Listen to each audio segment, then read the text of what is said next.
Hello everyone, and welcome to a special Sunday edition of the SystemMagic Twitch stream, where for the first time ever we are playing a live tournament on stream. Andrew is playing the Standard Challenge with Red-Black Aggro, which we played on stream on Friday with a few minor changes. And the tournament just started, we just joined our first match, and so we're just going to hop into this first match and let the stream begin.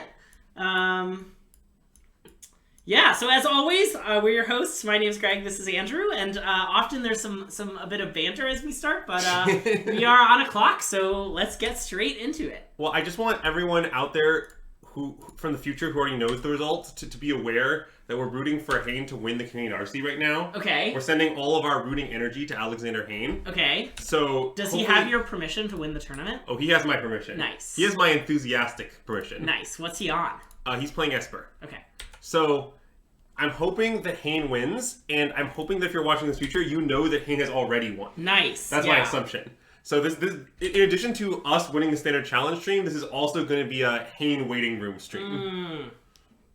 Nice. Nice. So anyway, we're playing against mono white. Our hand is not very good because we keep drawing lands in our land heavy hand, but I do think the way you beat mono white with this deck is to just fucking aggro them, and our hand is doing a good job at that. I'm gonna hope they stumble and bumble as white as want to do. Yeah. And also that we immediately draw Fable. Fable would be a really good draw here. Yeah, you can tell that Fable would be a good draw here because we're currently in a match of Magic the Gathering. I see. That's how you can tell. Oh, should we bring up chat in some way? Oh yeah, chat isn't up. Oh yeah. We sorry, we just can't see chat right now. Give us 1 second. If you've been saying stuff, we apologize. Well, I think it would pop up as it normally does. Okay, maybe no one has said anything because there's a weird stream and a weird time that we did with no notice. Yeah, we just started. But yeah, we had to scramble a little bit to get this fired off on time. Oh yeah, there's some exclamation point candle. Yeah, okay. Great. Here, play Magic while I talk about the candle. Okay. We've got a nice returner, not from Target. This is from Bath & Body Works. It's a nice midnight blue citrus with notes of juicy citrus, sweet mango, and spring water. A really pleasant candle, a little more on the kind of overpowering end, but a good candle nonetheless. Well, this is a nice sign. Yeah, I mean, we obviously have plenty of basics. Right. It's just that our opponent is going to 6 here. I'm just very concerned about what will happen next turn. But Yeah, they're gonna Wandering Imp us. Well, probably, yeah. Yeah. Like, I think they are going to Wandering Imp us, and the problem is that we just have nothing. Yeah. Oh, they did populate us. Oh, that's very bad. That is very bad. Shieldred? Any Shieldreds? Nice. Nice! Had that one the whole time. Did you like that I asked any Shieldreds before top decking Shieldred? Yeah, I do. I mean, we're not out of the woods yet, but if they don't have too much, this will beat them. Yeah. They do have 6 cards in their hand, which obviously is a very large number, but, Ooh, that's not an answer for Shieldred, famously. So... Oh, and I guess they could follow up with an answer? Misread that as Math and Body Works. Okay, never mind, it's back to being bad. Cut down. A classic draw. Alright, I'm passing the turn. Sure. Now we're losing badly, but we could still win. I mean, basically, as always, we need to draw is Shieldred or Fake Shieldred. Also known as Archfiend of whatever its name is. I mean, or just Fable. Fable would still be a great draw. Yeah. Oh wow, they're getting back Demolition Field over Bankbuster. That is an insane choice. My deck has hundreds of basics. I think my opponent just does not comprehend quite how many basics I have. Yeah. It's like, my deck is all basics. Like, they don't get it.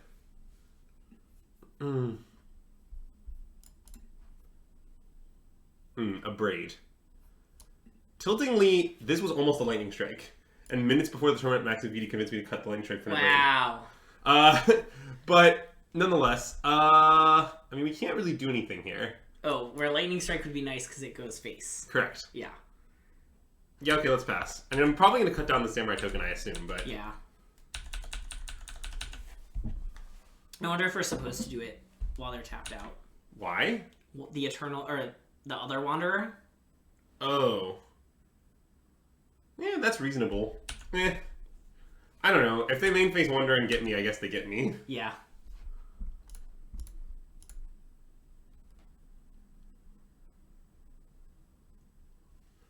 To be honest, I think if our opponent had Wanderer here, I'm not sure that's the most... Maybe I should have actually done it in their pre-combat main phase. They can't exile their own Samurai to gain 2. But, I don't know. Okay, never mind. None of that happened. Okay, well, I can abrade that, and I guess I will. It's not quite as good as my abrade doing anything, but, you know. Yeah.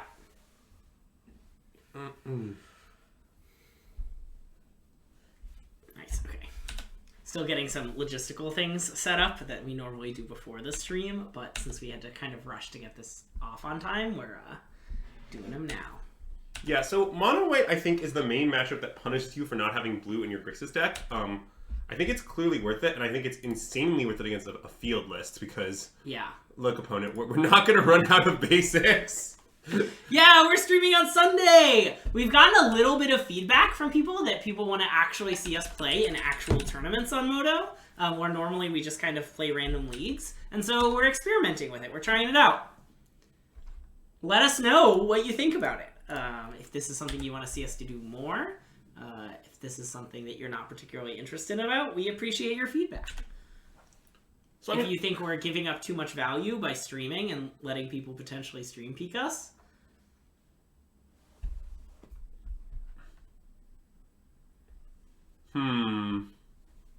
Ooh, the Sunday institution does not have regular streamers, so this is a strong niche to fill. That is good to know. I predict we will not regularly stream on Sunday. Okay. Well, that is 1 point of burn, as they say. Actually, it's kind of 2. I guess the problem is this is going to beat me. Pretty much single-handedly, huh? Okay, let's concede. Agreed. Alright, so against mono white, I believe the cards we normally have are... We stay aggro. It's one of the only stay aggro matchups. Okay. We board in all the duresses. We board in, I think, some combination of, like, these cards. Okay. And I think this might also come in. We cut all of these for sure. Definitely. And then I'm trying to remember what else we were cutting. Oh, I think this is bad, but Shieldred is good. Okay. Is my current opinion. And then, oh wait, these are not great either. They kill Sarah Paragon, but that's literally it. Yeah, these are pretty bad. Do we want to play Vengeance against white? So we've gone back and forth on that, I think, on our team, but I don't think I currently favor it. Okay. It's sometimes good, but I think it's often bad. I don't know if it's a Plague Wind exactly, or... It kills Goblins and Reflections. Specifically, it doesn't kill the literal most important card, which is Sarah Paragon, I think. Yeah. Like, I don't know. I don't know that I want that. I'm trying to remember what else I was cutting. It's possible I should, like, shave a Graveyard guy. It's a little slow. What does a Braid do? Well, it mostly kills Bankbuster, which is a brick wall. That's the biggest issue with it. But it's possible it's still not good enough.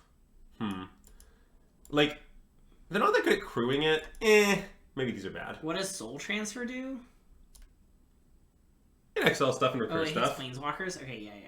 The Soul Transfers, I think, are pretty good. Okay, yeah. Like, I like the grindy aspect of it, too, like the recursion and, like, flashing it back. See, I'm just not a Vampire's Vengeance believer, I gotta tell you, is the thing. Okay. And I am seeing that our mappings are not totally figured out here, but that's okay. Yeah, I like Soul Transfer a lot this matchup. Maybe I should play Zero Throats with 2 Soul Transfer and a Gix's Command. That isn't crazy. That's not crazy. And then I can play your guy back in. Well, I was thinking of maybe getting some Braids in. Okay. I'm pretty worried about that. Or maybe Vengeance. God, I have no idea. This will be fine. Sure. We'll play Mathematically Perfect. Well, maybe I should swave Ace Whisper because it's a bad card, even though we're going aggro. That's probably insane, right? That seems insane. Let's do this, actually. Okay. This I like. Okay. Graveyard guy is definitely not that great. I mean, this hand's mana is awkward, but it's clearly a keep. Yes. And we're going to play Ridge on 1. Well, that I don't know. It's very close, right? It is very close. Because if we draw any land... Okay, it's mana efficient to play Ridge on 1 in some sense. Yeah, but it's mana inefficient in some sense. Well, it's like, we'll get to spend 2 mana over 2 turns instead of 1 mana over 2 turns if we brick. Right. Right? But if we hit, it's mana It's efficient. very good. But if we brick, it is still 2 damage over 2 turns. So it's not damage inefficient, it's just mana inefficient. But I guess if we play Haunted Ridge, and like on turn 2 play a 2-drop, we can turn 3 double spell if we've not played the Swiss Spear. Correct. So I think we should play Haunted Ridge, but it's pretty close. You think it might just be worth the risk? I kind of think it is worth the risk, but I haven't really... the whole thing about it not being damage inefficient was pretty convincing. And hey, Who Smites, thanks for the subscription! Oh, it is true we go Ridge, Springs, Bankbuster, which is kind of cool. Okay, play the Ridge. Yeah. I think for many reasons it's better. I've come around. I think I'm not totally sure I'm supposed to play Bankbuster here, but I definitely could. Punished. All right. I think I want to play Bankbuster. It seems to make sense. Then next turn we can play Harvest or Swiss Spear Attack. Yeah. Which is pretty great. And I also do like this line. So like something that I like in this deck generally is Adversary's best on turn 5. Like it's fine on turn 2, but it's best on turn 5. Yeah. So like this line way of playing maximizes our ability to have Adversary later, which I think is very nice. Black, red.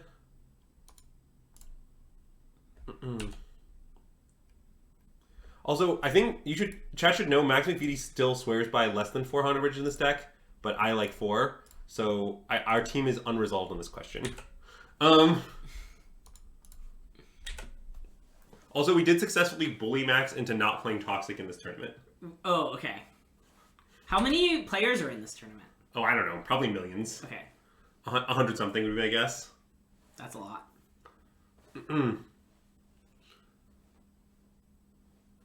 I mean, now we'll see. Okay, this classification makes me think they don't have. Oh wait, interesting.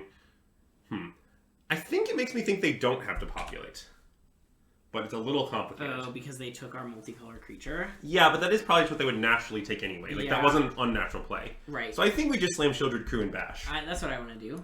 Mostly because our other option seems horrendous. It's so bad, yeah. And if we do this, I mean, we are gonna guaranteed get them for 5, 6, 7 damage. I mean, that's a lot of damage. I mean, I guess if they have depopulate, they might chomp. That's true, but I'm just not that upset about that. I guess they probably would if they had depopulate. They might even chump anyway, to be honest. But I mean, this probably just also isn't that strong. Like, they're getting a Swiss Spear and a Shieldred. Yeah. Like, it's pretty close to just being a Shieldred answer. Right. And the next turn, our ideal play is to loot away with... Wait, I need to have auto yields. If they field me, I will use the blood. Yeah. If everyone has not yet realized that our deck is just... Oh, well, that's fair. That is a punish for this. I would make the same play again. Yeah. Because now, one thing we could do notably is just draw with Swiss Spear. I mean, draw with Bankbuster. Yeah, I think we should. Yeah. I mean, maybe we should crack the blood first. Well, but oh. In case we draw, like, another Shieldred or something. That's a good point. Let's crack the blood first. Okay. Okay, let's draw a card. Yeah. Okay, well, let's play Adversary and Bash. Yeah.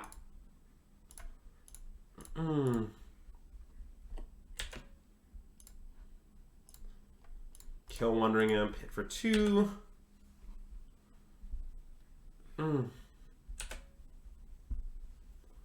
I'm not gonna make that play. I don't know how many of anything our opponent has, and just in general that seems so anemic.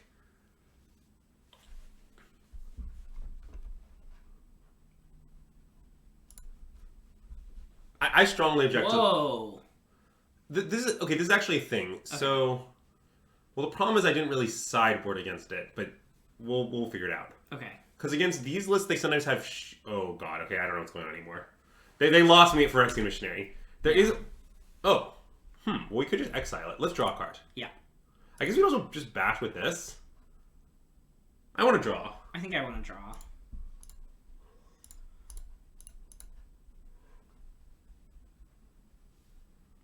Okay, I want to exile, I think. Okay, and attack for 3? 4. Yeah, 4. I mean, I just... Basically, I like this because committing Shieldred is like asking to get Wrath, basically. Yeah. Whereas this line, if they Wrath us, we'll maybe play Shieldred Crew and Bash, and then we're kind of just firing on all cylinders, right? Yeah. And I think I can play this land because I have Bankbuster Shieldred locked with my mana. Okay. It's always tricky whether to play lands in this deck because we are a Fable plus Harvester deck. And honestly, something I like about Black Aggro in general is that, you're very good at blooding away lands and stuff, but Yeah. once we have Bank Buster, I think the equation changes a bit.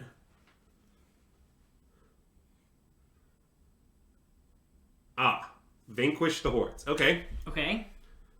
Yeah, I mean, I want to play Shielded Crew and attack them. Yep. If they have another Wandering Emperor, I guess good beats, but this just it's so good. I mean, I guess I could play this not Crew and Path. That's so much worse. Slam, slam. Yeah, and if they Wrath us, we'll draw a card. We'll get a little pilot guy. We'll like be fine. Like they're at 2. If they Wandering Imp and exile Shieldred and we draw a thing that Crew's Bankbuster, they die. We can also like use Soul Transfer to bring back our thing. You love to see it. All right. So the reason that playing black is important is that some of these lists play black and then they have sideboard Shieldreds. Oh, okay. Now, the only black source our opponent showed us is basic Swamp. Right. They didn't show us any white-black dual lanes, which makes me Yeah. a little skeptical of their ability to support Shieldred. Sure. But, like, if we knew they had Shieldreds, we'd board back in some Go for the Throats, right? Right. So that's why it's complicated, because I don't know what we should do in the face of this. It doesn't the Adel list sideboard Shieldreds, or does it? I'm pretty sure it does. So, like, I'm not sure. Like, I kind of want to bring back some Go for the Throats now. But I'm also not exactly sure how to fit them, I suppose. I mean, it's possible. Like, I still like the pressure to the max plan that we're executing here. Yeah. I could imagine the only cards in our main deck that I don't love are a Breed. Okay. Should we play a mathematically perfect 1-1 split? Of a Breed and Go for the Throat? Yeah.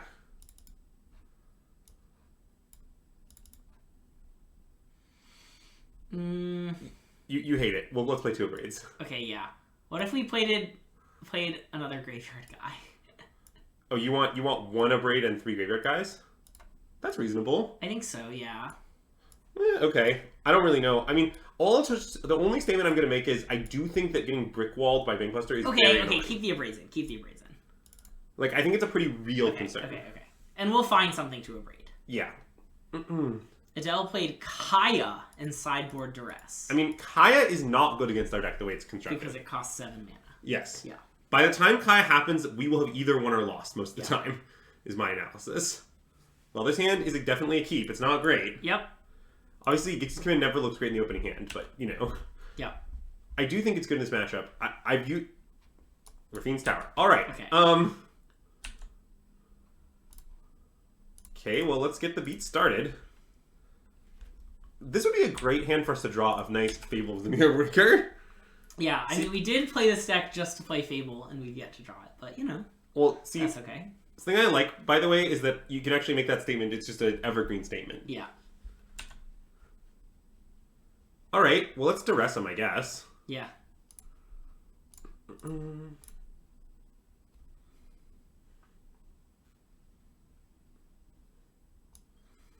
There it is, but it's... So we have plenty of answers right now, though. Yeah. And we should check Wedding Announcement. Definitely. And I think slam that one. Yeah. Oh, I think you basically never, like, wait to have a guy with that card. Yeah. Like, if you have a guy, you have a guy, but you don't, like, stress about it. I mean, our hand is just literal 2 Shieldred answers, so I'm not that afraid. And their hand is just literal Shieldred. Well, Shieldred and a kill spell. Sure. But yeah.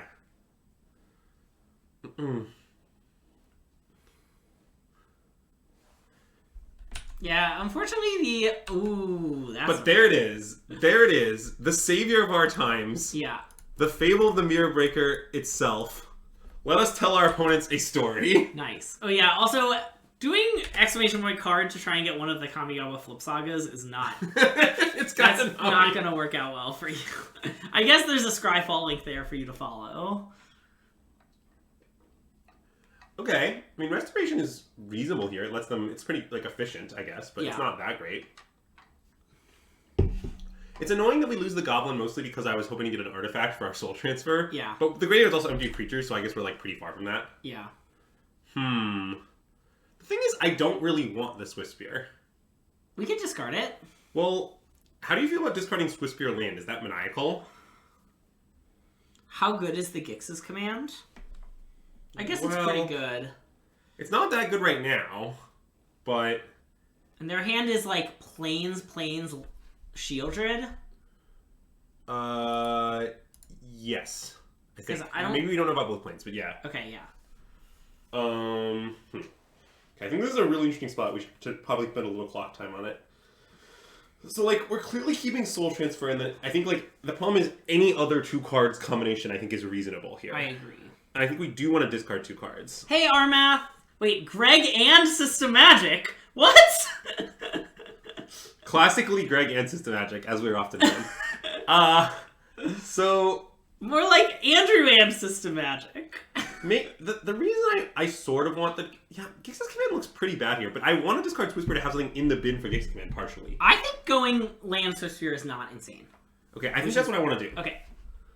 Because I like that it's kind of just like, if we draw 2 spells, yes, our Gix's Command will be blank, but it will be fine, you know? That's the thing. Oh. Great. You love to see it. Great question. Today's candle sponsor is actually not from Target like normal. It's from Bath & Body Works. It's a nice midnight blue citrus. Appears to be from the White Barn brand. Or, I don't know what White Barn there means. I'm going to play this. It's complicated, but I think it's right. I think so. Can you catch a smell of that? Yeah, here you go. Can you catch a smell of that? You might catch the notes of sweet mango, spring water, and juicy citrus.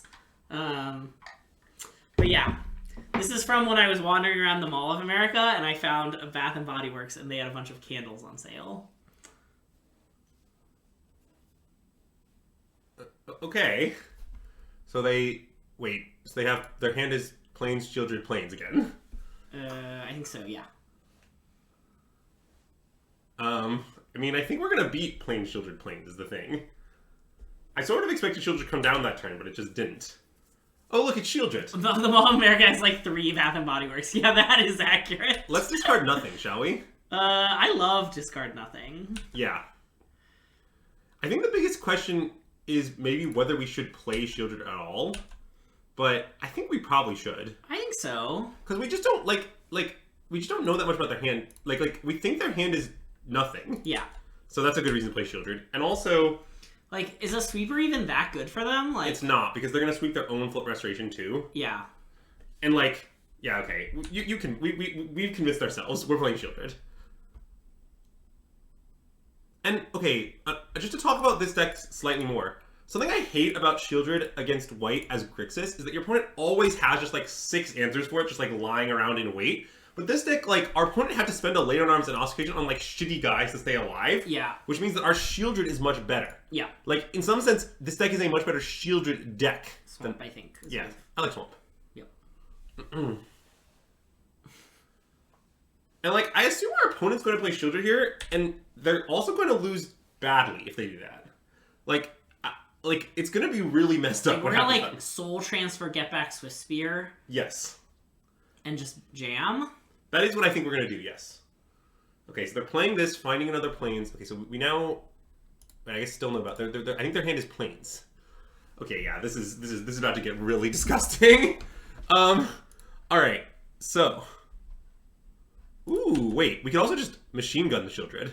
Oh! Wait, that seems pretty good. I mean, right? Like... Wait, what if we just kill both... I guess we can't kill both their creatures? No, we can. We have a treasure. Right? But Machine Gunning costs 3 mana. Oh, wait, you're right. Well, we only have 1 blood, but we play the Blood Tithe Harvester, that gets us a blood, and then we make a copy of Blood Tithe Harvester, and that gets us a blood. And then that's 3 bloods. Shoulder down. Yeah, I think we should Machine Gun the Shieldred. And just, like, leave the other thing for now. And just attack with Shieldred? Just attack with our Shieldred? Well, maybe we should just Alpha after that.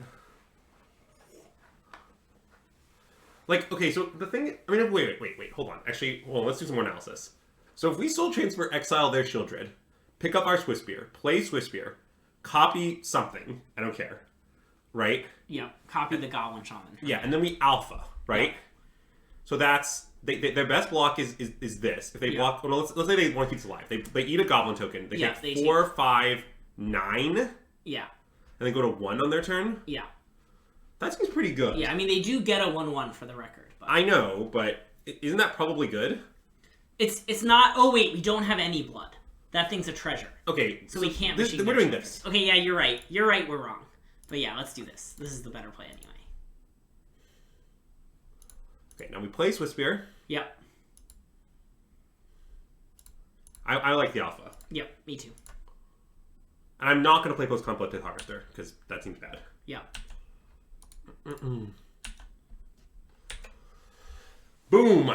And yet, honestly, something we've been increasingly realizing on our team is this is how you beat mono white with this deck. You don't mess around with counterspells, you don't mess around with grinding, you kill them. Yep. Killing them is good. Like, you are not equipped to play this counterspell grind game Gris is playing, but you don't want to play that game anyway. That game doesn't even really work very well. Yep. So everyone goes to 1.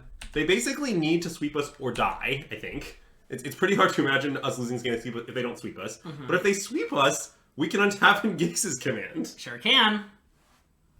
Alright.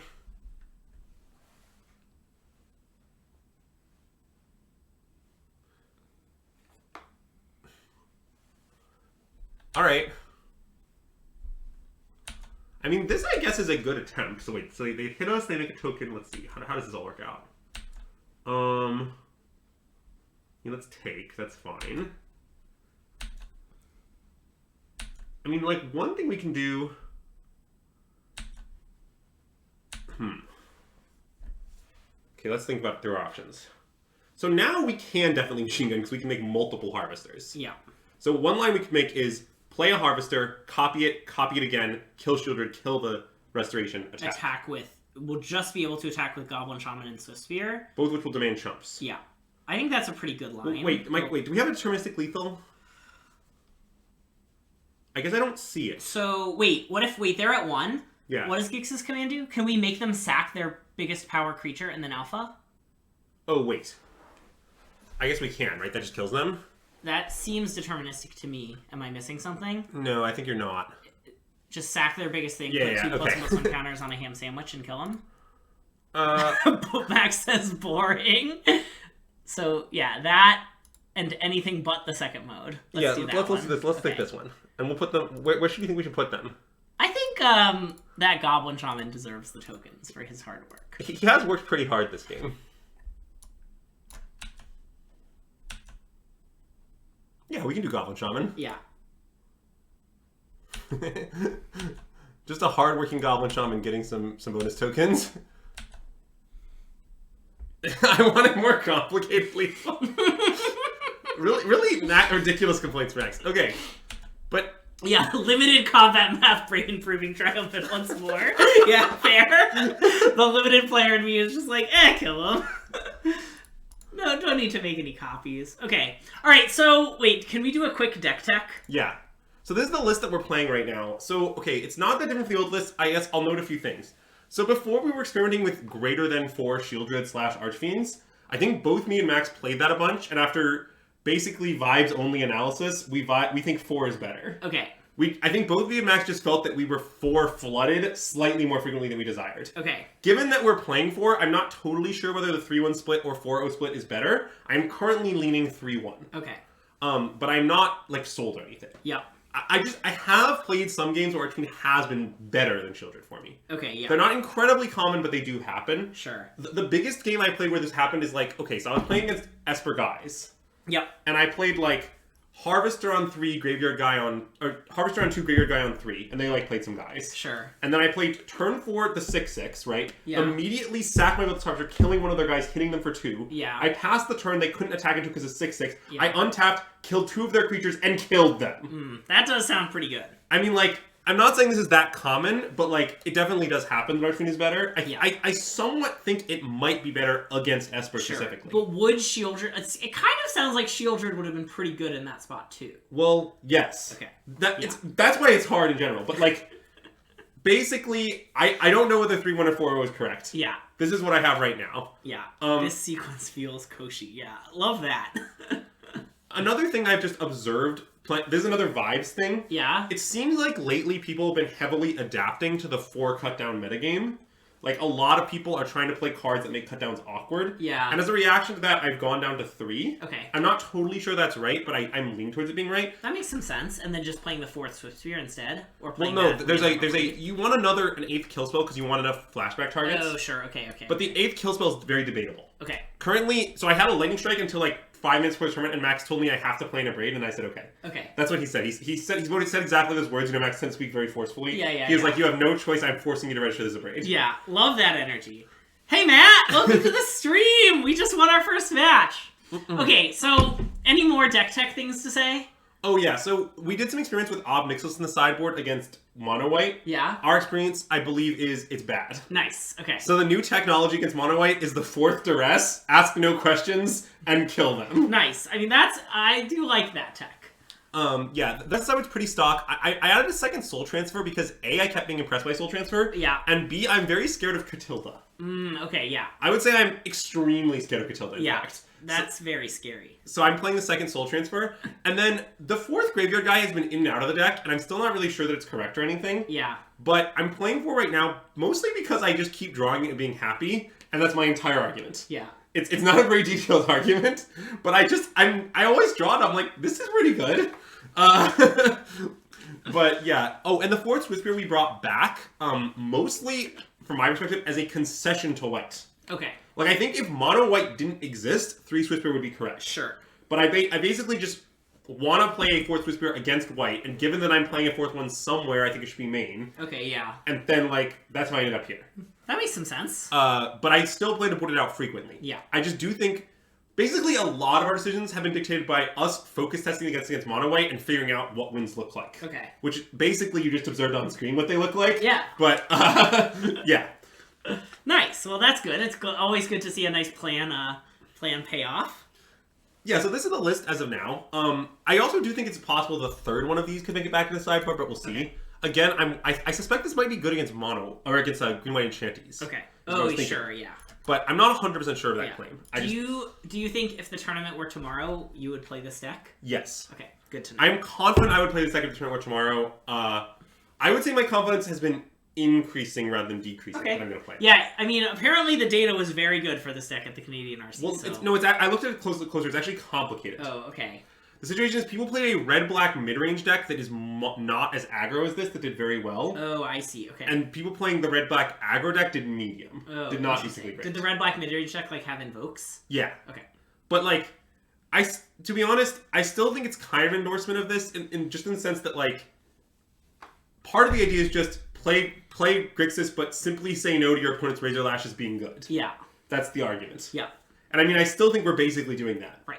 I just think that the additional claim we're making, which might be true or false, but I think is true, yeah, is once you're there, if you want to beat White, you want to be aggressive. Yeah.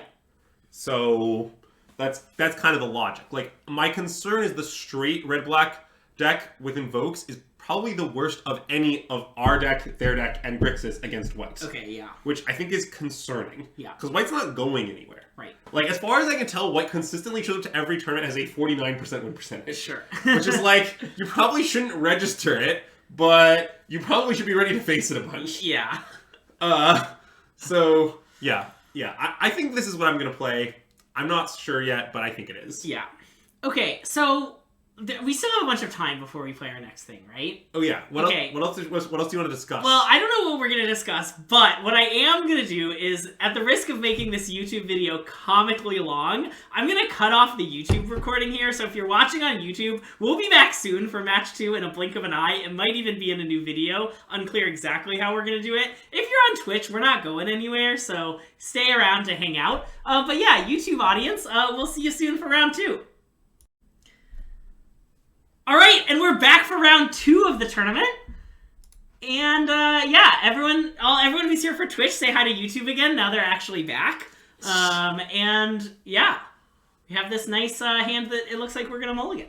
Our opponent is playing Toxic, okay, but it was lasting 21 days ago, so it's kind of okay. But this is clearly a mull.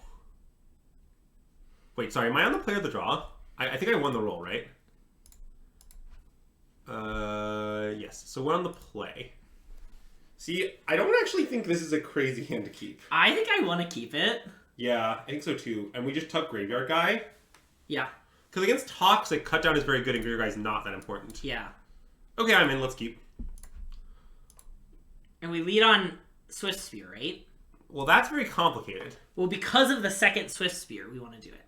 Well, but if we lead on this Spear gets a permanent counter sooner. I guess so. It's not that straightforward. Okay, maybe you're right. Maybe just play Kumano. I think Kumano is usually right in this spot. Okay.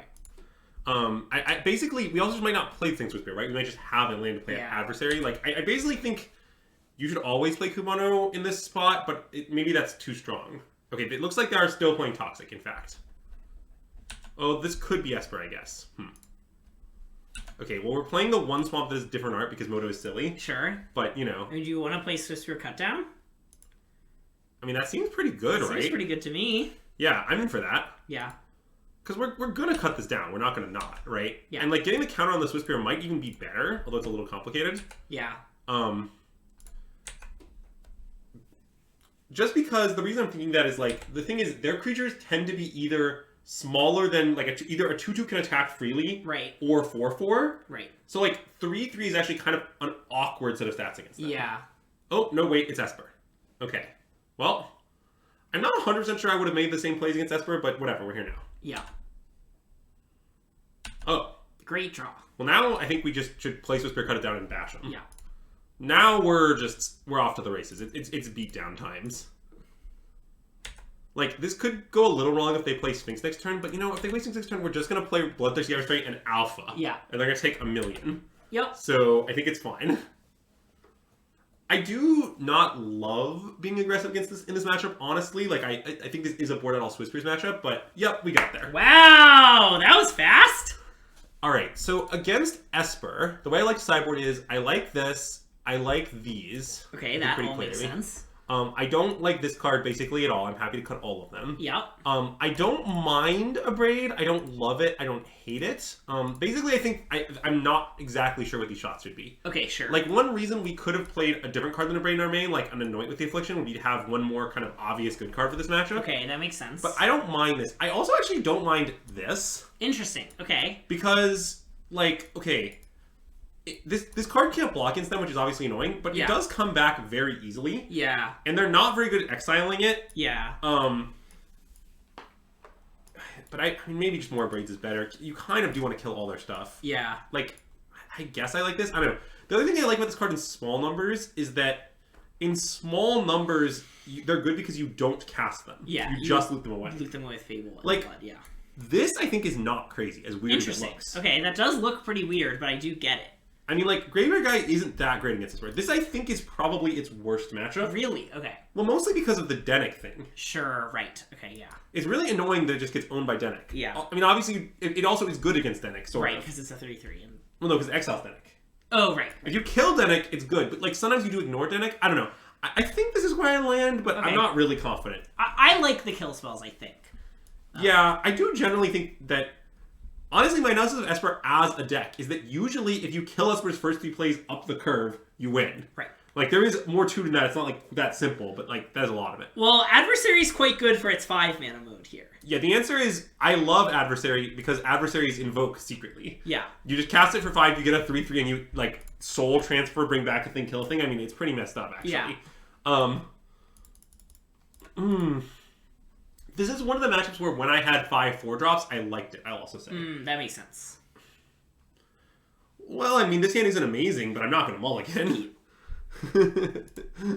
Like, it's a little awkward that we start with a Braid on 2 and, like, don't have that much removal, but... Yeah, like, what do you want? It's a double like, shaved a bunch of our 1-drops. What is that card? It's Shattered Sanctum. Okay.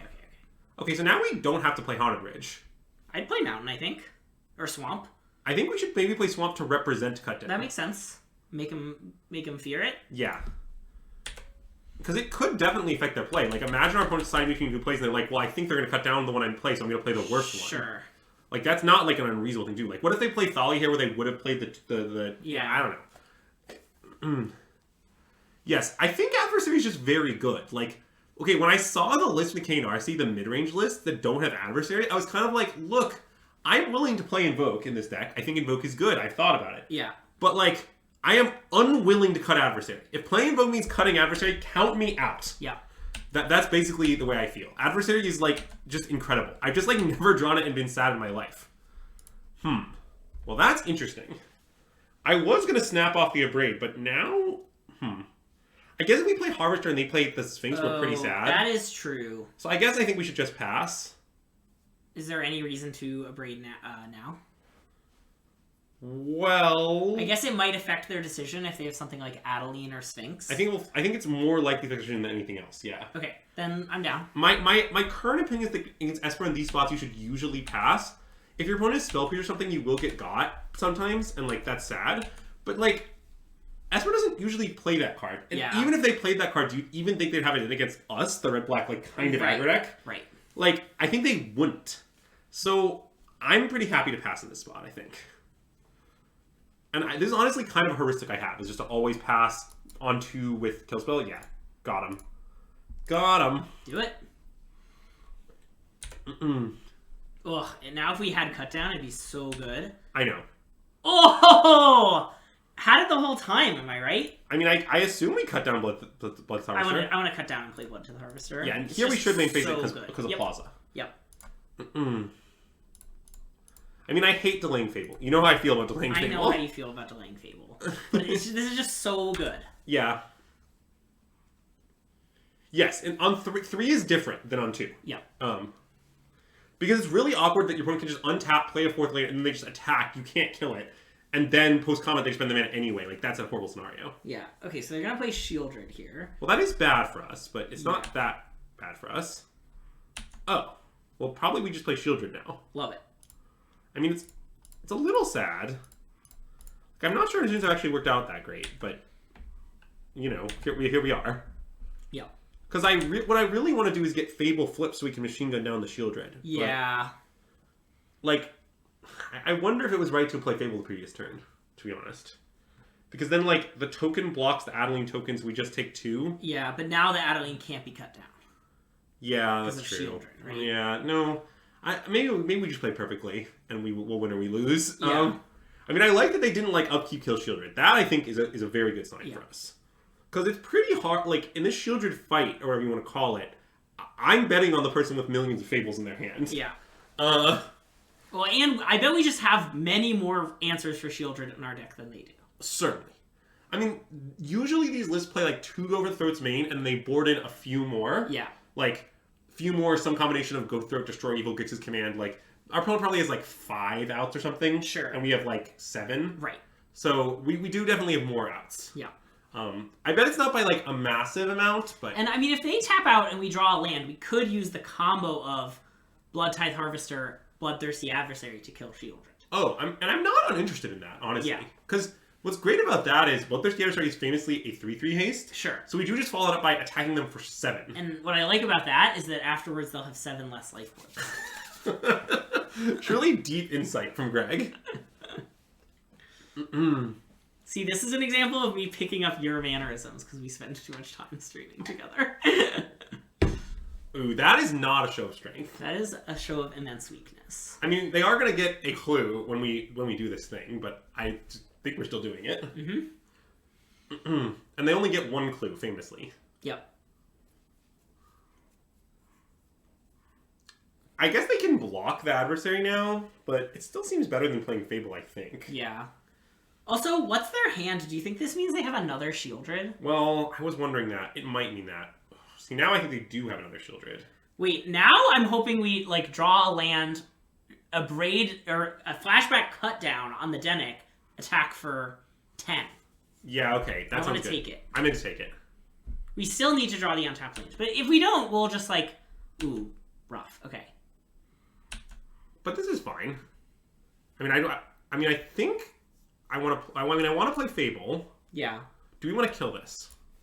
With what? Blood Harvester? I guess we just don't, huh? I guess we just attack. Well, isn't that just giving them the choice? Well, no. Because... Oh, because it doesn't. If it trades, it doesn't see the thing. Well, okay, so where the motive's bugged. That's definitely how it should work. Right, because it says creature card. Yeah, but I don't know how it actually works online. I mean, I'm inclined to just do it. And I think we can do it. Okay, let's do it.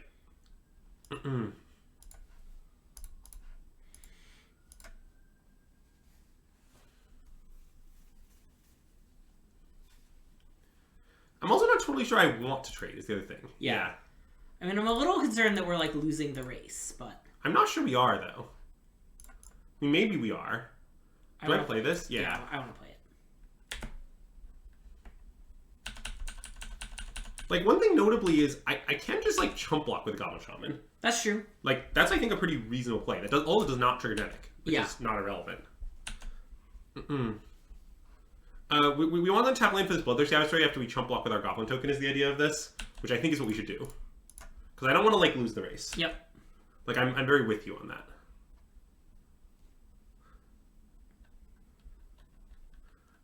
Seriously, I just at no point thought about chumping.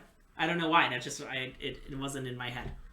Well, yeah. What I really don't like is the situation where, like, if we don't chump, and they've drawn Answer Shieldred, even like an Odawara, like not even a good answer, we're like in such bad shape because they're like bounce Shieldred. We'll like go to 5 when we untap. We can't use our Fable. Like, I don't know. I just don't want to be in that situation. Yeah. And now next turn we are threatening to kill Shieldred again. I mean, obviously they might leave up mana, we won't be able to, but it's pretty relevant.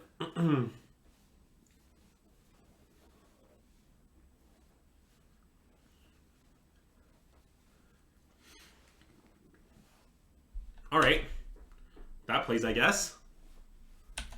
And they're still going to leave up mana for their Shieldred protection. It's a reasonable play.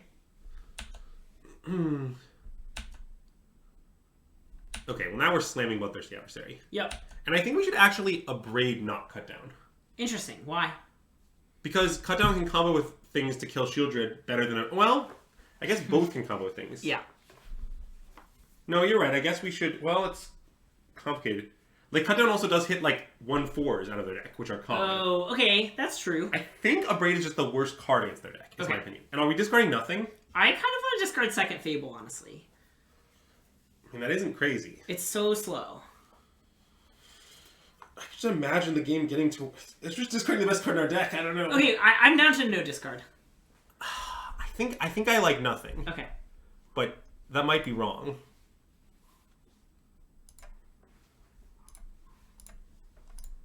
But I love this, and I think Abrade is like the flashback. They could save their guy, presumably, but I think that's fine.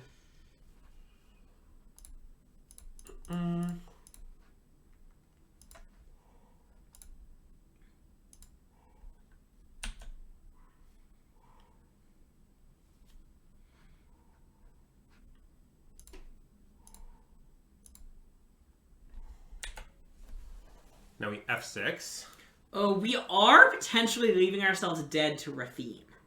Why? And to... Because isn't it true that if they Rafine, attack us for 7, get 2 counters, put us to 9, because of active player, non-active player, don't we lose to Shieldred? If we go to 2, we will use the Shieldred. Yes. Yeah. Okay, well, let's think about that. Well, if they... But this isn't that bad, because if they sack the Plaza, then, like, trading Shieldreds is kind of more reasonable. Like, maybe we shouldn't attack with Shieldred. Oh, interesting. But, like, notably, they'd have to have, like, exactly Rafine and 2 non-land spells. Wait, they don't... That doesn't seem like what's in their hand. Yeah, I agree it doesn't seem like what's in their hand. Wait, maybe we should put ourselves dead to it. I don't hate putting ourselves dead to it. So we attack them with 7... I mean, they do get to crack a clue before any of it, so... Yeah. But then, like, we have this second Bloodthirsty Adversary cut down. Like, I think it'll be pretty easy for us to kill them next turn. But also, maybe we're just, like, winning, and this is all getting too cute. Well, like, no, but, like, wait a minute. I just don't think they have Rafine. Because, like... Well, I agree, but they have 2 looks to find it. Okay. So, like, if they find Rafine... Let's imagine our opponent finds Rafine, and we leave back Shieldred. Yeah. So then they play Rafine, they attack with both things, they put counters on this. Yeah, okay. They hit us for 5. Jam. Yeah. The point, chat, that I'm making is, it's not that good for... If our opponent plays Rafine on this turn, it's bad for us. Right. And it's kind of bad for us even if we leave back our Shieldred. Yeah. So, let's just be dead to it. But, I mean, make it if they don't find it, we win. Sure. I think is a good play. And I think many Magic players are very scared of doing this. They don't like to put themselves dead to things. But I am not scared of it. Yeah. I'm happy to put myself dead to things. I think it's the percentage play. This isn't some game we're, like, ludicrously ahead and we can't lose. It's a very close game. Yeah. Okay. Thalia, sure. And apparently bashing us. Okay, but wait, this is what our opponent's doing right now is very dangerous. Because well, that just kills them, right? I think so. We just play, but we can't flashback cut down here normally. Right. But wait, couldn't we just play 1 on 3 and kill him also? Oh yeah, we just don't even need the second one. Yeah, I mean, you can play the 2 if you want. I'm gonna play both, but okay. Yeah, you're right. I guess we could just play 1 on 3. Yeah. But I mean, this could be. Oh no, they can't even cut down. They've Thalian play. Yeah. I want to kill them more. Is the thing, Greg? Sure. What? More? Greg is demonstrating a superior grasp on counting this stream. Oh, wait. Wait. This could actually be a Gonjo. Oh. They Gonjo Shieldred? No, wait. That doesn't do it. Wait, they Gonjo... They block Shieldred, but then they die. Yeah. If they block Shieldred... I think they still can. Yeah, okay, so this was a good reason to do the 2/2s. Yes. So. Sorry, I should have thought harder before making this attack, but it's fine. We do just beat a Gonjo. Yep. We might not beat a Gonjo into untap way to kill Shieldred, but that isn't their hand. Untap.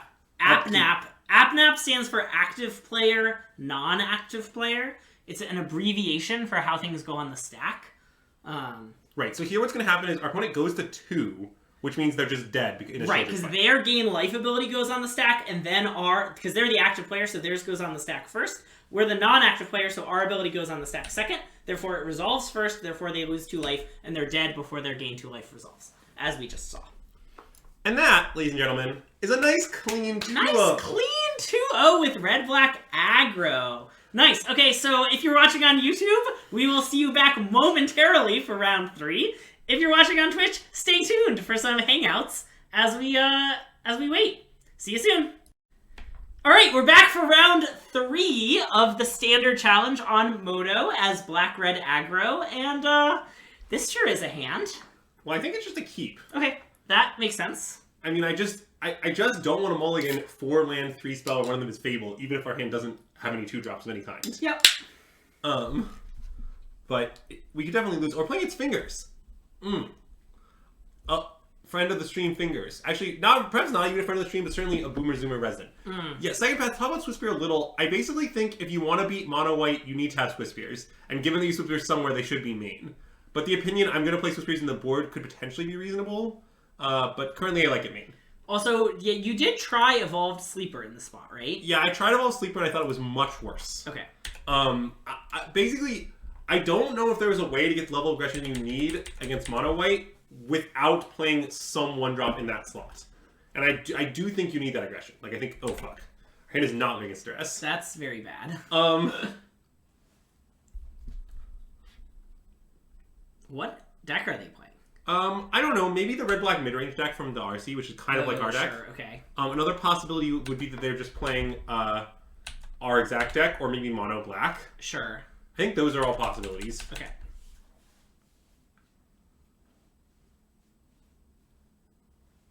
Okay, well that card, we can just kill an exile. Oh no, we can't. Right. Yeah, it does not have a throat. It famously has no throat. Let's play a basic. I agree.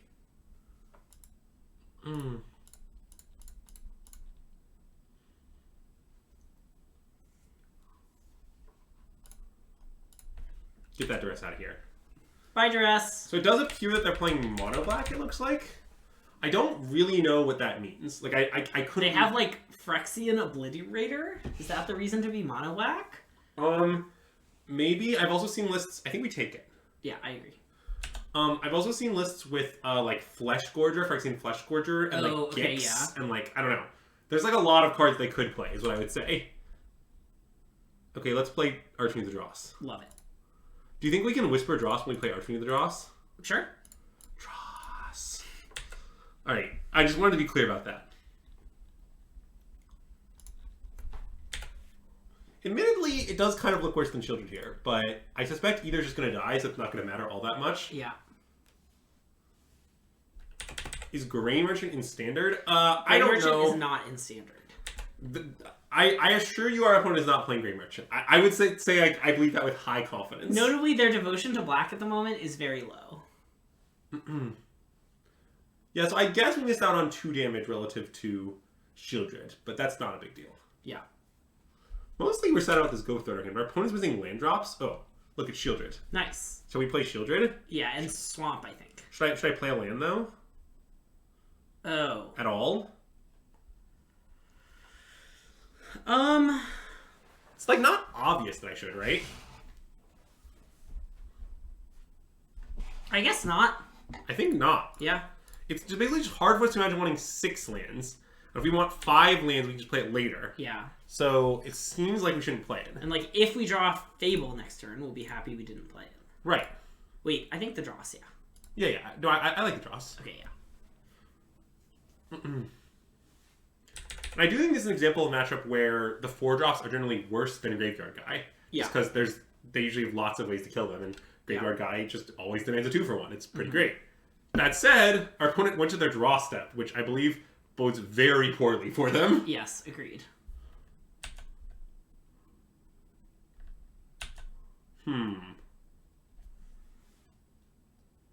Well, Shieldred should, I think, clearly attack. I agree. There's no way to finish it off, I think. I don't know that Graveyard Guy should attack. It would be trading with Bankbuster. That does seem pretty bad. I think we just don't attack with it. Yeah. I want to send just Shieldred. Like, there's no way to finish it off in the format, I don't think. There's no -X spell that people ever play. It's like Anoint, Infernal Grasp, Cut Down. Like, yeah. I can't name it. I want to attack. Yep. And then I do think my intent is to play post-combat Swiftspear. Okay. We could just hold it, but... Look, if they Whispers the Dross us, good beats. Oh yeah, Whispers of the Dross! I mean, look, that could theoretically happen. I stand by good beats. Okay, something's happening. I don't know what the hell it is. They also, don't forget that Transmogrant can't block. I know, but they're blocking the Shieldred. I didn't expect that. They might just be doing it to preserve their life total. Oh. Well, that could be true. Because they need to draw an out here. Yeah. So if they don't block, they'd be going to 3 against our Graveyard Guy. Okay, that's a reasonable point. That's a reasonable point. And they're stuck on 2 lands. Like they basically can't draw more cards off Bankbuster this game and win. Like, yeah. Okay. I guess I kind of see it. So it does look like I think they're playing the red-black mid-range deck that did well. My suspicion is that deck is bad against us in the pseudo mirror because they're trying to like lean on Razorlash Transmogrant. Yeah. And the fact is, we're basically playing the same deck, but we don't lean on Razorlash Transmogrant, and both of us have leans of basics. That's an advantage for us. Sure. Yeah.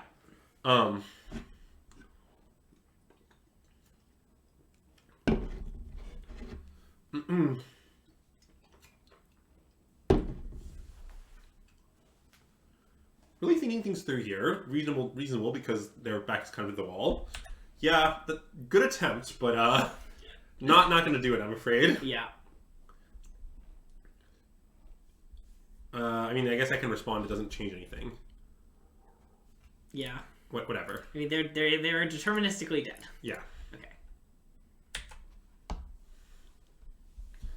I just like the idea that it might save our creature, even though it just factually doesn't. Yeah. Okay, so this, I think, is the mid-range list with Invokes. Okay. And it's roughly our deck. They just have Invokes and no Bloodthirsty Adversaries. Okay. And no Kumanos. Okay. That's, I believe, the deck we're playing against. So against that deck, I think we clearly want, I guess, the grindy stuff, by which I mean this stuff. Okay. Right? And I believe we probably don't want Swiftspear because this is any matchup. Yeah. Do we want Duress? Maybe. Actually, probably, because Cutdown doesn't seem great either against them. I mean, yeah. In fact, this might be like on a Braid. I like the extra answer to Flip Fable. Okay. But not Cutdown sort of matchup. Sure. Because Cutdown, I think their only target is this, which is like not worth killing. Yeah, okay. And I mean, I'm pretty interested in Duress. Like, we could go the full Grixis plan where we just like cut a bunch of Kumanos for more Duresses. Okay. It's not so obvious to me that's good though. I do like that getting out ahead of them to make their Razor Lashes worse, like, is a valid strategy. Yeah. And I also, like, so I'm not sure how far we should go on that. Do you have a thought on, like, how many Duresses we want? My guess is it's more than 1, but not 4. What about I leave, like, 2 Kumanos? Like, what about, like 3 Duress? Is that sane? That seems fine. Another question is, like, what's our Bloodthirsty Adversary count? Oh, this is 4, 5, 6, 7, 8. Okay, this is yeah, that's enough. Yeah, Soul Transfer helps. Yeah. Maybe we can go down to maybe only 2 Duresses. Although hitting Invoke is pretty good. I want 3 Duresses. Okay, I think what we're doing here is sane. Yeah. I don't think it's crazy to cut all the ones, but I also don't think it's crazy to leave some in order to break serve against Transmogritant and like Yeah. make it awkward. So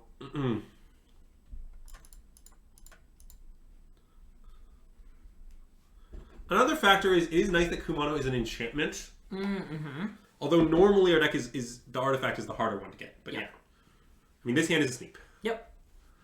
Nice Razor Lash. I assume they boarded that card out, but I don't know for sure the deck is configured to do that. Because, like, it's weird because, like, as usual, this is a sort of grindy, sort of fast matchup. Right. Again, a hidden thing about Red Black Aggro that that always happens that you don't notice as the pilot is you're constantly making your opponent's sideboard poorly. Yeah. Because they just, like, don't... Unless they test the matchup much, they just don't know the mix of grinding and non-grinding they need, is the issue. Wow, their Haunted Ridges are prettier than ours. I like the Haunted Ridge Classic, if I'm being honest. Haunted Ridge? Yeah. And that seems like a pretty good draw. I think it is, although I sort of wish we had a cheaper kill spell, but it's fine. Okay, I guess that's true. We just have no removal. I mean, I like this. I'm going to slam Bloodthirsty Adversary. If they want to kill it, that's just fine. Baby, love it. So thirsty. Could I have a drink? So adversarial. Yeah, for those who are just joining us on YouTube, while we were in between, the stream reward Boozy Stream was redeemed, and so Andrew and I are both enjoying some nice beverages.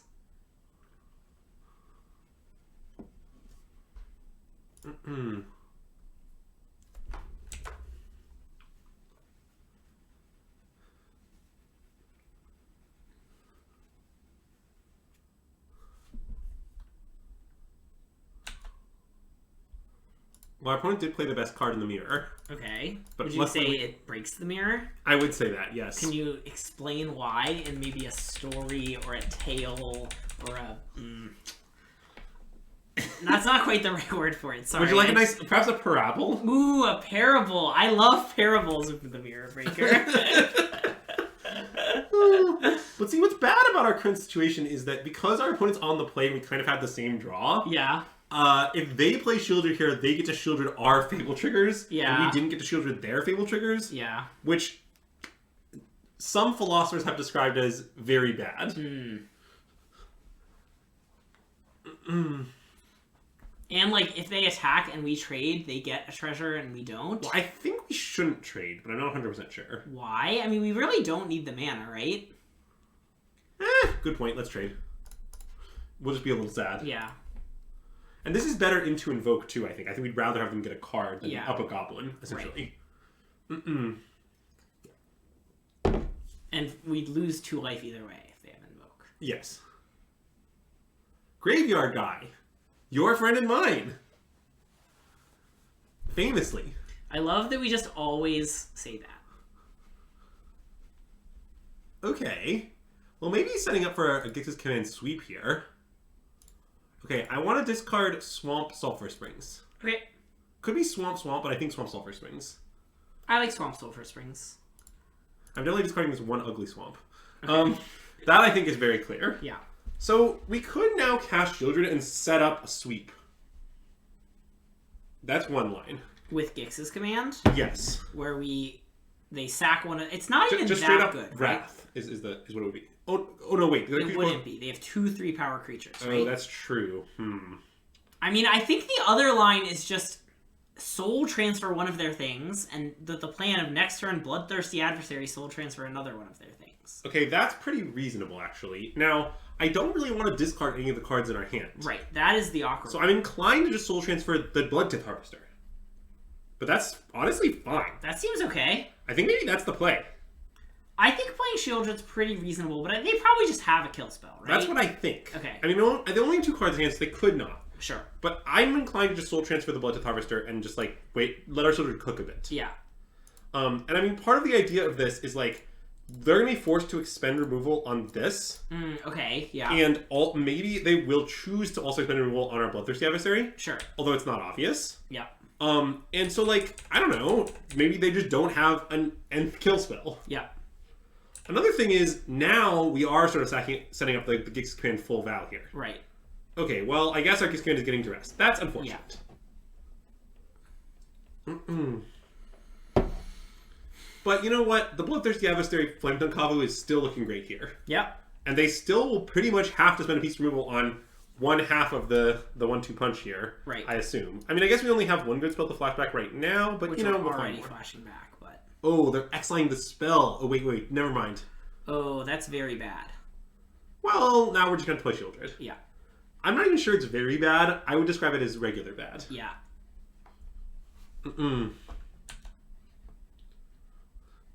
Like, their one card could simply not be a kill spell for Shieldred, right? Yep.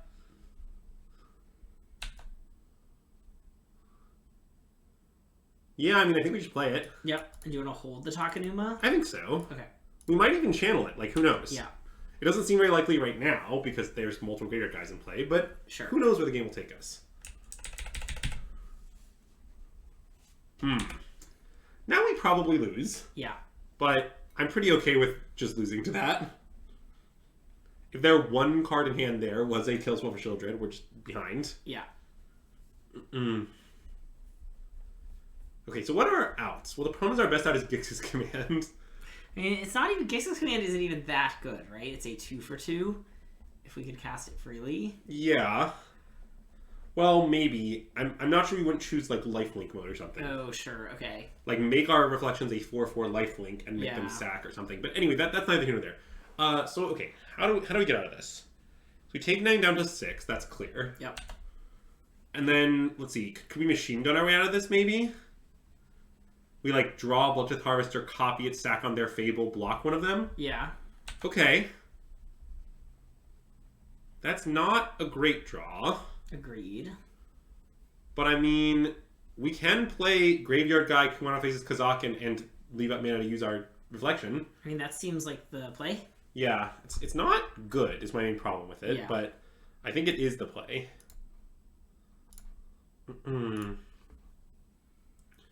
And we should probably exile whatever we don't want them to flashback. Oh, they don't have Harvester, Right. probably. But, okay, we'll exile something. I mean, hitting like the Soul Transfer or something seems fine. Yeah. Mostly, it probably just doesn't matter, but Soul Transfer is almost certainly the best thing to flashback in their yard. Yeah. I mean, we're not Dobbs here, but we're not incredibly alive. Because basically what's going to end up happening is we're going to trade off 2 of our graveyard guys for 2 of their graveyard guys and take 3. Yep. Right? And we'll be basically dead to a ham sandwich, which isn't a great spot because they get, like, 2 looks at their ham sandwich. Right. Wait, I guess... So wait, I can copy this now, right? Yeah, I'm going to copy this now. That makes sense. Do it, yeah.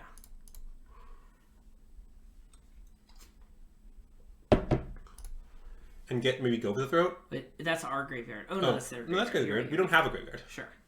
We have an Exile zone. Are you saying an empty graveyard does not count as a graveyard? Well, if there's 0 items in it, is it a graveyard? Scholars have wondered this. Very wise, although I think we're just dead. Yeah. It does appear that we're deceased. Unlucky. I mean, that game, mostly they were just on the play and we had the same draw, is how I would describe the game. But, so be it. Okay, so now we're on the play. I don't know if that really changes anything, but it's true. Like, I don't, like, a legitimate question I have is, does that make Kumano better or worse? I don't know. Yeah, I don't know either. I think it makes Kumano better, but it also, I think, makes Duress better. Yeah, the classic problem of Magic cards are better on the play. Yeah.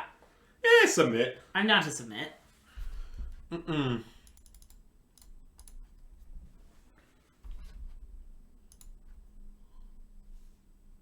This seems good. Sure. Maybe it's a newly built graveyard. Yeah, that's a nice line.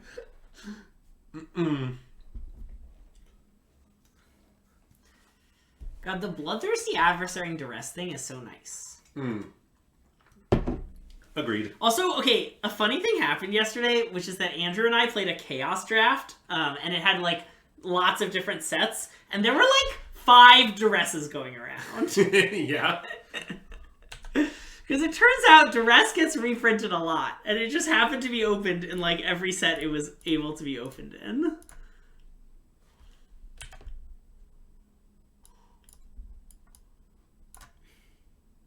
All right.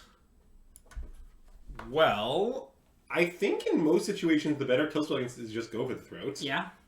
So I think we should take go for the throat. Yeah, I mean, I guess if we like block with a harvester, they can second main phase bolt it, but I don't care about that. Well, also we'll know about that. Yeah. So like we'll be able to like plan around it. I think go for the throat's still the pick. Love it.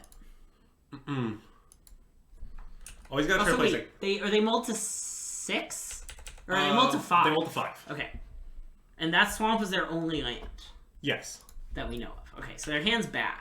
Correct. Okay. Now here's a question for you. Do we play... I guess we just play Sekenzen? Yeah, we're gonna play it. I think so, yeah. Okay. I mean, it's only 1 life, so it doesn't really matter, but it does seem just slightly better. Yeah. And see, this is the other thing I love about Bloodthirsty Adversary. Is like, okay, the problem with 2-mana 2/2 haste is not that it's bad on turn 2. Yeah. That's the thing, right? Like, you're like, well, it's good on turn 5, but how's it on turn 2? It's like, what do you want from it? It's gonna get 2 damage and then trade. Like, yeah. It's still good. Okay, Bash? Yeah. And then I want to play Graveyard Guy. Oh, yeah. Yeah, okay. Love I guess, yeah, that's Graveyard the Guy. obvious play, but... Ooh, love the trade, too.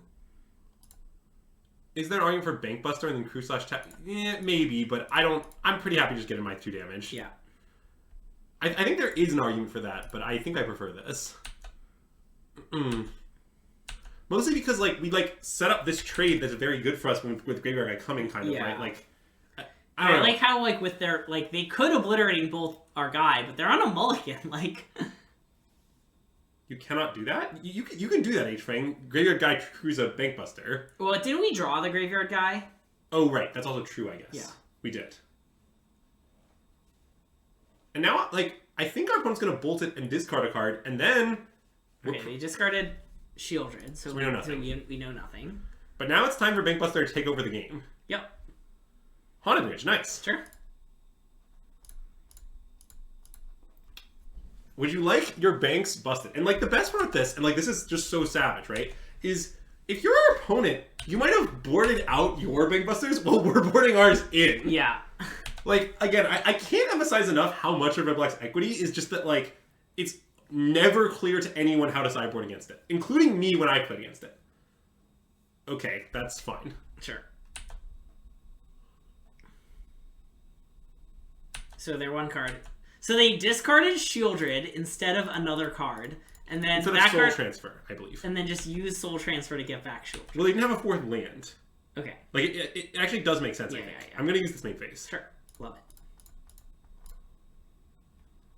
Oh, Haunted Ridge, go. Yeah. We've already accepted that if they have Raise Lashes in, we accept our fate, but I don't think they do. Yeah. We also just have an exile spell in our hand. True. I mean, I'm going to go for the Throat Shieldred in a heartbeat here. Oh, yeah. Look at that giant throat. Some have said the Shieldred is all throat, in fact. Yeah. Imagine seeing that and being like, not going for it, you know? That would be pretty insane. By the way, it's also a knight. I just thought you should know. Unclear if that's good or bad. Ooh. I'm not sure we should play that or not. Have we put a land this turn? No, so we can play it in Flashback Duress. Well, also next turn we can play it and double flashback with the treasure. Oh, wait, that's very good. Okay, let's play land and pass. Yeah.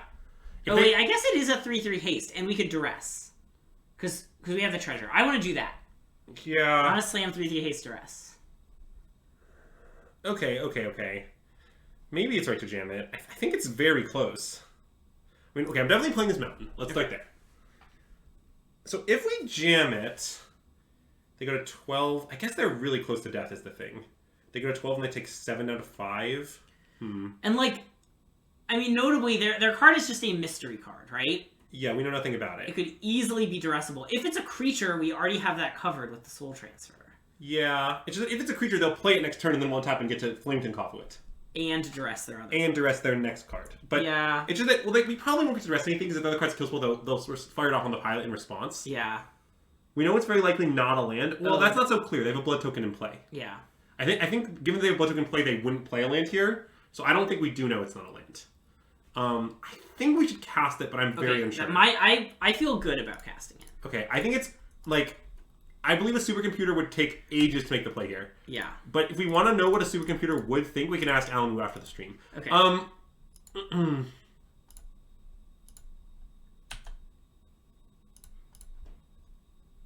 It's mountain. Okay. As I said, they would in fact not play land, but that's okay.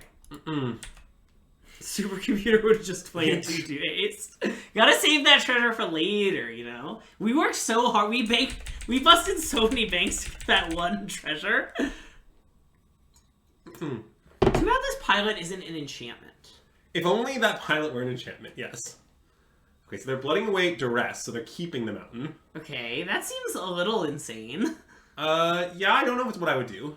I think they assume our hand sucks. Yeah. Which, I know why they'd assume that, but our hand does not suck.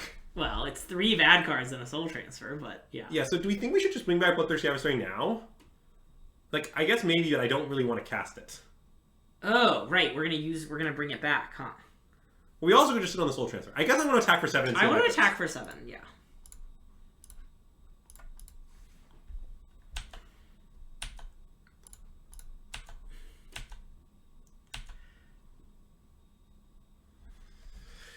See, into nothing, bringing back Bloodthirsty Adversary is pretty good because if they shielded or something, well, we'll just flash back the soul transfer.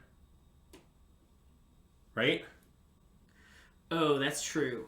So, like even if we draw an enchantment, we're not even necessarily punished, is kind of my argument. Yeah.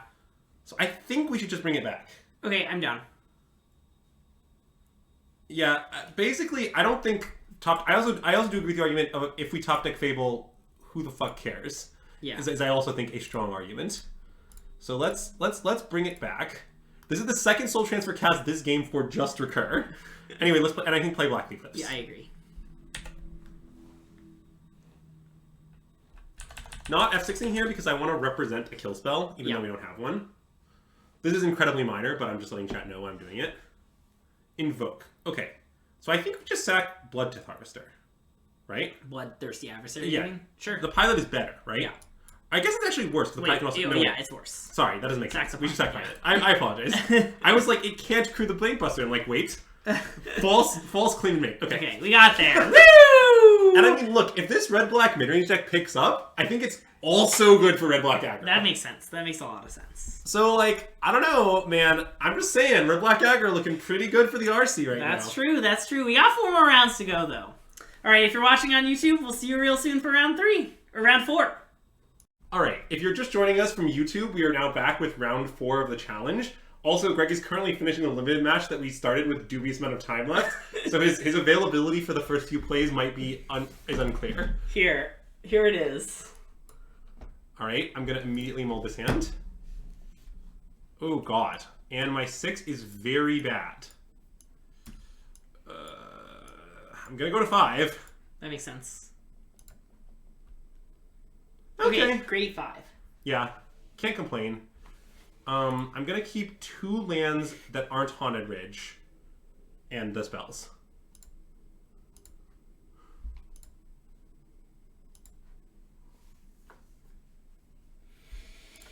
Our opponent rolled a 6, so that's good. Okay.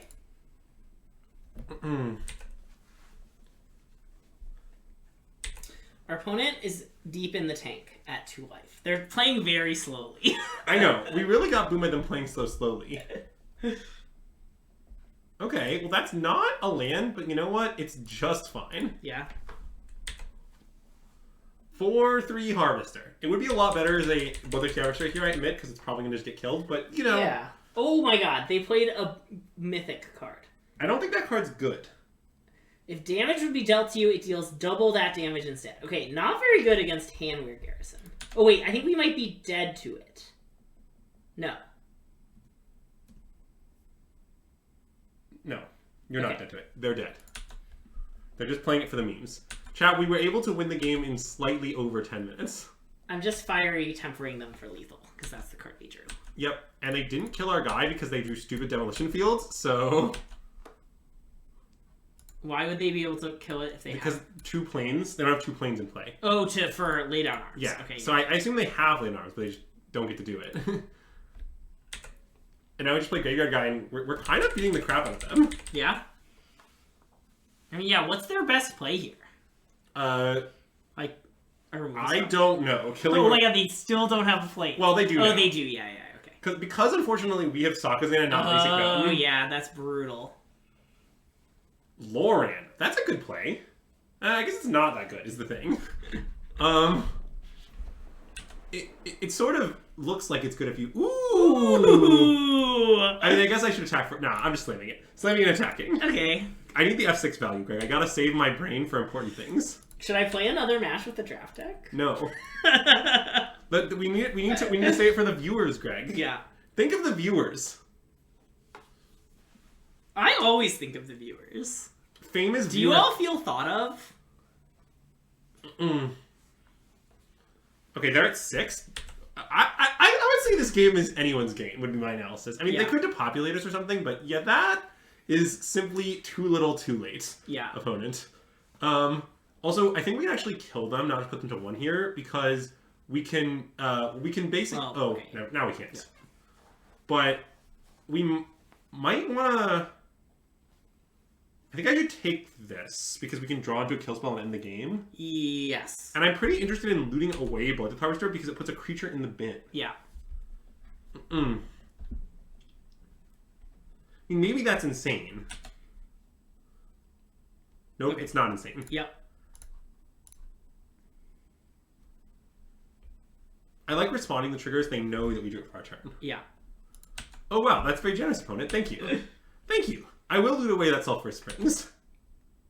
Wow, if we did not have... Wait, loot the... Don't you know... Oh, right. Lauren. We Yeah. Sorry. I was like, Greg panicked, but I knew we did lethal the whole time. Alright, well, nice mulligan to 5 and just crush our opponent. I mean, again, we curved out 1, 2, 3. This is how you beat mono white this deck. Yeah. You're not a mid-range deck. That's not the game.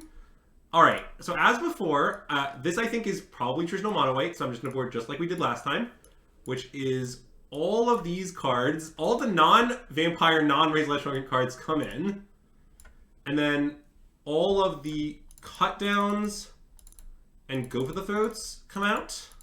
Right, this is what we did? Ish? Yeah, and then we feel some uncertainty about the last few slots. Weren't we cutting some graveyard guys? Oh no, wait, no, Archfiend. Archfiend goes. Well, Archfiend goes, yeah. And then I'm trying to remember what we did before. I think we cut a graveyard. I think we cut some graveyard guys, yeah. Which I think is still reasonable. Yeah. Like, this card's fine this matchup, it's not really what it's about. What is Soul Transfer good against? Well, AI just like... So, first of all, I don't like being straight up cold to Sarah Paragon. Sarah Paragon's very good against us. And given that I have some answers to Sarah Paragon, I want them to be answers that are live against other cards in their deck. And I think Soul Transfer is much more live than Go Through It against the rest of their deck. That's the idea anyway. Also just being grindy. I mean, you do play grindy games in this matchup sometimes. Yeah. Also, I agree about the thing about aggro decks and mid-range decks, and it's so annoying on MTG Goldfish right now to like try and look up decks, because there's like Esper Legends, Esper Aggro, Esper Mid-Range, and those 3 decks are all separate archetypes, and they're like very similar. And similarly, there's like Black-Red Aggro, Black-Red Mid-Range, which just like are quite similar decks. I mean, look, my response to your question, Bolsa Bird, or not really question, but statement, is that, look, if you're bothered by this, the person that you should blame is whoever designed the card Fable of the Mirrorbreaker specifically. That card is really why this is happening. Is that Ben White's? Yes. Okay. I don't know if he designed it, but he worked on it. But yeah. Because I was going to say, it's weird that you're not telling people to blame Ben White's. That's normally what you do. I guess you just were in a slightly roundabout way. Wait, I was going to say, do you want to try and do a draft game in the 1 minute while we're waiting for it to fire? Yeah, let's keep. Yeah, I actually don't know that Ben White designed it, but he definitely worked on it. So anyway. So we want to go Duress, right? Yeah, so we can double spell. So we can double spell next turn? Yeah, I think that's true, unless we draw a dual land. That, like, black land or whatever. Right. Okay, Duress, yep. Yeah. Oh, well that's not a very good hand. Let's take Wedding Announcement. Agreed. See, Ben White's takes the blame. He's willing.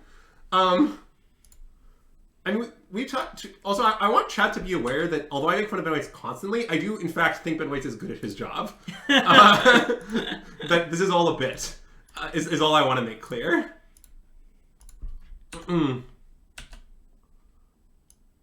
Alright. What do we take now? I think I want to take Farewell. I mean, do you?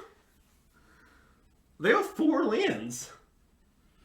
They're pretty good at finding lands, right? I mean... Well, yeah, but like, is this game actually going to go in such a way that Farewell's good? I guess maybe it is. I guess maybe not. We can take Laydown Arms. And then we can just kind of play around it. That's my idea. Okay, let's take Laydown Arms. You've convinced me. Okay, I'm not sure it's right, but it seems right to me. I like how they have now no play next turn. Like, what are they gonna do? Yeah, like, are they gonna play Loran? I'm not really sure. Okay, well, they drew Restoration. I mean, that is making our play look bad, I admit. Attacking with the dog is actually a punt here. It's a big punt. Because they wanted to, almost certainly wanted to,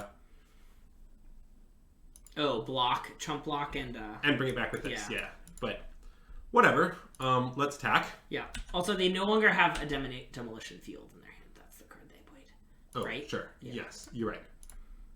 So we attack. I don't think we play this because we bring it back the same reason. Yeah. Well, I mean, that's true, but like, I think whether or not we take Farewell is more common question of are we going to kill them soon? Yeah. I don't agree those questions are isomorphic. Basically, if you're ahead, Farewell is bad. So like, if we don't have a lot of proactive stuff going on, leaving them with a Wrath that we can make awkward very easily, I think is quite reasonable. I think I just untap. Because I could have braided their stupid dog now, but that just doesn't seem very good. Nah, very off it. So if we slam Shieldred, they could slam Farewell, but... Oh, that's fine.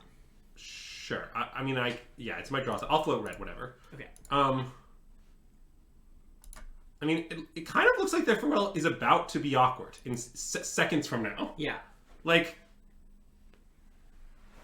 So, like, basically, just, like, look at the game state right now. So we're going to play Shieldred into their Farewell. This flips. If they want to exile creatures, more power to them. Yeah. That's my response. Can we attack first? Yes.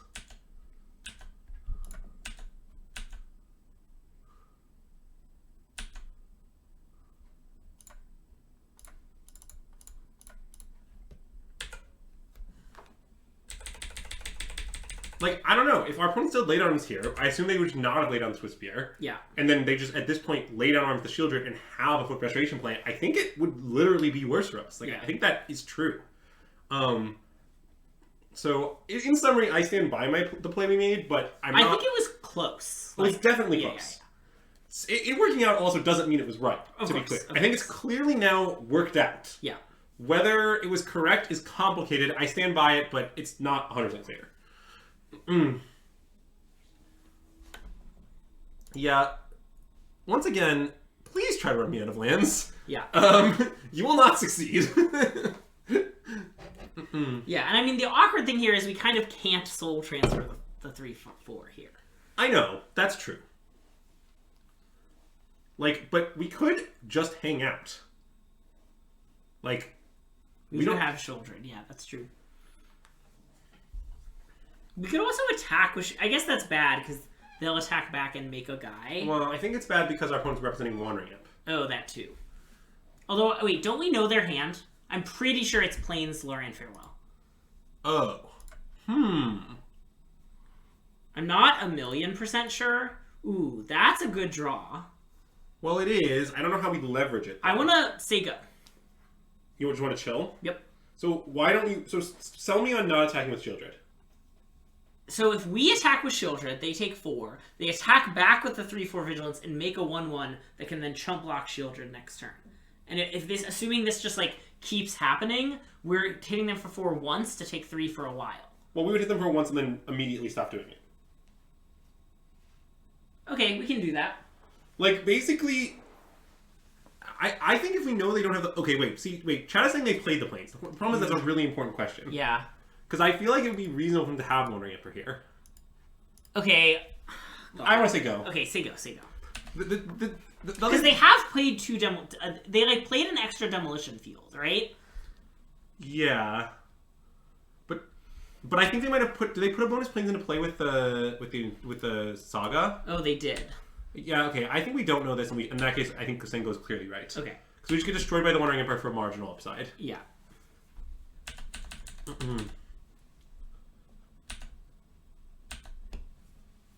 like, and here's a funny play. If our opponent for willed, there might be an argument for, like, killing our own Swiss pursuits in the bin. That's probably crazy. That's insane. But it's very funny, though. Did you consider how funny it is? It is funny. And I love funny plays. Famous funny play lover, Greg Michael, of the stream. Of the stream, Greg Michael. That's me. I'm a big fan of the use of the term of the stream to describe us. Ugh. Yeah, not friend of the stream, not enemy of the stream, just of the stream. Of the stream. And I admit that I'm probably costing myself some equity by streaming in the sense that I could probably track their lanes accurately if I wasn't. Sure. I also don't care. Sure. Notably, they played an Ikoria Plains, which was not a Plains we saw. So if their last card is Plains, then, like... I get what you're saying. Yeah. Oh, that's such a savage. Wow! I guess it does die to farewell. No, yeah, because we could just keep saying go and wait to find the land so that we can duress them. Oh, that's actually pretty appealing. Because when we play and draw a card, we're going to draw by farewell, right? Yeah. Because then they're going to farewell creatures, artifacts. Yeah. Wait, maybe we should just chill. I want to chill. Yeah. Who said it's hard to make farewell awkward? Who said this? Who claimed it was difficult? And the other thing is, if they slam, they'll also probably exile graveyards. Yes. Which is bad for everything we have. Yes. I mean, Soul Transfer doesn't care that much, but yes. No, I know. And I mean, normally, the reason I don't worry too much about that... I guess they do have Loran, but, like, for the Bankbuster... I mean, that's true, but I still think Loran is good. Well, I still think they'd play Farewell, right? Right. The basic point is we're just trying not to let them... maybe they don't exile graveyards because of Paragon? Yeah, this is, like, unknowable. Sure. I believe they could exile or not exile graveyards, and it's hard for us to predict. Currently, the Raider does have a wedding announcement, which is a juicy Paragon target. That's true. But on the other hand, a lot of us only play, like, 2 Paragons, and they should know... Like, we should give them credit for knowing what's in our deck. Yeah.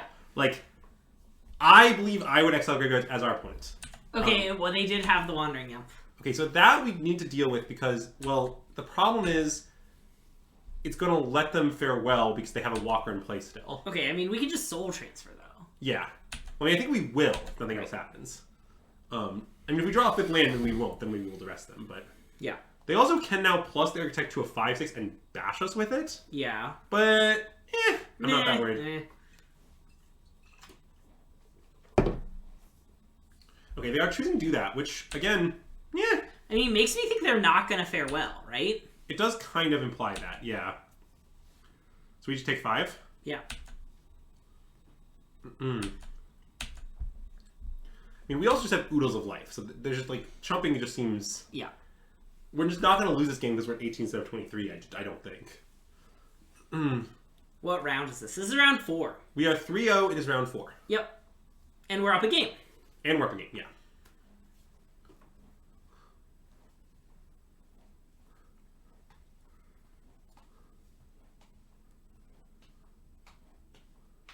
But I sort of think this is showing the prowess of Soul Transfer as compared to, like, Go for the Throat. Yeah. Right here.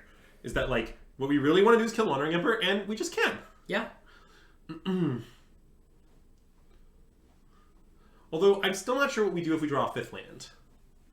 Because then I'm, like, duressing them is pretty enticing. Yeah, I do kind of like duressing them if we draw a 5th land. I think that's what I want to do. Okay. I think you're right, and then our plan is just like, yeah, you have a big board, but can you beat Shieldred? Yeah. Is essentially our line. Yeah, and also Gix's command looking very good. Yeah, that's true. Like... Okay, I'm sold. If we draw a 5th land, we duress. Yeah. Assuming they make no other play this turn. Sure.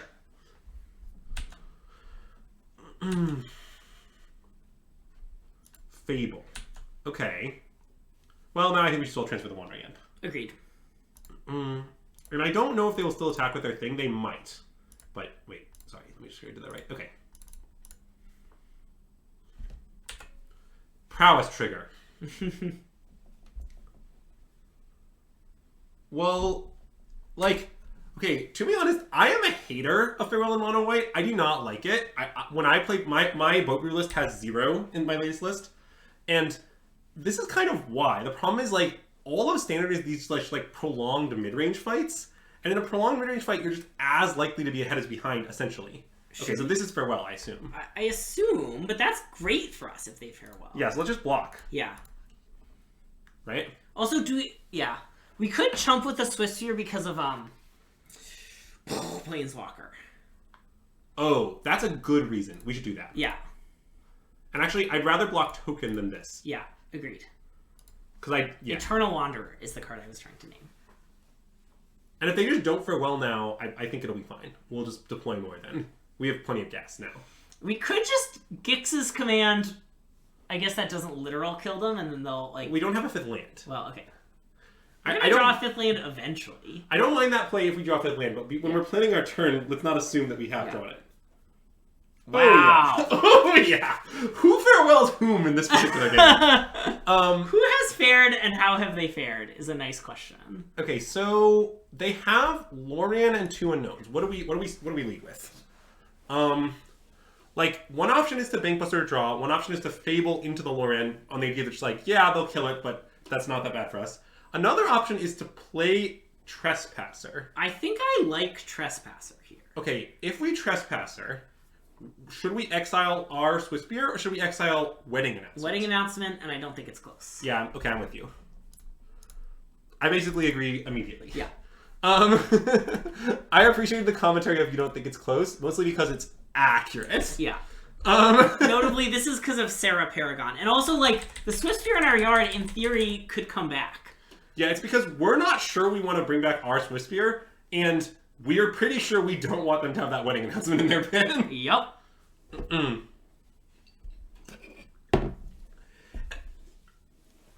confirm it was accurate. Thank you, accuracy expert Kai. Noted business guest of the stream.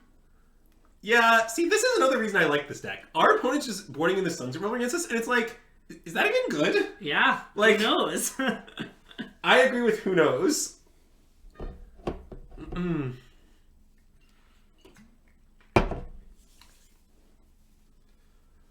Ugh, I'm vibing hard in this game now. I'm here for it. Ooh, that's good. That is good. I mean, we have Gix's command, which will maybe solve all of our problems at some point. Yeah. But that point is unfortunately not this second. So their card is Lorian ? Lorian unknown, yeah. And I sort of suspect the unknown isn't that good. Yeah. I don't know exactly what it is, but it just like feels like it would have been played by now if it were good. But I don't know. Maybe that isn't true. Maybe it's like an expensive card and they thought that these 2 spells were in their one expensive card. Yeah, I mean, Sunset Revelry did very little. I know. Well, see, we could just kill their team, put 2 counters on our guy, attack them for 6. Like, attack them for 5 and exile Swiftspear is one line. Another line is we could Bloodthirsty Adversary and flashback either of the spells in our bin. Yeah. Actually, wait. Is flashbacking the Soul Transfer on a token and hitting for 6 just good? That does seem pretty good. But I also don't hate just duressing them. In case their other card is something? Yeah. I don't like that. Okay. I want to kill the token and hit for 6 if we're... Okay. I think that's fine. I'm down to do it. Okay. I think I do like that. Yeah. Because kind of the longer we think this can cook, the better it's going to get. Yeah, that is definitely accurate. And we just continue to make their Lorian look incredibly stupid. Right. Which I love. Like, I've been in this spot as a white player. It's so frustrating. It's like, am I going to play my Lorian? Like, I don't know. I don't want to. Right. And, like, from their shoes, it makes sense that we'd be slow-rolling Fable, like, because of the whole farewell thing. Like, it would be a very reasonable card for us to have in our hand. And at this point, I'm happy to exile Swiftspear, to be clear. Sure. I agree. Another nice fact about the situation is, okay, at some point here, our opponent might be incentivized to play Lorian to prevent it from becoming Knight. True. Like, if our opponent's other card is a land, which I'm not saying it is, but, like, it could be. Yeah.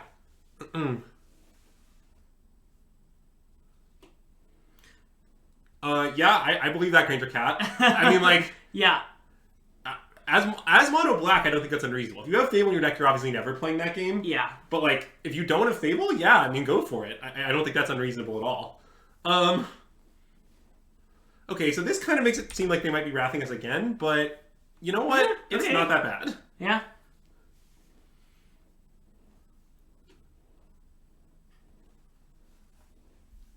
I'm also leaning away from mono white, mostly just because of, like...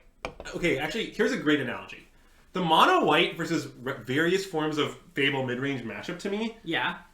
Feels a lot like the 4-color versus Ragavan decks in Modern right now. Okay. Where, like, it sort of seems like the 4-color deck should win, but you should have a ton of ways to make their life awkward as the Ragavan deck. Yeah. And so, in the end, even though they're structurally favored, their edge is just really small. That's kind of the way I feel about it. Structurally favored, but one of these decks is better.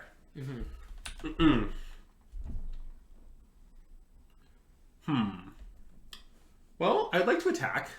Yeah. And I suppose XL Demolition Field. Sure. And then I think it's time to play a thing into Lorian. I think so. And I think it's just Fable. Okay, that makes sense. Because then no land. Yeah, no land. I mean, I think they're going to kill our Fable, obviously, but I still think we don't play land. Well, and then, because the card we want is Bankbuster. So we want them to kill Fable, we still get the Goblin, and then we have Bankbuster for later. Yes. I think 4-color Pile in Modern is not a very good deck since the banning of Yorion. I think things were different when Yorion was legal. Let me be clear. Yeah. Then it was like... Then things were very different. I think 4-color Pile in Modern is not a good deck. I would not recommend it to anyone for any tournament. I believe it is good against almost nothing. Oh, baby, is Lorian's going away! Oh my god! This is too funny. I want to slam them both to send a message. Oh, that's what we're going to do if they accelerate that. I mean, they might not do that. They could make a 2-2 here and try to double block. Oh, sure, okay. Now, we would get them if they did that, but they could do it. Yeah. Oh, yes! Just absolute savagery in the chat here. All right. And Fable...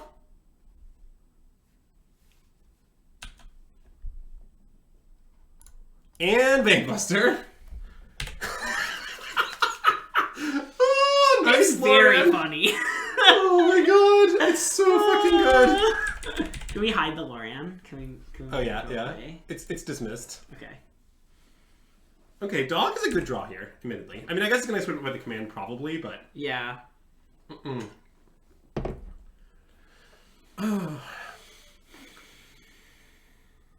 Okay, that's goodish. I mean, I guess it's not that good. They just don't have anything to get back? Well, yeah, but the problem is I think we're pretty likely to Gix's command on our turn, and that will give them a thing to get back, probably. But, we'll probably still do it. Oh, well, they played their planes, which is great. Oh. Yeah, that was really not what our opponent should have done. I mean, I don't think our opponent is playing this game great. Yeah. I do think we are playing circles around them, but they're not putting up the most resistance. I want to discard this and only this. Okay, I agree. Actually, maybe a Braid too. Because my plan is to Gix's command. Yeah. And just, like, kill their team. Yeah. And kill the Wandering Imp. And then attack the Wandering Imp down, yeah. Yep. I want to discard... a Braid? Yeah. Okay. Nice. Alright, let's Gix's command. Yep. So we cast this, destroy each creature power to a less... Oh, wait, this kills our Goblin. Oh, wait. Shit. Oh, shit. Did we screw this up? So we could just, like, put counters on the Goblin and kill... And then kill the 2/2/2s and attack the Wandering Imp for 4. Oh, and they have to lose the 3/3 or the Wandering Imp to that? Yeah. I guess that's pretty good, actually.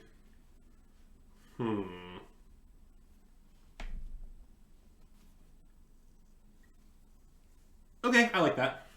I mean, it's awkward. It's not the best play, but I think we should do it. Pretty good. I mean, the other option to sit around, but the problem is this makes 3/3s now, so I don't want to sit around. I don't want to sit around either. Okay. It means maybe we should have kept the Abrade, is what I think it means. But I agree. Whatever. It's fine. Yeah.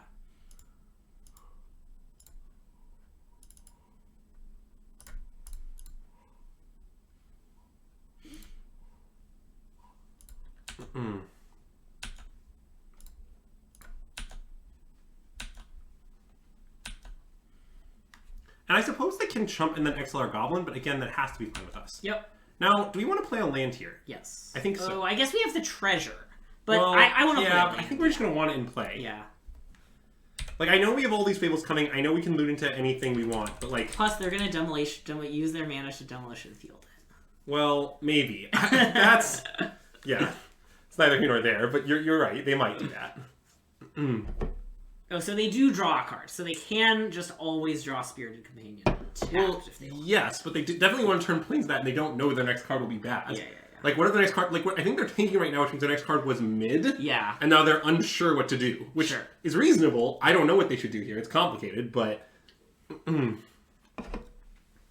Maybe it's another demolition field, and they're like, surely we'll run them out of basics eventually. I do like the idea that our opponent keeps feeling as we're just like, we got plenty of basics, let's be clear.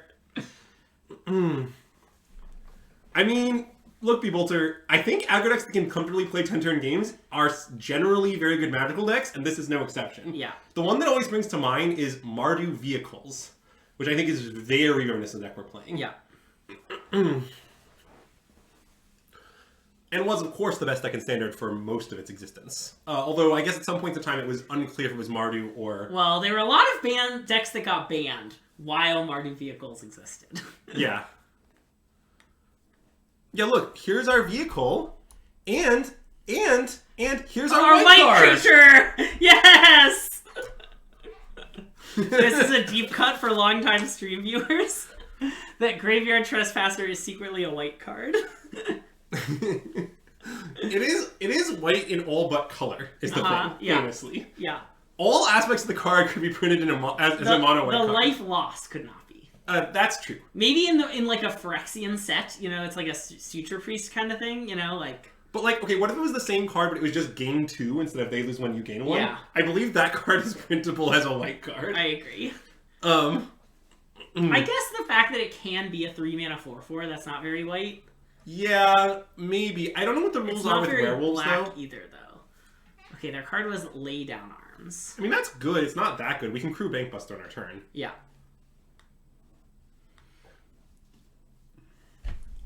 And just force our opponent in the same spot of Trump or lose 1 ring. Yeah, I mean, it does overextend us into Farewell, but I think I'm okay with that. Yeah. Ward discard a card is quite black. Is it? I don't think Ward's color space is that well defined right now. You might be right. I'm not actually sure of that. Yeah.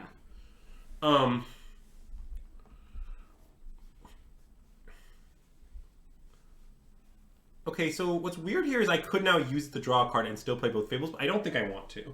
Wait, I want to do that? So you don't want to attack this? Oh, right, yeah, I do. Yeah, you're right. Okay, you are correct. For the record, what opponent's doing here is also just not right. They like, I get that they're hoping we draw a basic, like that's why they did it now. Yeah. But it's still wrong.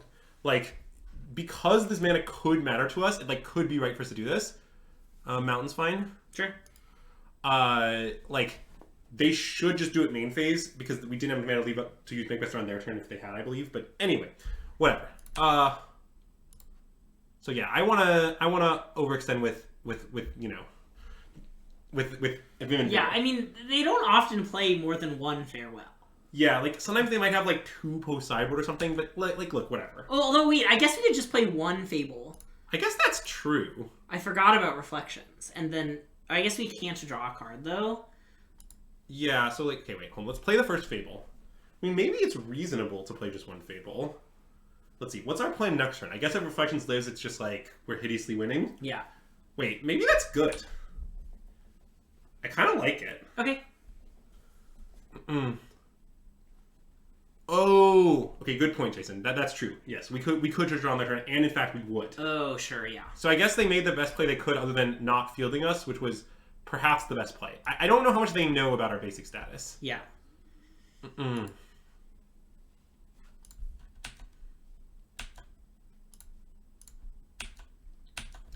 I also enjoy that we've had this Bankbuster in play for ages, and this is the first time it's doing something, and it's attacking. Wait, it hasn't been ages. Because remember, we waited around for we played it the same turn we played this Fable. Okay.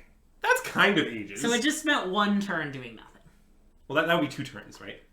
Oh yeah, the turn it was played, and then the next one, yeah. And then this is the 3rd turn of those. But it's doing something. Okay. It's attacking. And so I think I'm into say go. Okay. I think playing around the farewell here is reasonable. It's aggressive, but I think it's reasonable. Yeah. Mostly just because what I started to realize is... Oh, I did forget they're getting a 3/4. Yeah, but like... It's just that if we untap with Reflection, we're gonna crush them. Yeah. Like, just like in many ways. Like, we don't even need to like necessarily aggro at that point. We can like crew the Bankbuster, copy it, draw a card off the crewed Bankbuster. Like, trust me, we'll figure it out. Okay. It'll get bad for them, is kind of my opinion. I also do...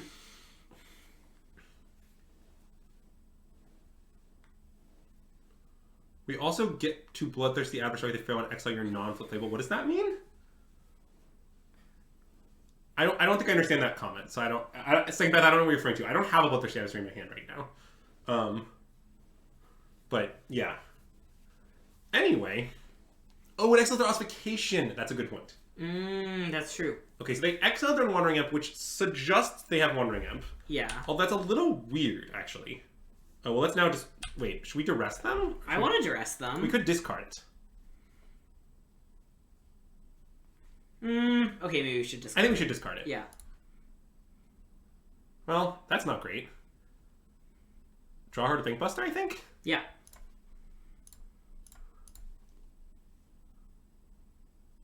Okay, well, I want to play all our cards. Yep, me too. And then we can just do something with Reflection on their end step, presumably? Yep. I don't think we need to sit tight. Yeah, I mean, we sit tight since we don't attack, yeah. Yeah. And these lands are going to be real spells in a second here. Yep. And I'm very happy to use our treasure token to make a goblin on their end step. How likely is that goblin to do anything? Well, it's going to attack and make a new treasure, at least. Oh, I guess that's true. Like, it's sort of no downside. Yeah. I am watching the clock a little bit, just because this is game 2 up a game. Yeah. But notably, like, we're doing better than they are. I know, we're winning. So our clock isn't great, but theirs is worse. Yes. Alright. And it seems the no duress has worked out, because I believe if everyone had Wandering Imp, they would have cast on their end step. Yeah. I don't really know what they have. Is copying Bankbuster better in this spot? Oh, actually, maybe. That's reasonable. It actually might be. Oh, that True makes sense. Bankbuster copy at end of turn. That actually sounds pretty good. Okay, well, we don't unfortunately have great blocks on this. I guess we could have copied a Goblin and triple block. Wait, is coming on and triple blocking good? I think it might be good. That seems pretty good. They don't have a lot of instant speed removal. Yeah. Like, they could have their, like, one Agonjo. Oh, they can Wandering Imp. That's true, but they didn't have that last turn. Well, we think they might have. Okay, this is too risky. Let's take it. It's too risky. I want to take it. Yeah, I'm into copy Bankbuster and end step. That sounds absolutely savage. Just a savage amount of value. Although, one thing is it does make our, like, reflectioning less, but it's bad against Wandering Imp, kind of, because they'll kill the original Bankbuster. Oh, wait, it's actually savagely bad against it. I'm off it. Let's copy Goblin. Just make a Goblin, yeah. Another reason why this is better is because we might just not want to spend too much of our mana next turn because we want to just Fable. Okay, they had it. Yep, we played around it very nicely. Yeah. What's today's candle sponsor? Great question. We've got a non-target candle today. We've got the Midnight Blue Citrus Candle from Bath & Body Works. It's a very nice, kind of strong candle, but still pretty nice, from the White Barn brand, with notes of spring water, sweet mango, and juicy citrus.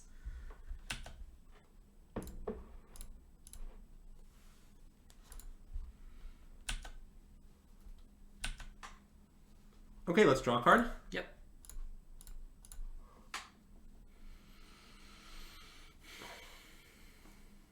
So now, the reason I'm pausing is I'm thinking about channeling Sakazan.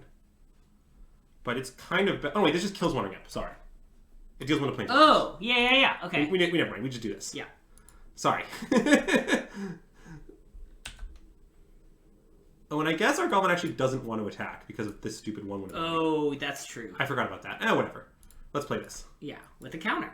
With a counter. And I think we might want to play Sakazan. I don't think we want to play Tucknuma. I want to hold them both. Okay. I guess there's also the blood. We might just throw one away, is another fact. Yeah. Okay, yeah, let's chill. Kumano just is a value card. Like, I don't know what you want. Look at that. We just killed the Wandering Imp. It's very nice. Look, chat, it's very simple. All flip sagas are valid. All of them. Look, if you want to play Okiba Reckoner Raid in your standard deck, I'm not going to sit here and stop you. Would I advise it? Perhaps not. The Shattered States era! Let's go! Okay, so are we taking from this? Because we're just, like, going to start fabling? I think so. Okay, that seems pretty reasonable. Like, I want this for machine gun purposes, is the thing. And we still have millions of life. Look, Chad, if you're not familiar with the standard powerhouse that is the Shattered States era, just so you wait. This is our public list. The secret list has Shattered States era in it. Don't worry. I promise. For sure. Oh no! I mean, I guess they're going to destroy one of our fables, I assume. But they're still just kind of treading water against our array of fables. Yeah.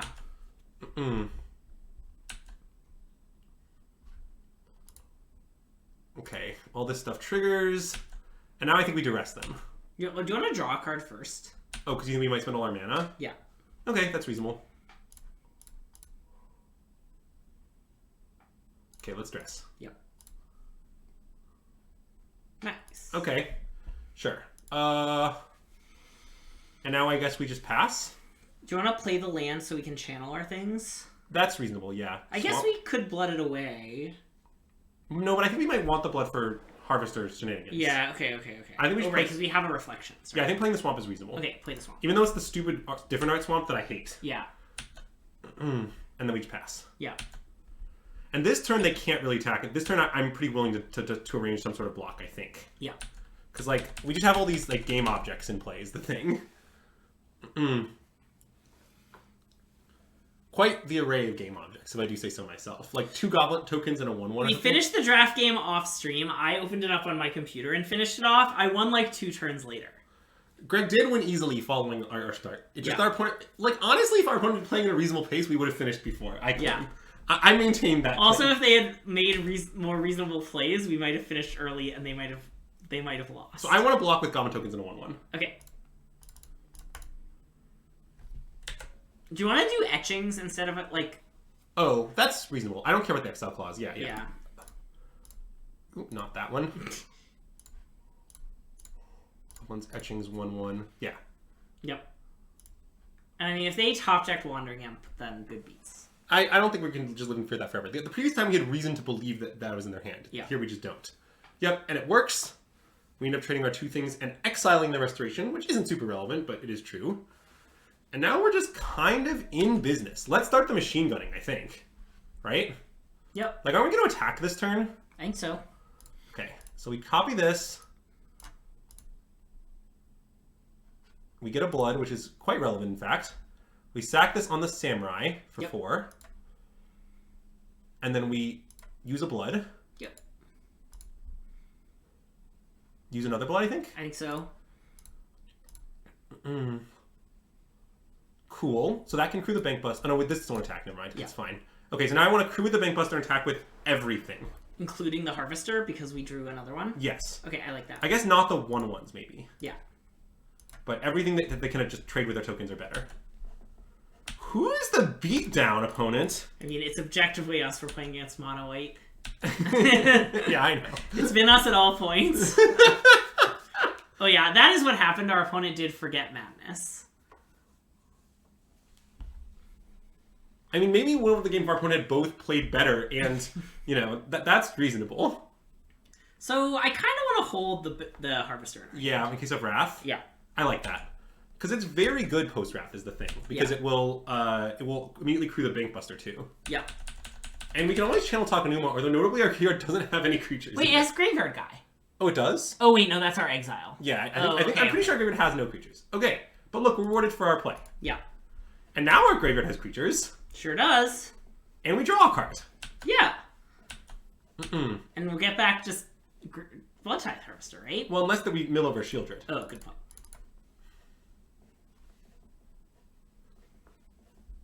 Ooh. Ooh, that one's good. That one's good. Yeah, definitely pick that one. I mean, I don't know if we should cast it this turn. I think we might want to wait on it. Oh, actually, wait. Is the only removal spell in our graveyard? No, we have a Braid. Yeah, we should wait on it. Do we have Soul Transfer? No. No, okay. We cast only Soul Transfer. The only one we've drawn. So I think we just play our non-blitzers. Oh, wait, maybe we can just cast it into Duress. Maybe that's just good enough. We should probably just cast it into Duress. Yeah, cast it in Duress. I mean, should I cast more than... Actually, I should cast Whisper first. Okay, yeah.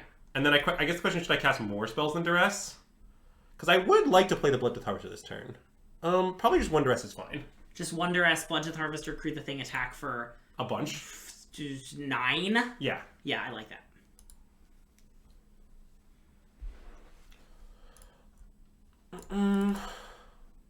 Done. Duress.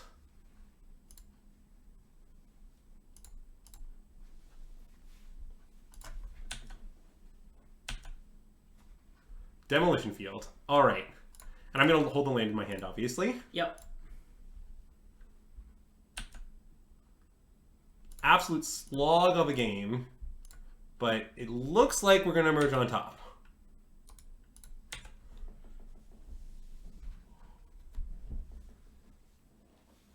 Boom. Okay, and even if they have, like, I guess, yeah, if they have another depopulate here, they're probably just still dead. Probably. It's not guaranteed, but it seems likely. Yeah. Yeah! God, I feel great about how we played Let's that game. go! The farewell thing was, we savaged. Oh my god, yeah, that was so long. It was like literally half an hour ago, but it was awesome. And then like we made the Lord look incredibly stupid, and oh.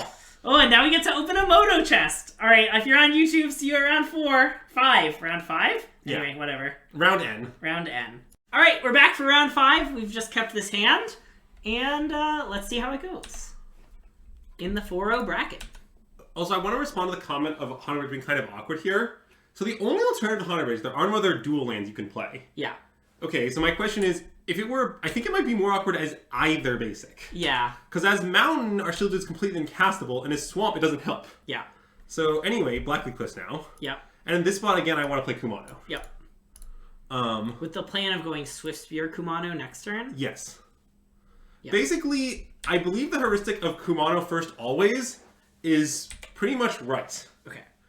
Like, I like maybe a weird exception exists I haven't thought of, but in my limited experience, I have not found a scenario it's wrong yet, and I still want to make that play. Yep. It's in the words of Max McVitie, it's too much DPS. Yeah. That is what Max McVitie would say, Greg. Love it.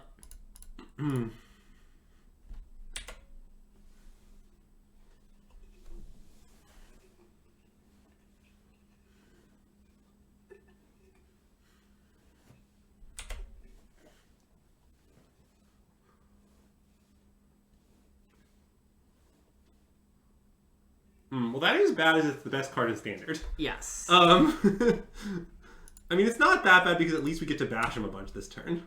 But, you know. And so we want the counter on the Swift Spear, right? I believe so, yeah. Don't you think so? Yep. And I think just bash with both. Yep. Maybe there's some argument leaving this home because we want to trade, but I think just getting the damage has to be better. Would we trade for Harvester? I think yes, right? Yeah, so we okay, bash. Like, I also think it's pretty aggressive then if they just take it. Like, what if they take it and we just don't block them? Yeah. Like, because now, like, we're kind of reaching a point of, like, okay, like, it's a lot of damage. Right.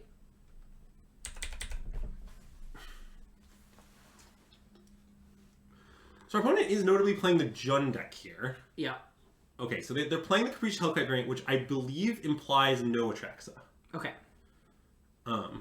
Right, so, like, I think I'm interested in taking. It's a little dubious. I like taking here. I mean, I think they're going to invoke us, right? That's the most likely thing. But that makes me want to take it still. Yeah, agreed.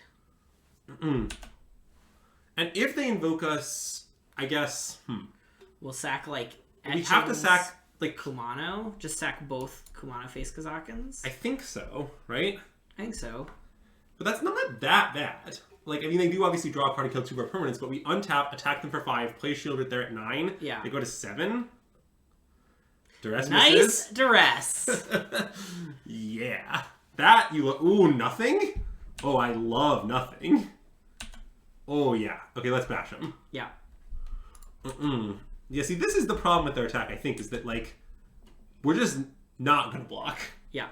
And I think given that this was going to happen, probably they had to go back in time and block our etching. Yeah. But anyway, maybe they had some plan that they changed for some reason. I'm not sure how we ended up here. Maybe they have 2 2-minute kill spells. Yeah. That would make some sense, although it's weird because they also need to save them for Shieldred. And then even worse, because we do Trespasser, we're not going to play Shieldred. Yeah. Tear Asunder on etching. Alright. That plays.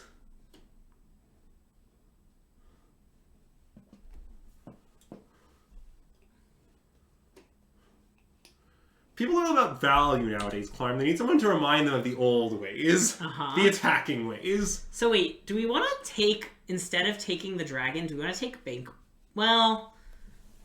I think we should take dragon. Okay. The damage makes sense. I think the damage matters a lot here. Yeah. I get what you're saying, like with they could play Hellkite next turn, Yeah. and you give them a worse set of cards, whatever. But I don't think that's that important. Okay. Also, I just don't think this is actually that good. Right. Like I think if anything, we take Go for the Throat. Yeah. But I think I just like playing this. Explain me. Oh yeah, that's accurate. It's explaining me well. Wait. I don't think it will explain you. I'm concerned. I don't think you have an Enter an MG wiki. Is the issue? Nope, it does. It knows you top 8 at a GP that season, so that's where you're found. Oh yeah, okay. That's how it got here. Yep, they did a second kill spell, but they waited for the Shieldred. Yeah. So they were in fact owned by us not deploying it. Nice. Ugh. Love this game. I mean, I guess things are getting a little scary. If they have like a good play this turn, things get scary. But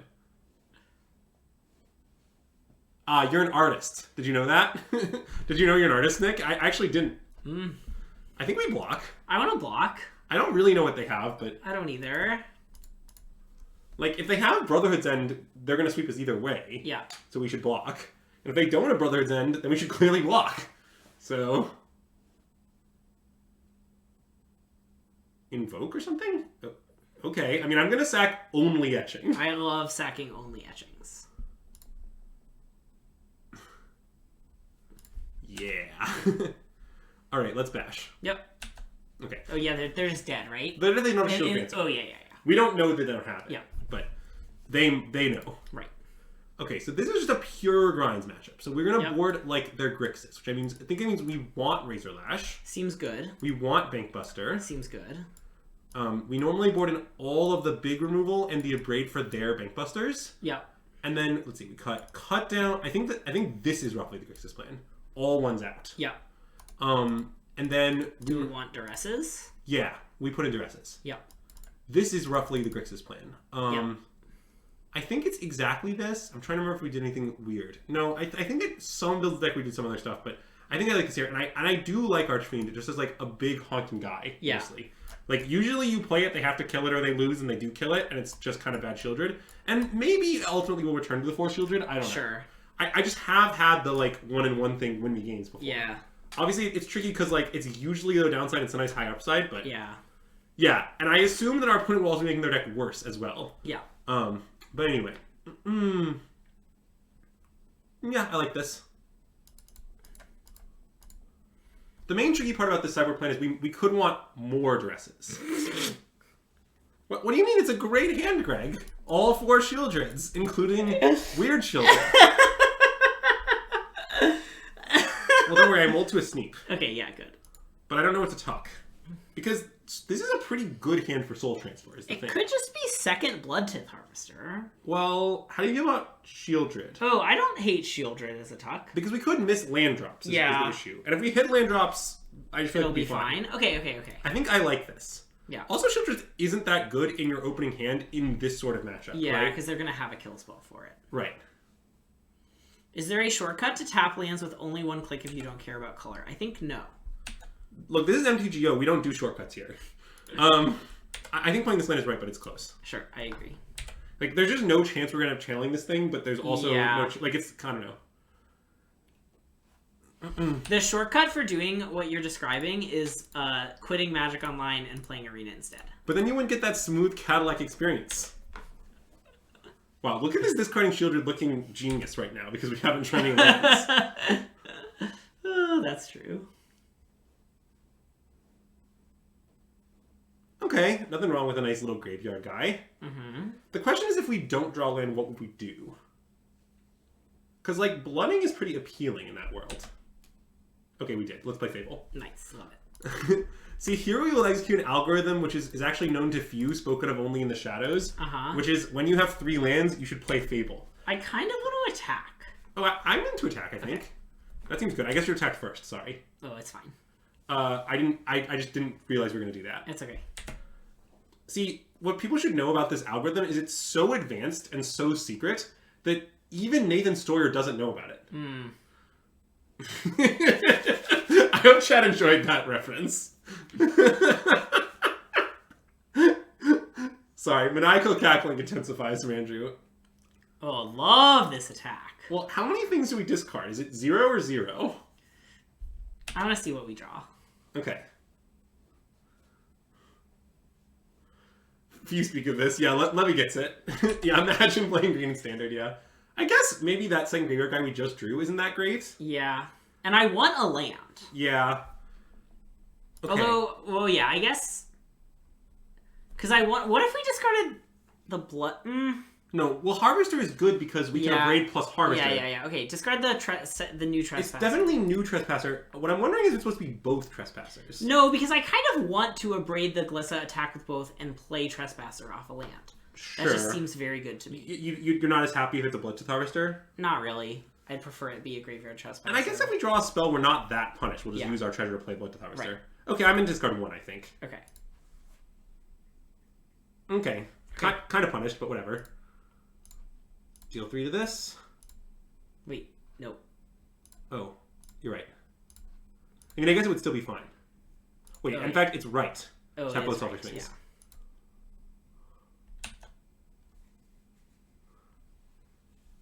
It is a little sad if our goblin gets cut down, but it's still just like not that bad, right? Oh, that's true. Well, maybe I should have gone to combat and attacked first. Oh, yeah. Okay, wait. That was a punt. Not going to combat first. But it's fine.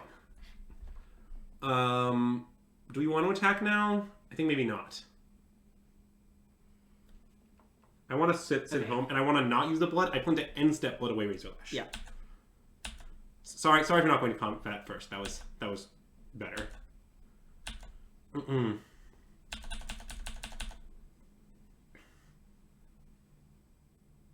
guess one small issue is that the blood is our artifact for soul transfer, but I think it's still fine. Oh. So that just kills our stuff, huh? Yeah. Okay, this is badish now, but we definitely let it happen. Right? Yeah. What we can do.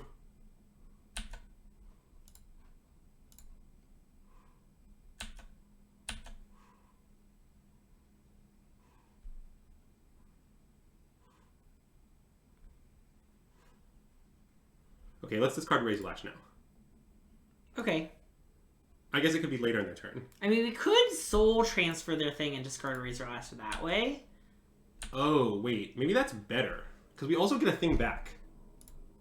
We get Graveyard Trespasser. Wait, we don't have any enchantments. Oh, we did momentarily go. You're right. Sorry. Yeah. I think we should still discard this. Okay, do it. I mean, I see that that's an option, but I really want the 4th land. Yeah. Great. So now we just play with the Harvester and bring it back. Okay. We do take 2 pain. I know our Lex is getting low. I still think it's the play. Okay, I agree. This is game 2. We lost 1.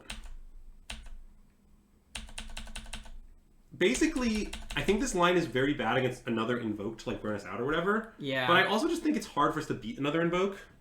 And like, if our opponent's hand just isn't very good, this line is by far our best play. Yeah.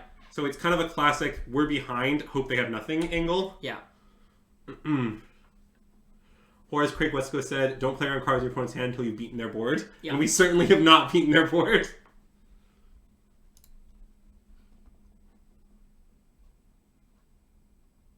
Okay, that can happen. Yep. Love getting trade here.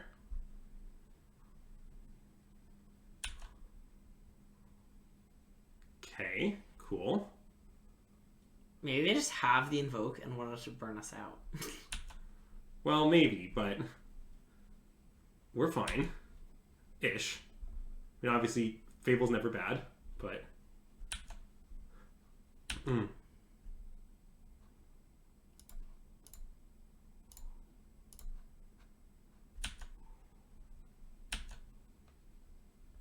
Okay, so now... Ooh, that's good. I mean, I think we just want to attack, play Graveyard Guy, play Bloodtooth Harvester, right? That makes sense. I guess we can see if they just choose to block, but they're not going to. Yeah. And it's I agree that, you know, Razor Lash while behind doesn't look that great here for sure, but yeah. Honestly, we can turn the corner pretty quickly if they don't have much else.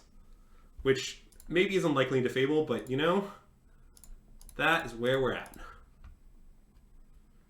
And I think I should hit their Graveyard Guy. Sure. Well, because of Pre-Shell Kite, it slightly matters. It doesn't, because Capricious Hellkite can't take creatures. Oh, right. You're right. It doesn't matter at all. Well played. Yeah.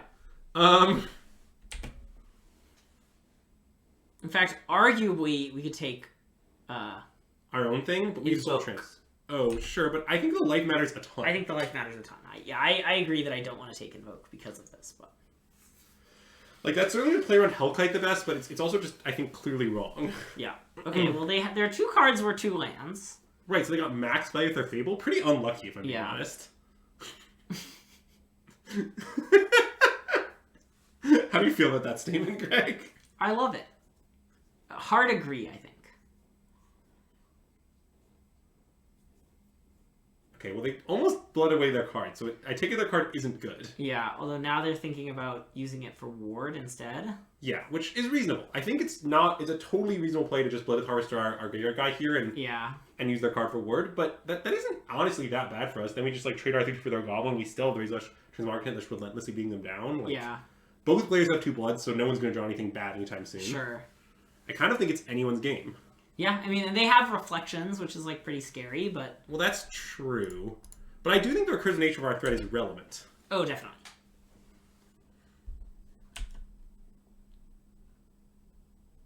Okay, just attack.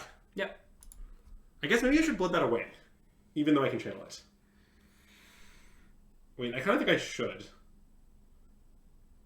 Might we be able to get him in combat? Serious question. Well, what would getting them mean? Trading for the Blood Tooth Harvester? I guess that's pretty plausible. That feels like, well... And that maybe is good for us, actually. Actually, you told me. Let's attack and pass. Yeah. I mean, I think soul transferring their thing is a fine play, too, for the record. I think we want to soul transfer the reflection pretty badly, though. Yeah. Like, I know that, like, this combo can be broken up by hitting either piece, but, like, you'd much rather hit one of the pieces. And I just think our opponent's going to think here, like, why shouldn't I attack, you know?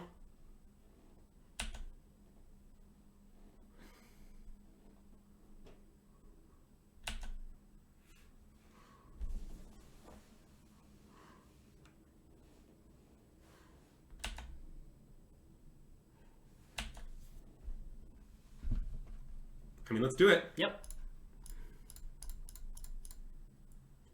Suckhenzen. Get him, Spirit Tokens. So if you don't have an artifact or enchantment, does soul transfer, like, transfer it to the garbage? Yeah, it takes the soul and it's like, what am I supposed to do with this? And it throws it in the trash. Okay, well that is muy bad, but it's fine. I'm sure there's a good one on top for us, right? There is! Okay, so we're gonna kill all their stuff. Okay. That's very good. Should we make our guy a 6/4 lifelink? That seems great. And just threaten to kill them? Or we just... Well, bring 2 things is very good, Okay, let's bring back 2 things. That seems better. It's just that we're at 6, but I think it's still right. Right? Like, I think so. I mean, putting them at 4, if they're at 4... Well, the problem is just that, like, okay, they get 100 looks at an answer. Yeah. Because, like, they will untap, draw a card, they can Fable it away and blood it away, so they can see 3 cards. Yeah. So, like, in my head, they're just, like, going to find every answer Razor Lash. But what if they find a blocker?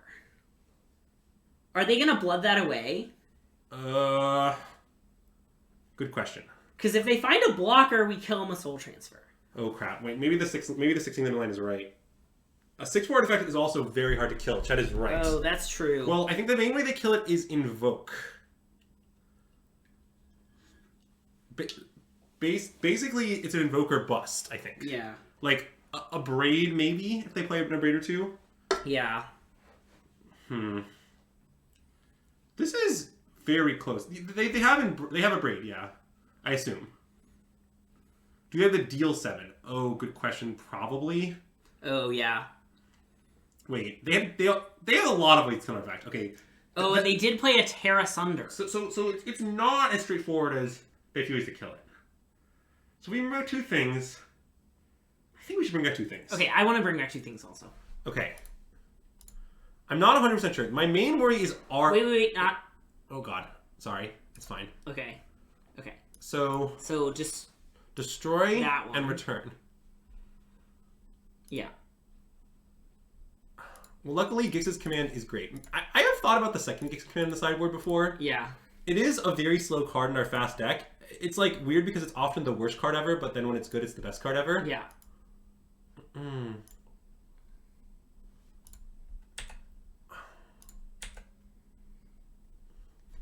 Man, this Trismegiston has done basically all of the damage we've dealt. Yes, it is very good against Grixis style decks, even given their Terra Sunders, whatever, yada yada. Yeah. It's a great card in this matchup.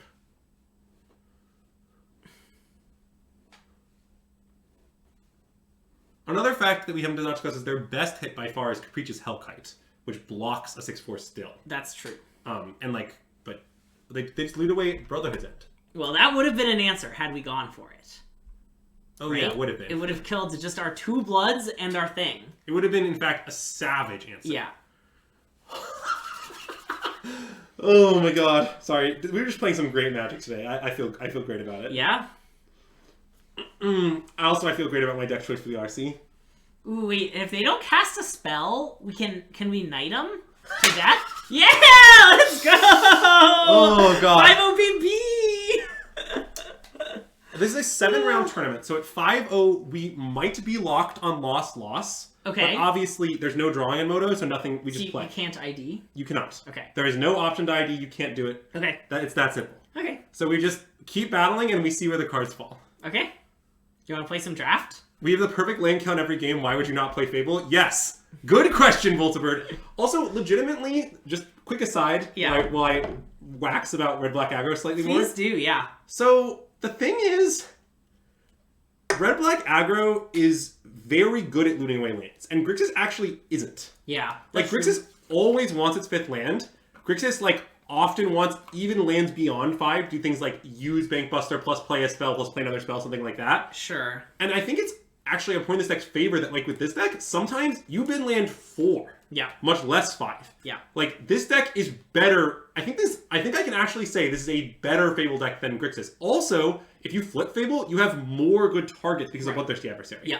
So, that now, obviously, the best Fable deck isn't the same as the deck that uses Fable the best. Sure. But I do think, insofar as it matters, this is the best best deck at using Fable in Standard. Right. Anyway. Although, I don't know, the Boros control deck from earlier was very good at using Fable. That is true. But anyway, for YouTube, that was round 5. We are 5-0, and we'll see you soon for round 6. And we're back for round 6 at 5-0, and again, we tried to play a draft round in between rounds that is still going. So I'm going to be over here finishing up our draft while Andrew is playing. Yeah, but luckily I got a great hand. Nice. Okay, they are alphaing, which is very scary. Mm.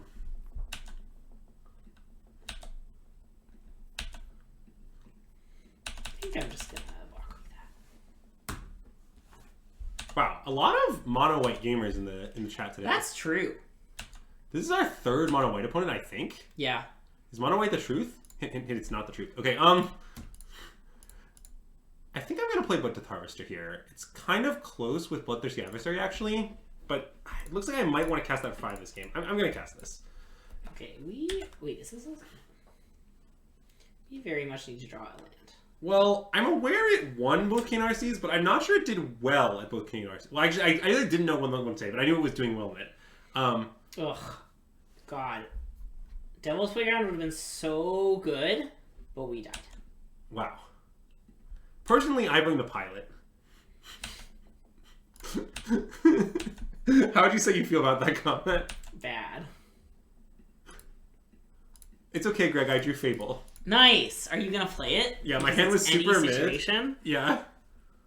Ooh, milk. I do love Milk Jam Creamery. It is famously in Uptown. It's great.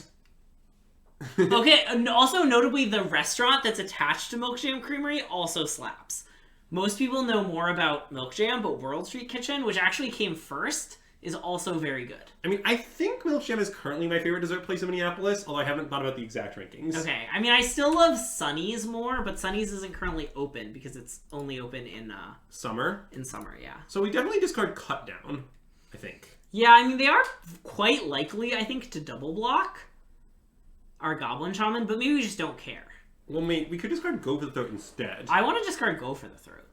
I mean, do you want to discard Go for the Throat land? I think so. Yeah, Because if we actually, don't play another land, it's not even that good. No, actually, I like this. Yeah. Cool. So let's bash. Yep. I'm not playing adversary, I'm pretty sure. Because I'm going to play it for 5. Yeah. Like, very soon. Yep. Which is another reason why discarding Go Through is pretty okay. Suki and Mimi, I've actually never been there, and I've heard it's great. What kind of place is it? I think it's like kind of... I think it'd be not a good place to get takeout from. Okay. But it is in Uptown. Cut one of them down. Okay. And I think I will play this lane because I want 5 mana for Bloodthirsty. Yeah, and do we want to play Graveyard Guy? Yeah. Okay. They often don't have any main deck wraths, to be clear, Greg. I know that our previous opponent have a lot of them, but I'm not going to respect it most of the time. And I think I want to exile... It's actually complicated. Probably Spirit Companion. Yeah. By the time they're Sarah Paragoning, probably that one's going to be better. Well, yeah. Or if they, Restoration. Yeah. Well, if they Restoration, it's conceivable that the land is actually better, but it's... The land finds the land, so probably not. Yeah. Yeah. Look, I'm sending the dog to a better place, chat. Let's be clear about what I'm doing here. He's going to a glorious life of retirement in the exile zone. Yeah. That is not a show of strength, I would say. Agreed. Ooh. I'm going to play that, I think. Love it. So we just kill this, hit them for 3, exile their guy, and play our Graveyard Guy? Yep. I mean, we could play Bloodtith Harvester because we have the machine gun coming. Well, I guess we can just do it next turn. But that's not really a reason to play it. Yeah, okay, yeah.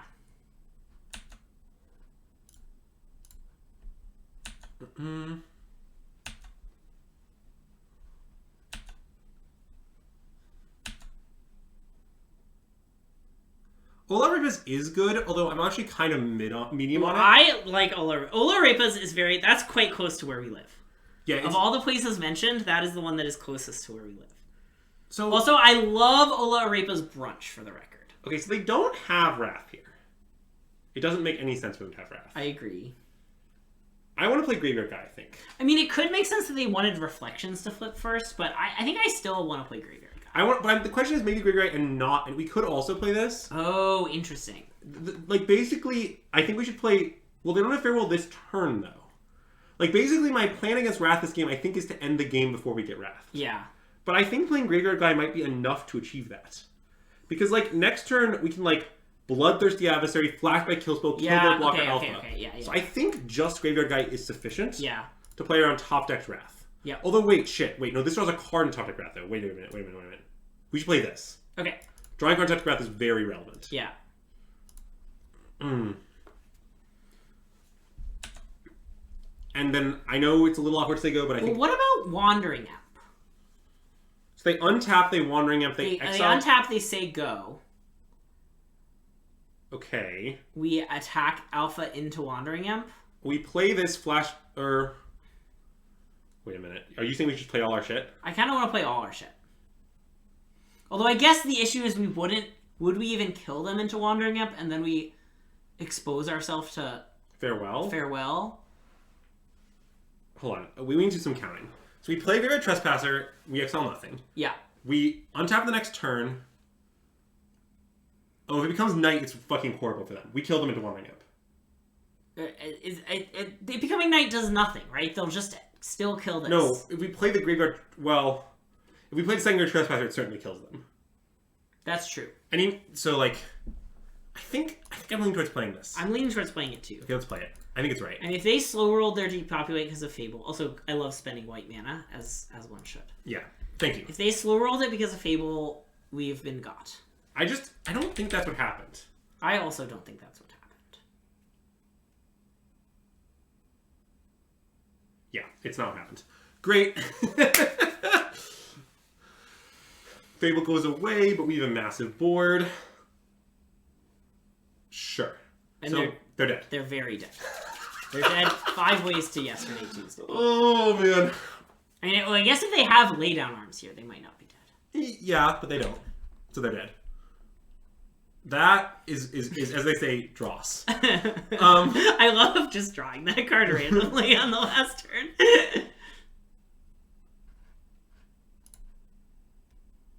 Okay. Nice. Okay, so we're just going to board as we did before.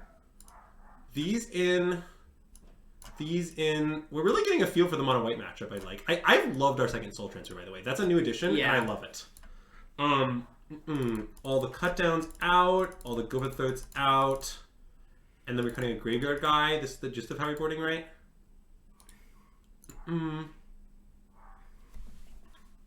Oh, and Archfiend goes. Yeah. And I think we board down to 2 graveyard, which I think is reasonable still. Yeah. I mean, it's nice that it's good against their kill spells, but it's just so slow. Yeah. Is the issue. This seems good. Yep. Also, notably, I don't think Gix's Command is like incredible in this matchup, actually, even though it's been good when we've drawn it. Yeah. It's just, I mean, as a limited player, it's just a good card. Well, what I like about it the most is basically I think having a sweeper for small things is good. Yeah. But Vampire's Vengeance is so narrow that it's unacceptable. Yeah. And from that perspective, having Gix's Command I think makes sense. Yeah. Like, I'm kind of imagining that we're playing it for the sweeps mode with some upside. But yeah.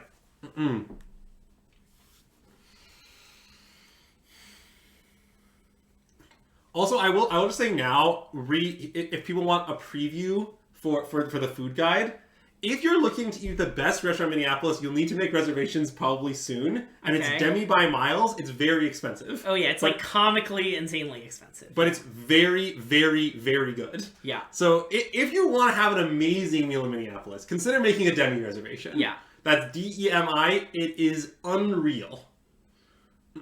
It's like a tasting menu kind of, like a 7-course tasting menu kind of thing. It's also been described as very unique and very Minnesotan by food reviewers. Yeah. Which I think is accurate. See, classic opponent doesn't know how to sideboard. Sorry, look, chat, if you've never seen me when I'm doing well in a Magic tournament, this is pretty much what it's like. It's true, yeah. I start vibing hard when I start winning. I also, really like man, winning. we might exhaust this candle. It's like almost done from this very long stream. Like it was like up here when we started the stream. Quick, someone change the channel sponsor and save the candle. No, we gotta we have so many, we gotta use them up. The best thing about using up candles is then we can buy more candles. That's true.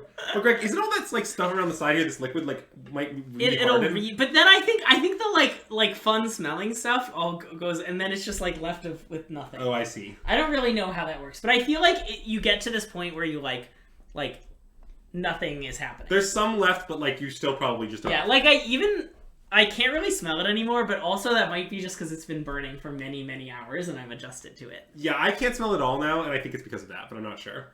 Yeah, is anyone here a candle scientist? We need some candle expertise. Yeah. Also, if you are legitimately a candle scientist and can prove this, you have a standing invite to guest on the stream. Wait, I think we should mulligan. I know our hand is lands and spells, but it's slow as hell in a match we want to be fast. Yeah. It has no double black for soul transfer. It's land heavy. Also, it doesn't have Fable. It's close. I think it's a mulligan. Okay, well, mulligan. Like, why do you want to keep, is what I'll ask. Because we have something to do on turn 1, and then a graveyard trespasser on... yeah, okay, mulligan. Okay. Yeah, special Sunday stream! We've gotten some feedback recently that people... Well... that people would like us to play some actual tournaments on stream, and so we're doing that. Great. Okay, beautiful. I believe that is better than our 7. Agreed. Okay, so... now as far as what lands to tuck... Haunted Bridge is going, so we want to go 1-2. And I guess just Sulphurous Springs? Sure, yeah. I mean, at least without black, notably. Which is important for Shieldred, but we'll probably give that back time to get 4 lands, right? Yeah, I think so. And that also does give us a Takenuma back if we just draw, like, running lands. Yeah. Which is unlikely, but you never know. Sure. They also did multiple 6. No yeah, good. we only have 1 of each channel land. If we had repeats, I would tuck the channel lands. Because it'd be real brutal if we drew the repeats. Wait, Zoe, aren't you literally at the NRG? As a follow-up question to this? Like, maybe it's, like, over and you've gone home, but I don't know. Like, didn't you, like, play an NRG today?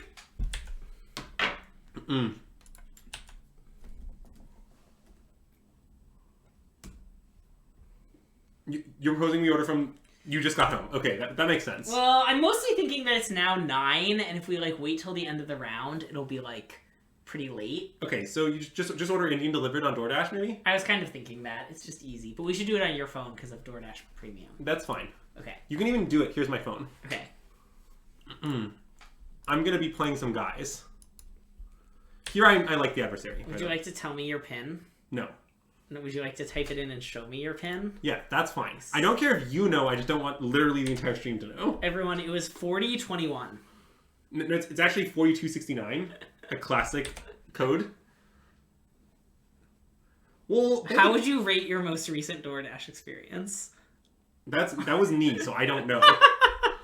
It was literally a place in New York. Nee's currently in New York. Oh, that's very funny. Okay, well, I'm giving it 5 stars. Okay. Yeah, I mean, Laydown Swifty is gas, but, like, again, you have to understand our opponents are in a bind against this deck, right? Like, it's always unclear to what extent we're aggroing them versus what extent we're grinding them. And, like, you've seen us, over the course of the stream, win games against White on turn, like, 5 and turn 100. So, like, should you lay down a Swifty if you're playing against this deck in a tournament? The answer is, I don't know. Neither do our opponents. No one knows. It's really hard. I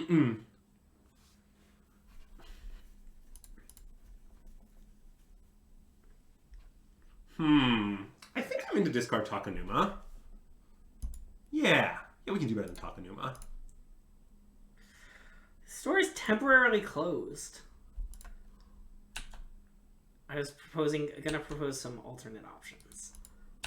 Okay, I'm gonna attack with our creatures in the meantime. Yeah, that's a little annoying. How do you feel about... Oh. When does this place close? Do they close at 9? Because then I shouldn't order. Yeah, they close at 9. Okay, that's rude. Are there other... I kind of feel like Thai food. Oh, I'm down for Thai. Thai is good. What I like about it is that it's good.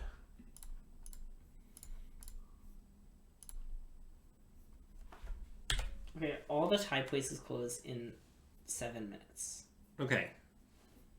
You should probably be looking in DoorDash, not in that. Well, I was checking. DoorDash said order in the next 7 minutes, and I wanted to know if that meant that they closed in 7 minutes or that they closed in an hour and 7 minutes. Okay.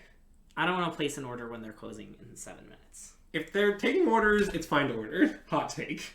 But I understand your argument.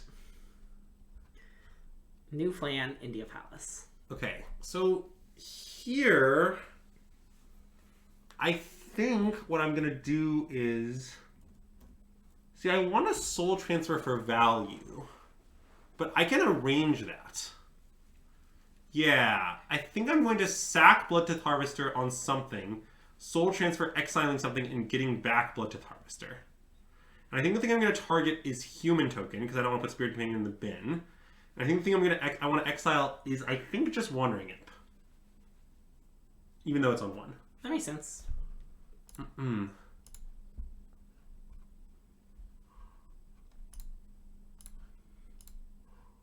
Okay, what do you want for Indian food? Sorry, chat, that I've been distracted ordering food. Well, I really like the cheese curry I usually get. Oh. Last time you ordered paneer tikka masala mild. Do you want that? Yeah, give me that. Okay. Well, normally I get 2 curries and I split these, and that's one of them. Okay, what if... do you want me to pick a curry and then we can split these? Yeah, that's fine. I usually get my Zen curries a goat curry, but it doesn't have to be. Okay. Just so you know what I normally do. I normally go put, a paneer curry and a goat curry, and I split these. That is my default. Lamb, you mean? Lamb is fine too, yeah. Oh, wait. I mean, they may or may not have a goat option. Oh, yeah, I don't think they do. But famously, goat is the goat, Greg. They're technically both creatures. I don't really need this Bloodthirsty Adversary, even though I can pull Fable Shenanigans. I have Bloodtooth Harvester Shenanigans Good Lives. I'm just going to trade.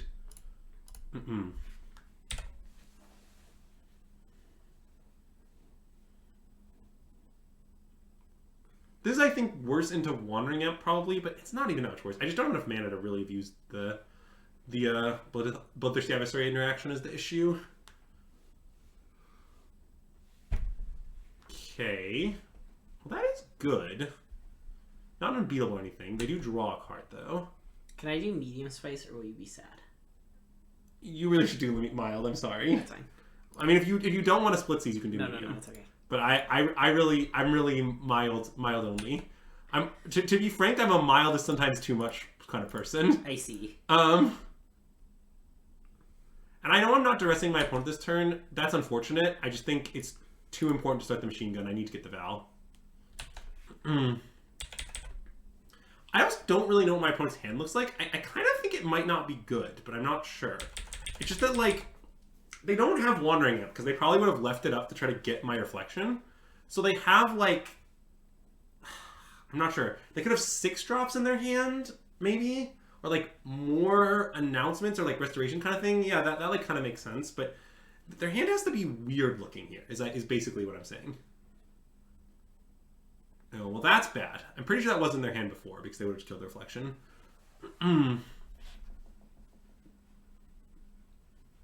Yeah, I think I should just block again. The issue here is I just don't really know how I'm winning the game. I'm just kind of slowly losing, but we'll try to figure something out. We have a lot of blood.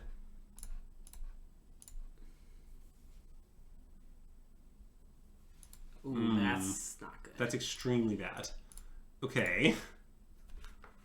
Well... This is still game 2, right? Yeah. Okay. I mean, I think I'm going to be going to game 3. This game is, I think, pretty concedable. Yeah. Is how I would describe the game state. Uh-huh. Like, I'm not going to concede right now because, I don't know, you never know, I guess, but it just... I can't really imagine victory. They just have too many game objects, and I have too few. Too many rectangles. I mean, we have a lot of we do have 8 rectangles. Yeah. I guess it turns out that the quality of rectangle is an important factor. I'm going to take from this. I mean, they have 12 rectangles. The reason I'm taking, by the way, is I plan to Blood to the Harvester their 6-drop if they play it. Ah, yes. Okay, they are choosing not to play it to let Nominally do that, but that's all fine. Yeah.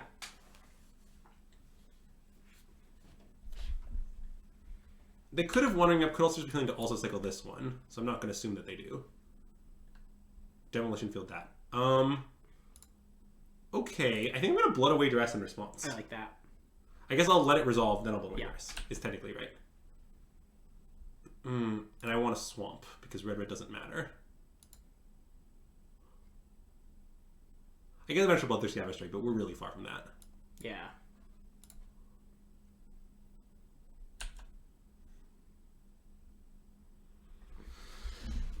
Punished, I guess. I mean, not really. Yeah, not really. I'll play this and say go. Okay. Maybe I should just concede. Maybe I'm just deluding myself by playing this game. I don't know. I think conceding is pretty reasonable. Yeah, because their freaking thing is flipping and all their tokens are huge and like... Yeah, and now we can't even kill the angel.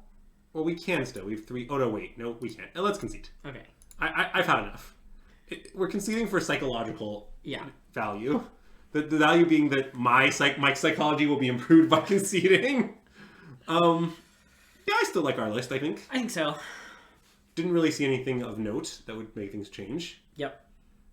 Well, I think conceding actually is bad from a clock perspective because usually the player who's winning burns more clock. Yeah. So, like, I think if you're, like, the most ruthless possible play is to constantly F6 and make no more plays. Yeah. And just, like, force your opponent to expend clock time, but, like, I'm off it. Yeah.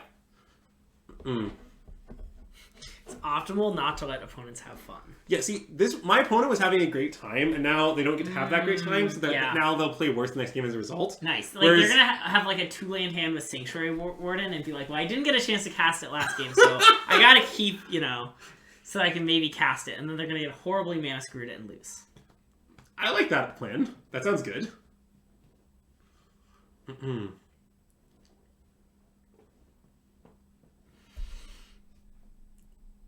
Wow, we could add some waffles for +0 minutes.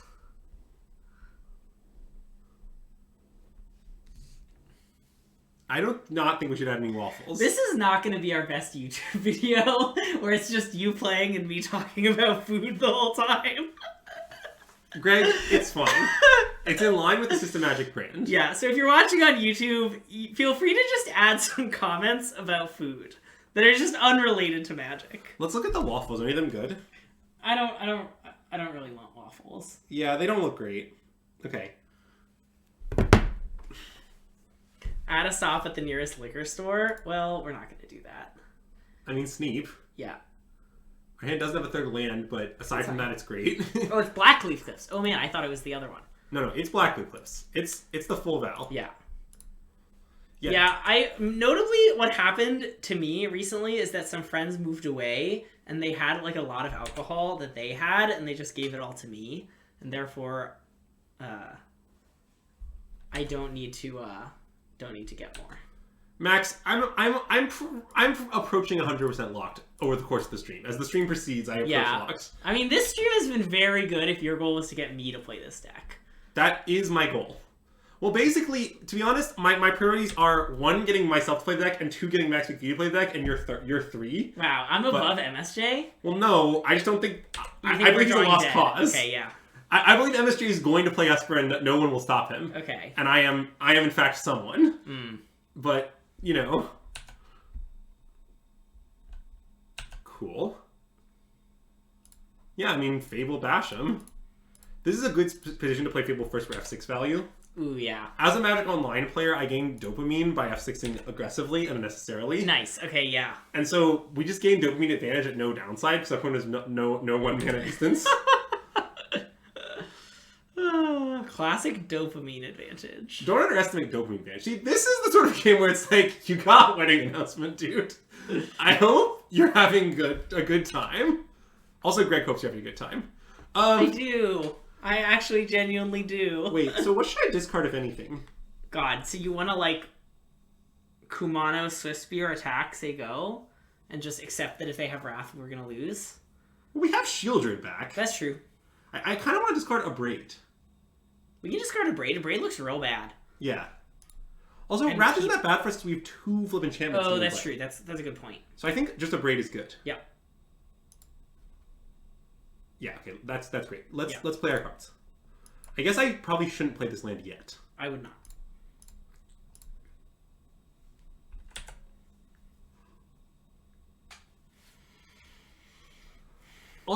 I also just think, like, I don't know, again, these decks don't have that many to populates, and I'm not sure how many they're in against us. I have a lot of questions about the populate numbers. That basically, the conclusion of all this is, like, usually when I'm not sure, I just recklessly don't worry about depopulate with this deck. Yeah. That makes a lot of sense. Okay, they do have it, which is good for sure.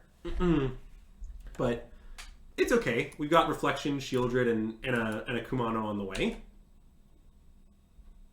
Okay, I don't love drawing another land. That isn't my favorite thing I've ever drawn. Well, let's play a 5/6 Shieldred. I mean, look. If they don't have a way to kill this, they will lose.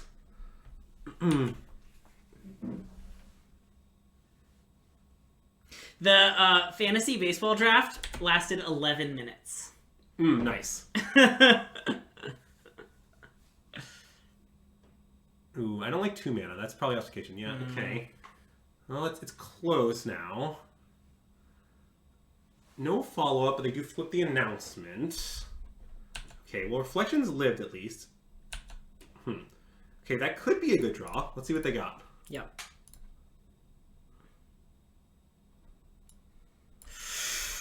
Okay, hold on. Let's think about this. Yeah. So, Farewell is just Wrath here. It's not better than Wrath or anything. I think we should take Elspeth Resplendent, especially because they just might not have a 6th land. I agree. I want to take Elspeth Resplendent. Elspeth will also just fucking crush us, is one of the things. I mean, I'm not saying this is great for us. I actually don't think it's, like, over. Yeah. What if our opponent just doesn't hit a 6th land for a while, you know? And I'm going to attack with only the copy. Oh, I actually am not sure I like that. Why? I feel like we need to draw another creature next turn to win, like... Well, but what if we draw, like, Shieldred? Oh, that's a good point. And I just don't see what we gain by trading now. Okay, good point. Good point.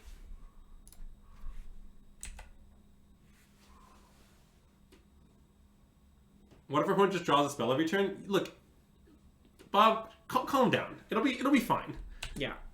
It'll be fine, Copium. Well, another way I think we might win this game is that our opponent... Oh, no. Well, okay. I mean, that is a worse draw than a land, if I'm being honest. Yeah. Another way I think we might win this game is if we get Farewelled and then find Shieldred. Which, okay. I understand isn't a great plan, but, you know. What do you want from me? Alright, well, let's copy etching attack with both. Here we should definitely attack with both. Oh, sure. Because I'm a little worried about them. I guess they can't Farewell just enchantments because they lose their obfuscation. But, okay, whatever. I want to attack with both.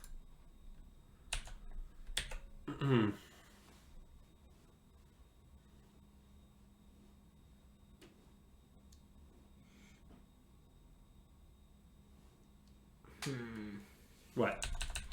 I'm worried about death. Well, I think we're just losing, Greg. It's fine. There's nothing wrong with us losing. I don't like this play by our opponent. Can I just say that? I think the play was slam Sanctuary Warden. Yeah. But, whatever. Well, we're pretty dead now. Yeah. I mean, maybe there's some weird situation we could win with, like, running Shieldreds into, like, we Shieldred, make them farewell, and have another Shieldred or something. Yeah. But it's exceptionally difficult.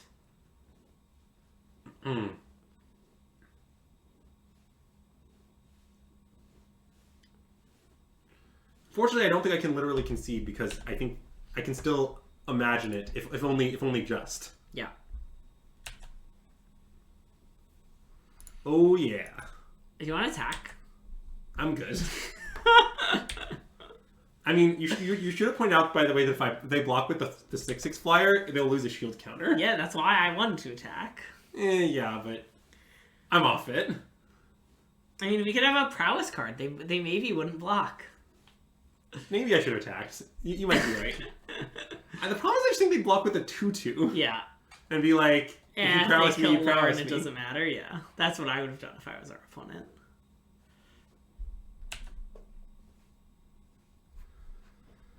Okay. Shieldred online. And now we simply hope that none of their 3 cards can beat a Shieldred, and they slowly die to it until they're forced to farewell their own stuff and the Shieldred, and then following that we somehow win. I mean, the fact that they did not Roadside Reliquary in response is a bad sign for us. Okay, I'm conceding now. Yeah, you can concede.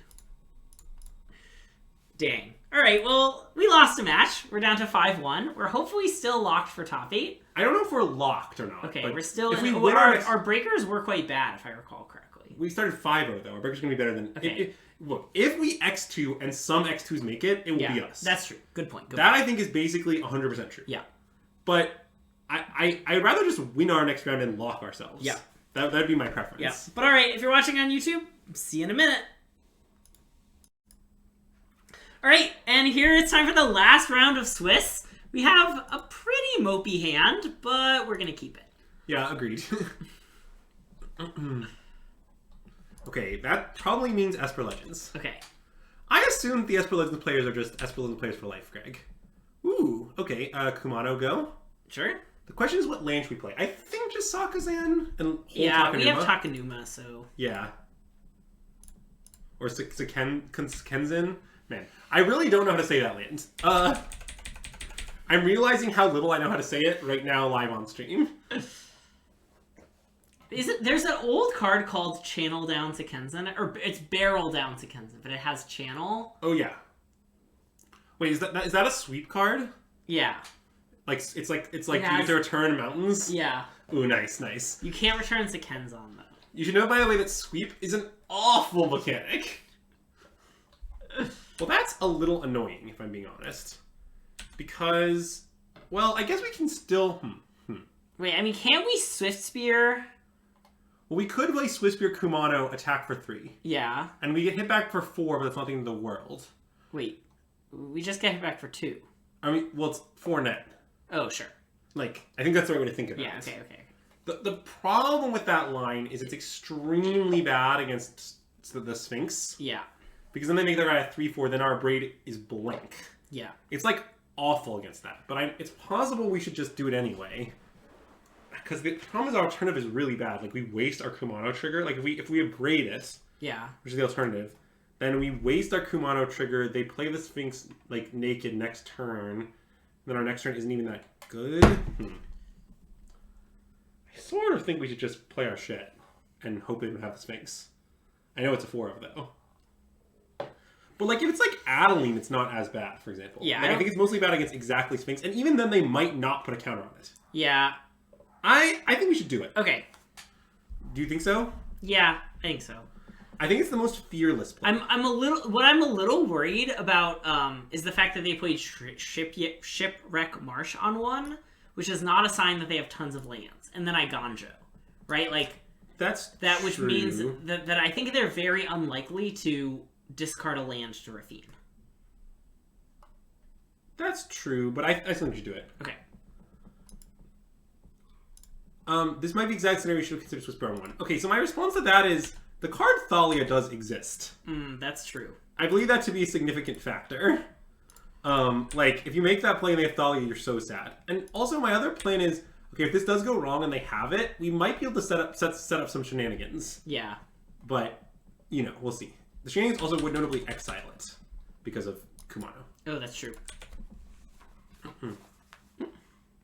Oh, our DoorDash was delivered. Okay, should I go grab it? Yeah, if you don't mind. Yeah, I'll be right back. Entertain chat while I'm gone. Uh-oh. Uh-oh.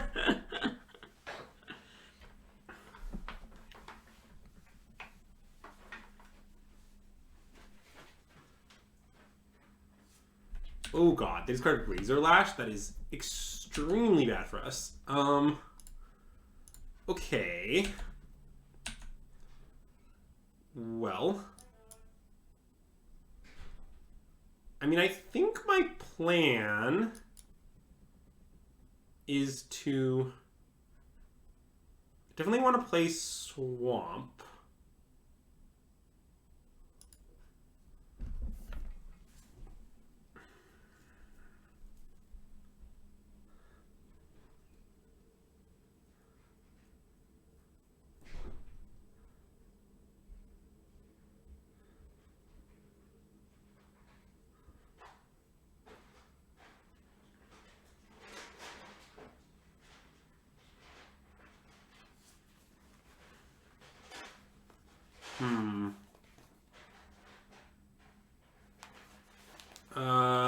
Sorry. I need to think here.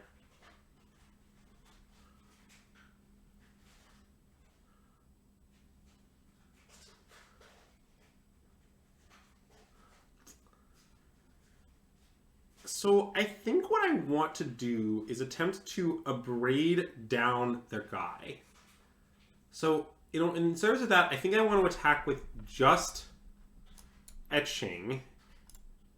Not get the value off this Kumano. And yeah, that makes no sense to me. And if that's my plan, I should attack with Etching, but not with this. Because we want to block that Abrade and, like, get through it that way. Which also might let our Muncie survive if they don't connive a counter onto it, which they probably will, but still.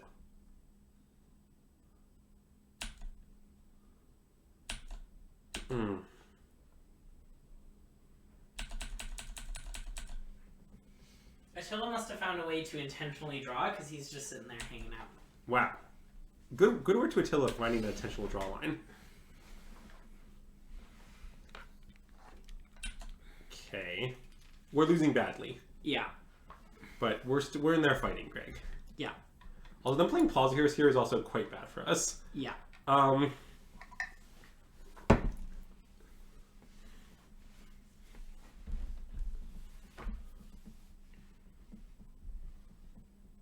this is a 5/6. The problem is I was planning to block Abrade and exile it, but now they're just going to save it if I do that. Yeah. But, like, what else am I supposed to do? I kind of think I should do it anyway. Is that insane? And just hope we draw a kill spell? Basically. I think that makes sense. It's not a good plan. I mean, yeah. Basically, this line that we took, which maybe is wrong, but I think is reasonable, has worked out maximally poorly. Yeah. I do think it was very close, and I'm definitely open to someone saying, like, you know, you're an idiot, you should just play around Rafine. Like, it might just be right to have wasted the counter. That line of play was so anemic. That's what I didn't like about it. Yeah, I think that maybe I should have argued harder about the land thing. Yeah, just that like is the biggest two thing. lands that they played indicated that, like, they were going to discard spell if they had it. Yeah. Well, and that, like, oh god, that's somehow even worse for us. Jeez, that is even worse for us. Well, okay, wait. Do we have outs? We could draw a cut down. I guess that doesn't really help that much. Okay, let's concede. I would like to concede, yes. Well, I guess I can see my draw, but whatever. I guess the problem is that even if we draw shielded, we might still be losing, huh? Yeah. Okay, I'm off it. Oh, and we drew basic mountain. Okay. All right. So against Esper, we board in these cards, as discussed. Yep. Take out all Swiss Spears. You saw them not looking great that game, and they generally were not great. And then, yeah, I think maybe this is what I like. Okay, 1 transmogrant. Yeah. Okay. Thoughts? That makes sense. Maybe 1 on the play, 0 on the draw? I don't know. I kind of like that. It also is an artifact for the 2 soul transfers. Not irrelevant. That's true. And the only... Alright, I guess Bloods and Treasures are other artifacts? Yeah. Notably, we somewhat did lose that game solely because we had a Braid instead of Cut Down, but... That's a good point. I mean, I'm aware that not having 4 Cut Down is downside against Esper. Yeah. Maybe it's too much downside and we should just, like, accept 4 times fate. I had a few games where I had multiple cut downs against people where they worked awkward, and I was just real sad. Yeah. That's kind of how I ended up on 3, and I did sort of feel like people were adapting to cut down a bit. With stuff like the Malera Legends deck and that kind of thing. Yeah. All of those are like pretty subtle effects though, so like it's possible that I'm just outsmarting myself, and just like the real answer is you should play 4 cut down. It's the best removal spell that for that's for matchup. I don't know. Right.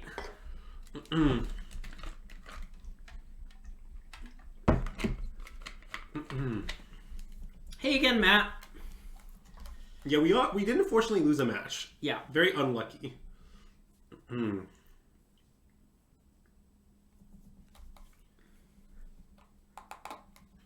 Alright, let's play. Well, there's our Razor Lash. Do I wish... Let's see, what do we cut for? A Graveyard Guy? Graveyard Guy? Maybe. It's close. I'm going to blood it away. Yeah. Keep? Yep.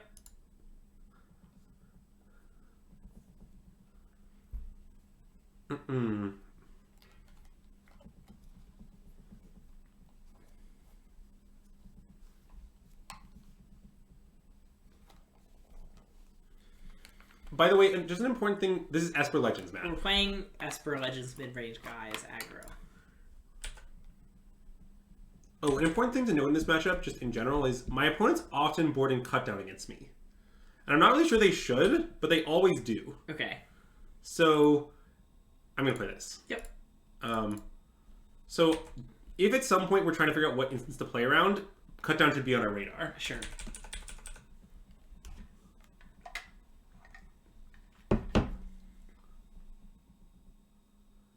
It is, correct. Oh, don't say your deck, Matt. It can be your deck, too.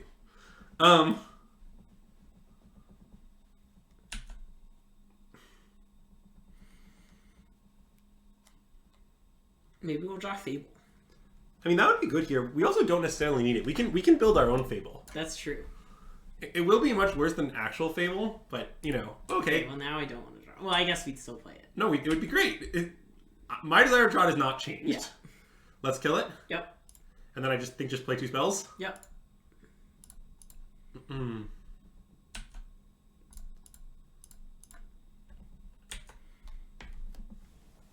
Next turn things are going to get pretty interesting for us, but we'll figure it out.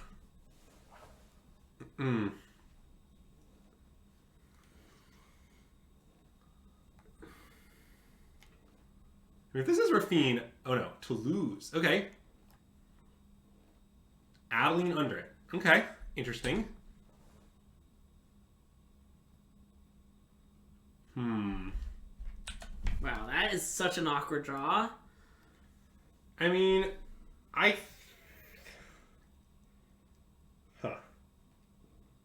Like, I'm not uninterested in just... I somewhat think we should blood it away. The Sekenzan? Yes. I agree. Okay. Not blooding away Razor Lash because we're pretty likely to play it as a 4-2. Correct. Like right now. Yep. Okay, that's good. Now we just play 2 spells, I think. I agree. And I don't think I'm particularly interested in killing their Toulouse, although I could. Yeah, I mean, notably, we do have Etchings coming up next turn. Well, wait. Maybe we should just kill the Toulouse, actually. Wait, no, because Etchings means it doesn't do its thing. Well, if it's dealt damage. Oh, if it's dealt damage. I mean, still, we can attack into it. I mean... But, like, basically the reason I want to kill it is because if they just play Adeline next turn, that's great for us. And what I don't want them to do is put a bunch more cards under it, and then we end up killing it anyway. Okay, you can kill it. And they're pretty good at putting cards under it.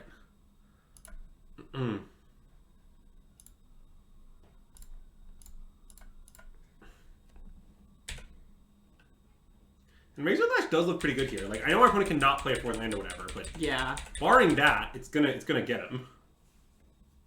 I'm afraid of that they're gonna play the scary one. What card? This one.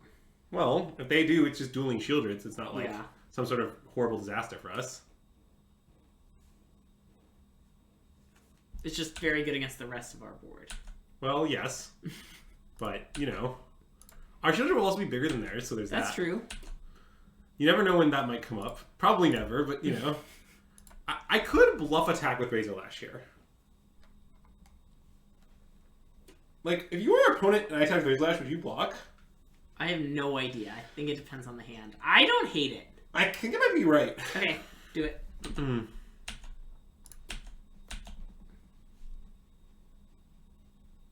Yeah, got him. Nice. Definitely not playing the land. That's going to be blood fodder. Yep. And the best part about this is we can keep doing it. Yeah. Basically, Really? Oh, okay, that's not good. it is not.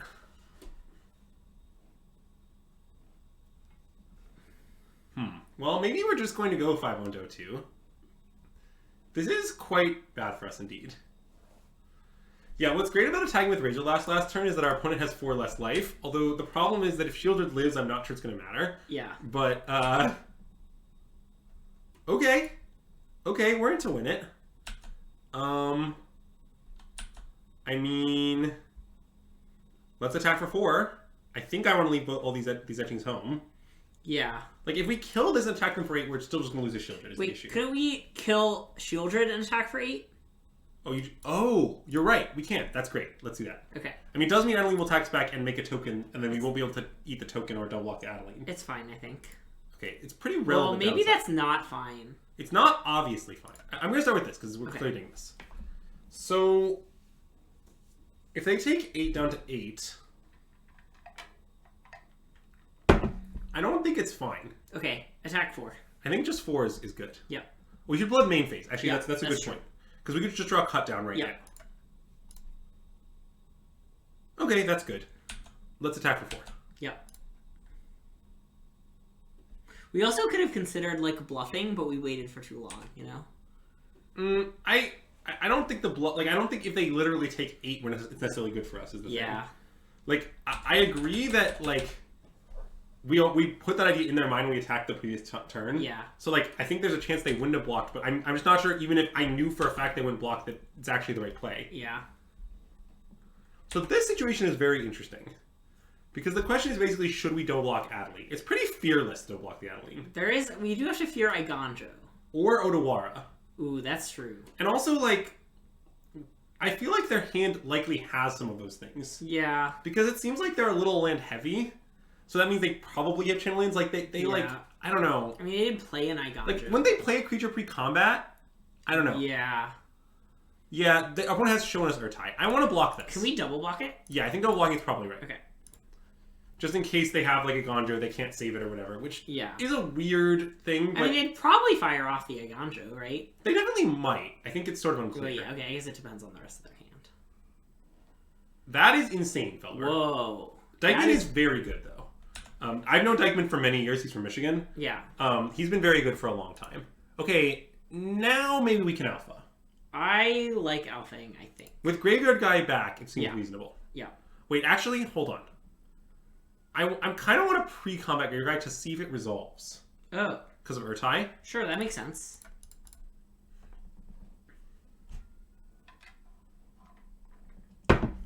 Okay. Let's exile Shieldred. Yeah. The algorithm for what to exile from your opponent's graveyard with Graveyard Guy, if you're against Esper, is Shieldred in their graveyard? Mm-hmm. If yes, exile it. Well, I guess maybe sometimes this, but you know. Yeah. Yeah, I guess if they Urtai us here, it is pretty bad, huh? Well, but they would have countered it, because, like, it makes no sense to, like, let it resolve to have to discard a card to the ward. Like, that's insane. Sure. So that's why I think recombating made sense. Right. Well, except for the fact that they then get us here, but yeah. So, anyway. Well, I'm trying to remember if we should play the land. Oh. Wait, maybe we should because of Bloodthirsty Guy. Yeah, and also just because of this card. Yeah. Let's play it. Okay. It seems like there's many reasons to play it. Do we even... Oh, yeah, we have a Gulf at the throat in our bin to flashback. Yes. Adeline famously has a throat. You can kind of see it right there, kind of full of her armor. It's pretty well protected by all that armor, but... If you go for it enough, you can still get in there. Yeah. And I'm just going to eat the token again. Yep.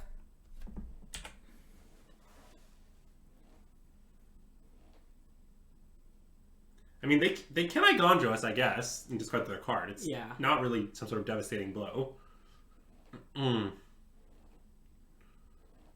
Love to see that cut down. Ooh, it's about to be night. Well, no, they played cut down. Oh, right. That's why they main face the cut down. Yeah. So now, I'm not so sure we should attack with Graveyard Guy. I want to hold it back, yeah. Well, wait, let's just think about it.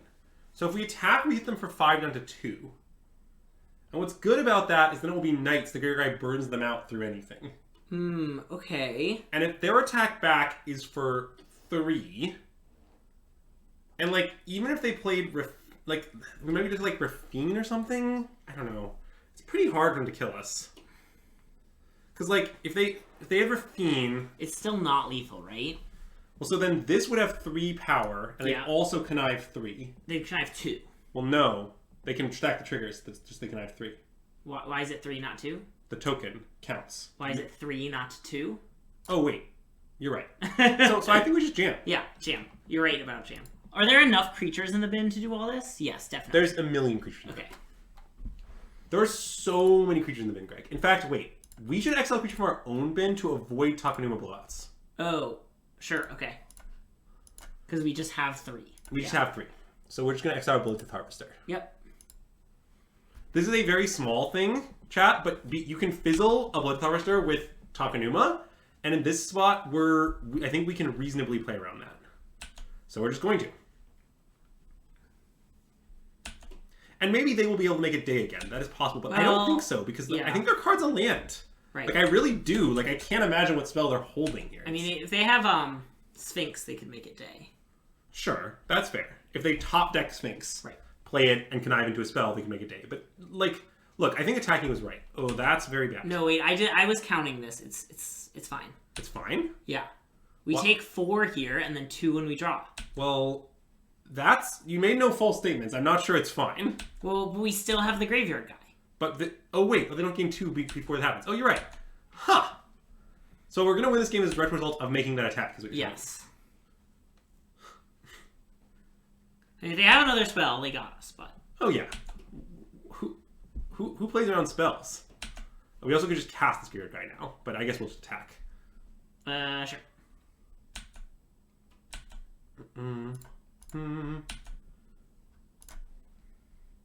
Let this harvester inch. Nice. Oh, super tight game. Okay. Wow, a lot of tight plays that made that one work out. Yes. Oh, man. I feel great about it. Okay. And Razor Lash, trademark, the one Razor Lash we ordered in for that Graveyard Guy. Really good, yeah. Winning us the game. Yeah. I mean, Graveyard Guy did do good work, don't get me wrong. But sure. Yeah, this is the hero of this story. Yeah. Let's leave him in. He deserves it. Okay, fine. Do you like my argument as he deserves it? Bad or not very ruthless argument, but it is an argument. Well, I also just think it might be right, is the thing. I also just think 3-1 might be the right split. Yeah. I could imagine deciding that more Razor Lashes are good. It's just hard to fit. Yeah. Because the problem is our other 2 drops are so good. Well, and Graveyard Guys are pretty good. Yes. I mean, this hand's a keep. Sneep. Yeah, it's a sneep. You're right. Keep is underselling it. Yeah. It's not, like, the nut draw or anything, but it's very good. Yeah.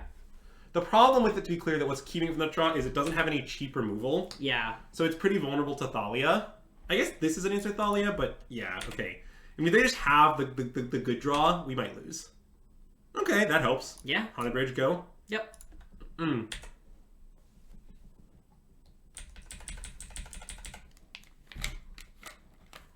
If you abrade to kill Skrells, how do you do it? What does that mean? Well, you can use either mode. Uh-oh. It looks like they do have the draw, as it were. Although Bloodtooth Harvester Abrade should clean it up. Yeah. I mean, we have to hope they don't also have the Sphinx, but... Yeah. You know, look, no deck in the format is favored against Esper's best draws. This deck isn't really an exception, I think. Yep. I mean, we can beat their best draws, don't get me wrong. If you have cut down, you can do it. But if we don't draw a cut down, best draws will get us sometimes. Okay, so that's good. It's not insane. Yeah. Because, like, I mean, I guess they could use Skrelv to save the token, but that plays kind of maniacal.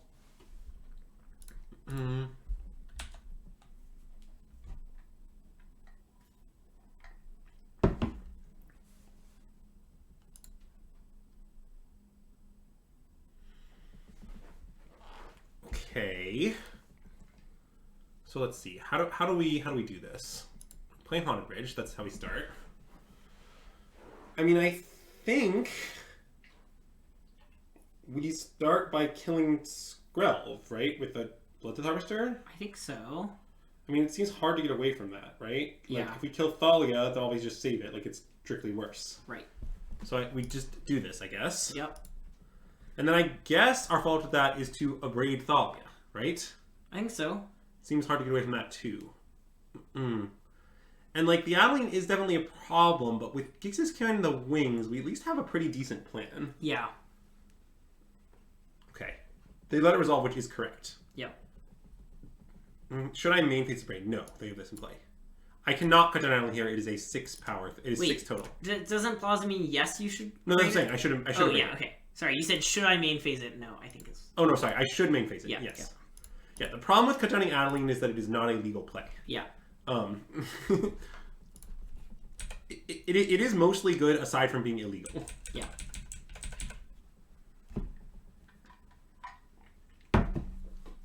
And if we get too far behind, we can always resort to... Ooh, I like that they can't cast Shieldred here.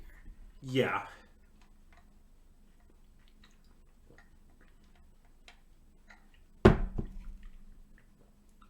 I think if it were legal to cut down Adeline there, it might have been right, yes. But it is not legal. Okay, so I think I want a Fable cut down. The Skrelv. Oh. That makes a lot of sense. Okay. I think it... I mean, we're setting up Gix's Command is what's going on here. But I think it's a pretty good plan. Second Gix's Command really growing on me. I'm not exactly sure how we'll find space, but I'm pretty interested. And definitely have to main phase this. Yep. You want to know why? Because it's the best phase. It is the best phase.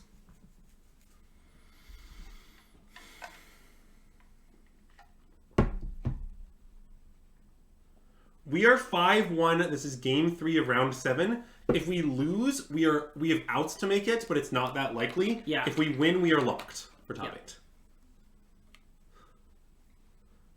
I think Gix's Command success at this point is beyond fringe. Like, it's a little pushed out by Invoke, but like I think if Invoke weren't a card, it would be like a 3 to 4 of main deck in many decks. Yeah. And even given Invoke, lots of decks still play it. Yeah. So I think it is more than fringe playable. And notably, I mean, Invoke will rotate from standard and Gix will stay. Yes, I expect the post-Invoke world to have a lot of Gix commands, although enough stuff... cycling a land here? Bouncing over bouncing over. on. Okay, yeah. That makes a lot of sense. That does make a lot of sense. Right, so now our ideal plan is to draw a 5th land and just cast Gix command in the Wrath mode. Oh no, wait, I've got to do Plaza Heroes. It's... Wait. Oh no, wait, that doesn't work. No, it doesn't work. Ha! It does not. Yep. Oh, they're leaving it up. Okay, we just got to find a 5th land here. Oh no. Well, we do have Fable.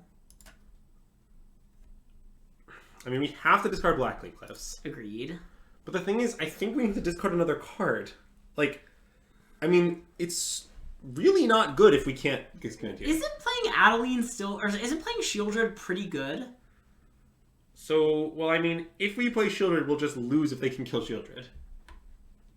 And they have 2 cards in hand that probably aren't creatures. Why? We don't literally lose. We don't literally lose. I guess that's true.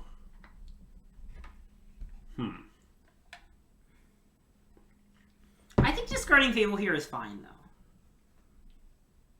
though. Yeah, I know they don't have black mana. Oh, so you're saying their hand could be spells they can't cast? I mean, it could be like 2 Shieldreds. The hand could be 2 Shieldreds. That's true. Like, why don't we just play Shieldred?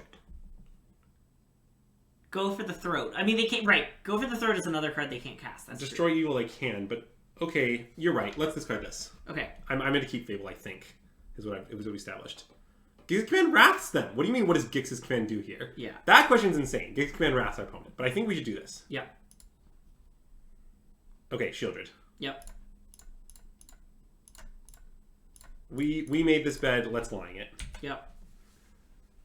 The card I'm most afraid of is another Otawara, I think, but, you know, whatever. If they have that, yeah.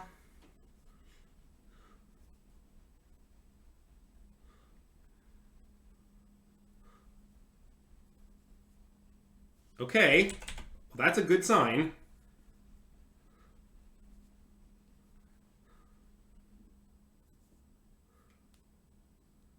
Now, a somewhat interesting question is, okay, so let's say our opponent plays a random creature in alphas. Are we trading for Adeline? I don't know. I want to see what the random creature is first. Yeah, okay, that's fair. It's an unknowable question is a fair answer. Yeah. I would like to state.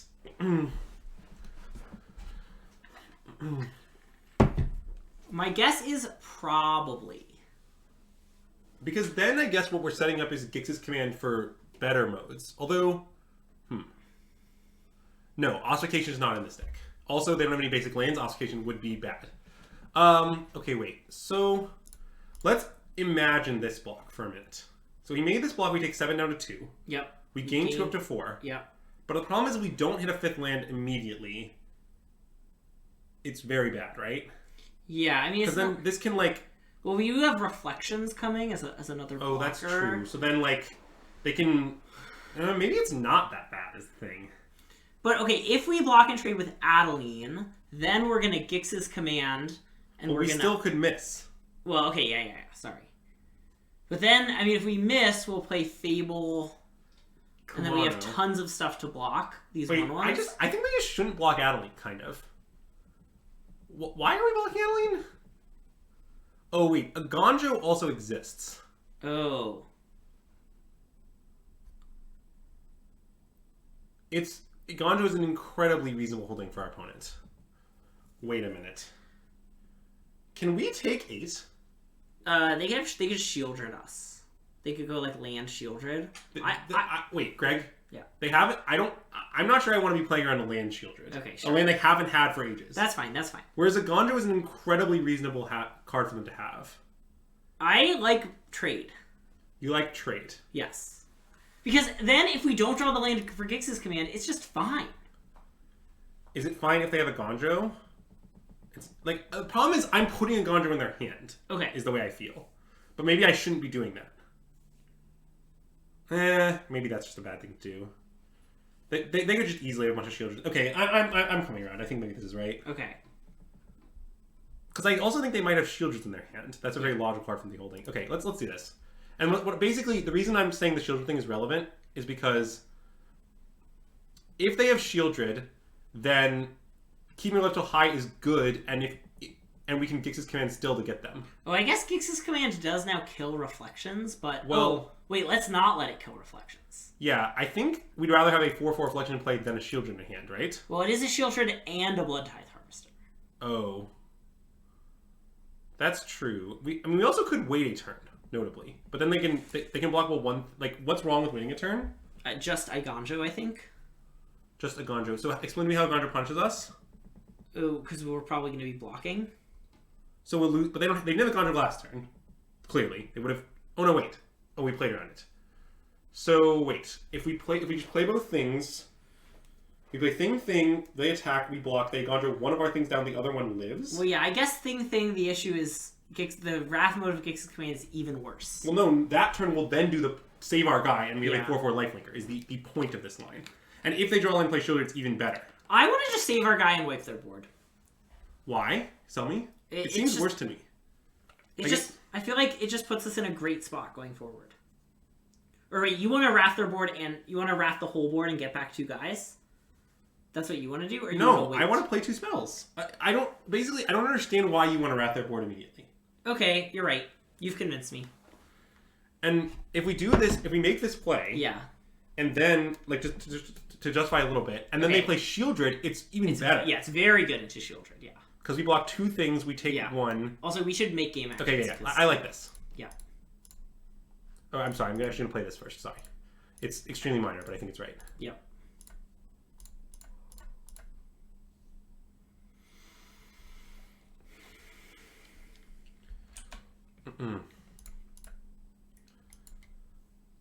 Chat, let me cook. I'm cooking here. Maybe I should have just kept one to discard. Whatever. I'm off it. Yeah. Oh, yeah. That's, I think, close. I'm not sure what was wrong. Having another thing out, like, coming post-Gaze's Command is pretty good, is the thing.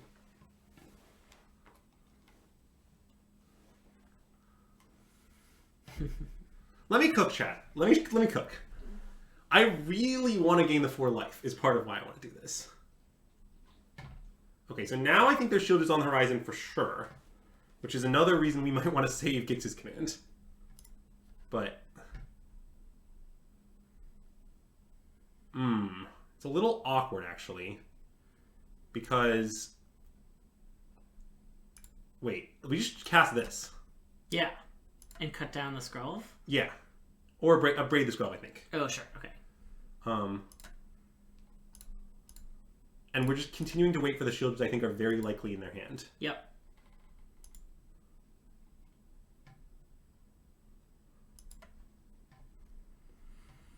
Yeah, I love this line of play. Maybe it was wrong, but it makes a ton of sense to me still. Yeah.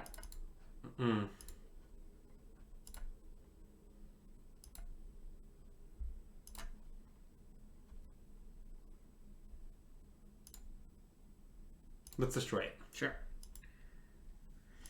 And they might save it with Plaza, but then they're locking themselves up Shieldreds, like... And I think they'll actually be telling us whether their hand is Shieldred, in fact, right? Yeah. Also, notably, Bloodthirst Territory is a 4/4. Yep. If we give it... I guess we won't give it plus... Because we're not going to Wrath now, right? Well, we might sweep the small things. Okay. And it automatically is big enough. But yeah, we maybe just won't do it at all. Well, right. I mean... Sweeping the small things, right now, I guess it kills... Well, let's see if this dies or lives. Yeah. Oh, right, because if they sack Plaza, then they can't Shieldred. Exactly. Okay. And I think our attack is going to be not Reflection. These two. I'm happy to trade Goblin for 2 tokens. Well, are we worried about death? Oh. I think I like the attack. I'm not that worried about... They attack for 3, we take... I think it's fine. Okay, let's do it. Partially because the treasure means we always have the Reflection chump blocker, kind of. Yeah. You'd like to have just Goblin? I think that's very anemic. I want to make our opponent act at this point.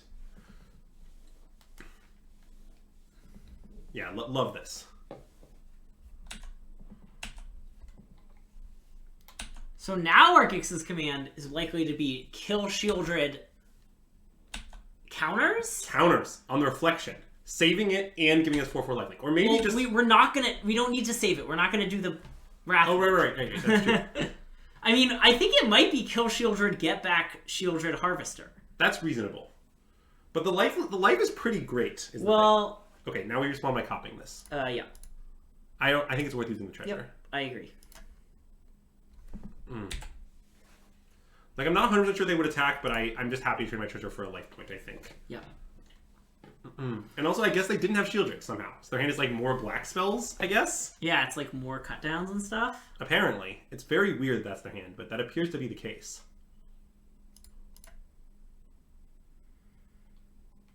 Graveyard guy.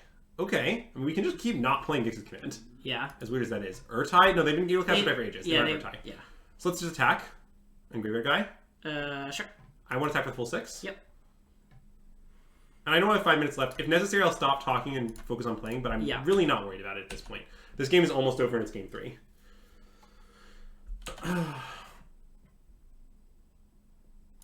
Graveyard guy.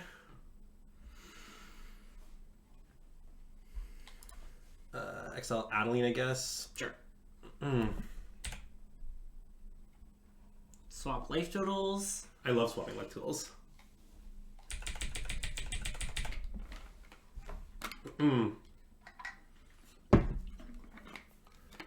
Okay, yes! Yes! And that, chat, is a top 8.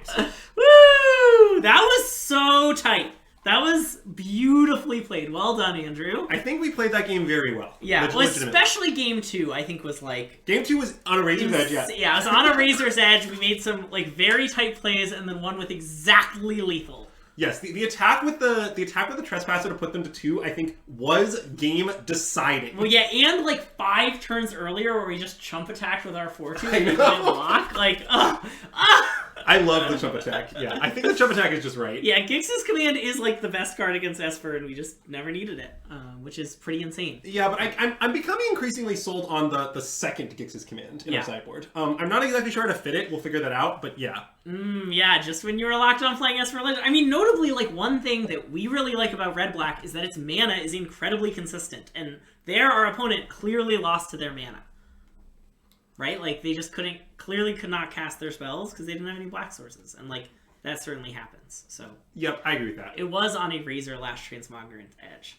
Okay, first of all, we're gonna stop the recording. YouTube, we'll see you back for top 8.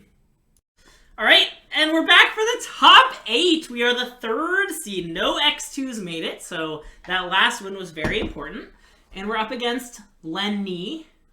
And it says Lenny was lasting 2 days ago playing mono blue tempo. Whoa, okay. So, let me just... You were unaware. Yeah, I believe only I could hear the noise, actually. But... So I'm just bringing up the list here in my other window chat, because I want to take a look at it. So if this person is playing mono blue, which 2 days ago my suspicion is yes. It looks like a pretty stock list. 2 Ledger Shredder, 3 Tolarian Terror. Not incredibly... 3 Blue Sun's Twilight. Yeah, that's not that unusual. Burnt Taco says OP is on Mono U. Played them earlier in the challenge. Thanks, Burnt Taco. Thanks, yeah. I mean, I was going to assume it and play accordingly, but I also will take certainty over uncertainty. Yeah. But yeah. I want to update our stream description to say top 8. You can do that. I don't know if that will actually work without restarting the stream. I think it does. This has come up before, right? Okay. Well, this is a mulligan. If we get a swamp, maybe, although it's still dubious AF. But as is, this is just an easy mull. Okay, this hand is very good, and we should keep it for sure. So, okay, chat. Here's the deal. I think against this deck, you don't really want cutdowns because they have almost no targets. The only target is Ledger Shredder. Yeah. Now, if they have Ledger Shredder, we will be sad taking cutdown. But I think we just took it anyway. Yep. Max, I was getting there. I was just offering some explanation for chat, you know? I know you know to tuck cutdown. Max knows. Real Maxes know. Also, over the course of this event, I'm not sure our raid has outperformed the 4th cutdown, and it has underperformed it. That is true. I'm not saying this event implies we should play 4 cutdown, but it did gesture in that direction. The plural... Oh, the plural is Maxin. The plural is Maxin. That's nice. Maybe I should... And hey, Red Peach Tea, welcome to the stream and thanks for the follow. We're in top 8, baby. Red Tea, I think, been viewing us for a while because it appeared in many of the Words games. Ooh, okay, yeah. But good to see Red Tea, you know, committing to that follow instead of just passively watching. Yeah. We appreciate that, Red Tea. Really converting your stream viewing. So I think in general, by the way, Mono Blue is not a good deck, and it's not very good against most things. But I do think being aggressive is good against them. Like every counterspell deck of all time, this deck plays poorly from behind. I know, shocker, you didn't see that one coming. So, like, because it plays poorly from behind, it's like, we're going to curve out with these Swiss Spears, and then, like, they're going to be sitting with counterspells in hand, and we're going to be attacking. Yeah, you may disappear that Swiss Spear. Nice.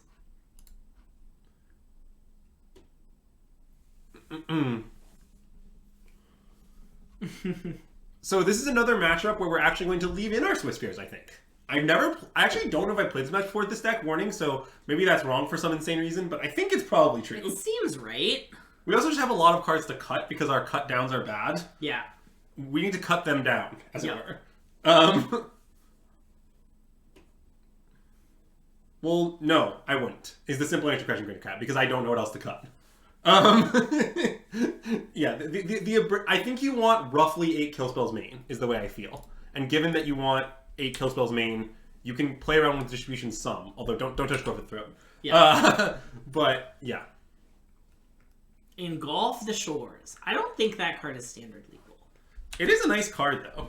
Okay, let's slam Fable. Yep. I didn't come here to not slam Fable on 3. See, Nathan Story might not make this play, but I certainly would, as the superior player. I don't understand all these Nathan Stoyer comments about Fable, but... Okay, there's a situation where Nathan was playing at Worlds, and he didn't play Fable on turn 3 of the game. Okay. And he gave a very complicated explanation for it, and then later was like, yeah, that was wrong, I should have played Fable on 3.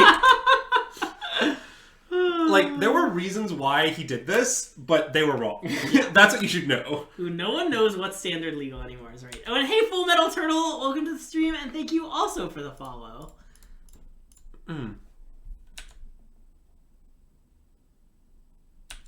Okay, I like the impulse because it suggests they don't just have it. Yeah.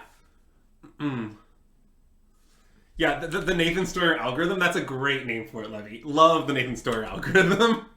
Do you want to hold both lands? I think we do, yeah. There's an argument for playing Blackcleave Cliffs, but I think it's probably wrong. Because next turn we can just play this Sakazan untapped if we end up wanting to. Yeah. And there's no way we're going to want to play another land next turn. Like, even if we draw Adversary. Yeah. Sego.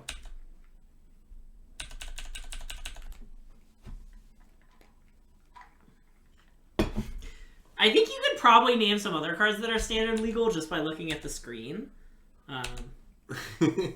Classic looking at the screen. Okay, let's discard both lands. Yeah. Love to discard lands. I mean, the second Go for the Throat's like pretty bad, but we should still discard It's it. very good in this matchup. Oh, really? It's like one of our best cards, yeah. Oh. Basically... Shows what I know.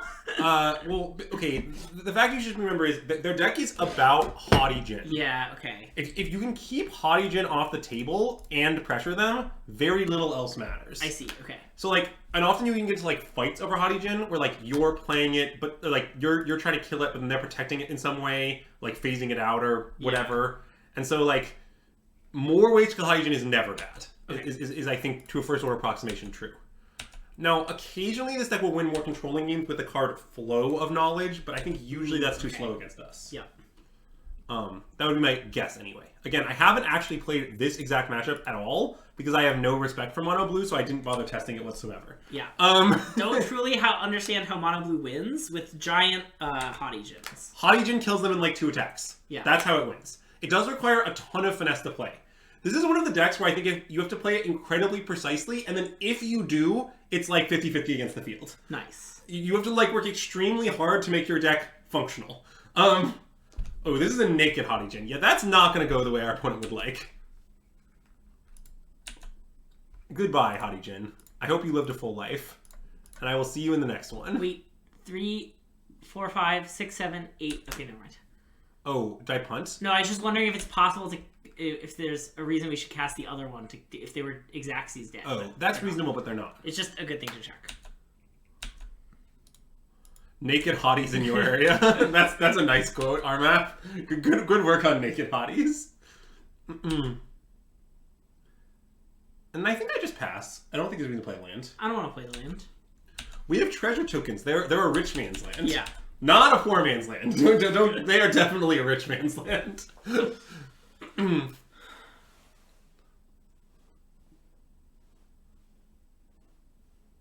What is this? Well, let's kill in response. Yeah, sounds good. Yeah. Sorry, opponent.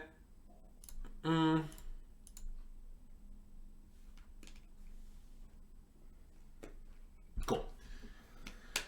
So, definitely a max duress matchup. Yep. Definitely a max soul transfer matchup. Yep. No cutdowns, no abrades. Also, this is a matchup where expensive 4-mana spells, almost no matter their text buff, aren't great, I would say. Like, it almost doesn't matter what words they say. Yeah. So, like, I think it's possible we should board out, like, multiple Shieldreds. The question is, do I like Bankbuster? Yeah, I think that's a good question, Climb. I don't know the answer. Oh, it seems kind of good. Yeah, it does. I mean, we could, like, look, this is legit. It's a little aggressive. It might be right, though. Because, like... Oh. Sorry, what? Sorry, I was about to say something dumb. Okay. I was about to ask if Razor Lash Transmogrant was good. Well, it's not terrible, but I don't think we're boarding it in. Yeah. Basically, the logic of boarding out Shieldred is it's very, very hard to resolve Shieldred, and you kind of just want to be an aggro deck. Yeah. But, like, I wonder if this is what we're doing. Like, do we want to just, like, leave a Shieldred and shave a literal land? Oh. Like, is that crazy? Like, what if I just, like, shave basic Swamp and leave one Shieldred? Is that reasonable? It kind of seems reasonable to me. I don't hate that. Like, it makes it a little worse against the pay-twos, I guess, but... Yeah. Won the draw. Yeah, let's do it. I think this is right. I like this play. They also board plan a bunch of Invoke Winds and Blue Suns. Yeah, I don't know if they're going to do that against me. I'm aware that they could do it, but I don't think that's going to happen. Also, it looks like this one doesn't have too many of those. Invoke the Winds? Yeah. Yeah, I don't know what they're going to bring in. I mean, I guess Ledger Shredder is probably good against us, but... I think they're going to board in Ledger Shredders for aggro is typically what's done, yeah. Well, this hand we have to mulligan. Yeah. I mean, this is a clear keep. Yep. I don't have any idea what Tuck, though. I think it might be Soul Transfer. That's reasonable.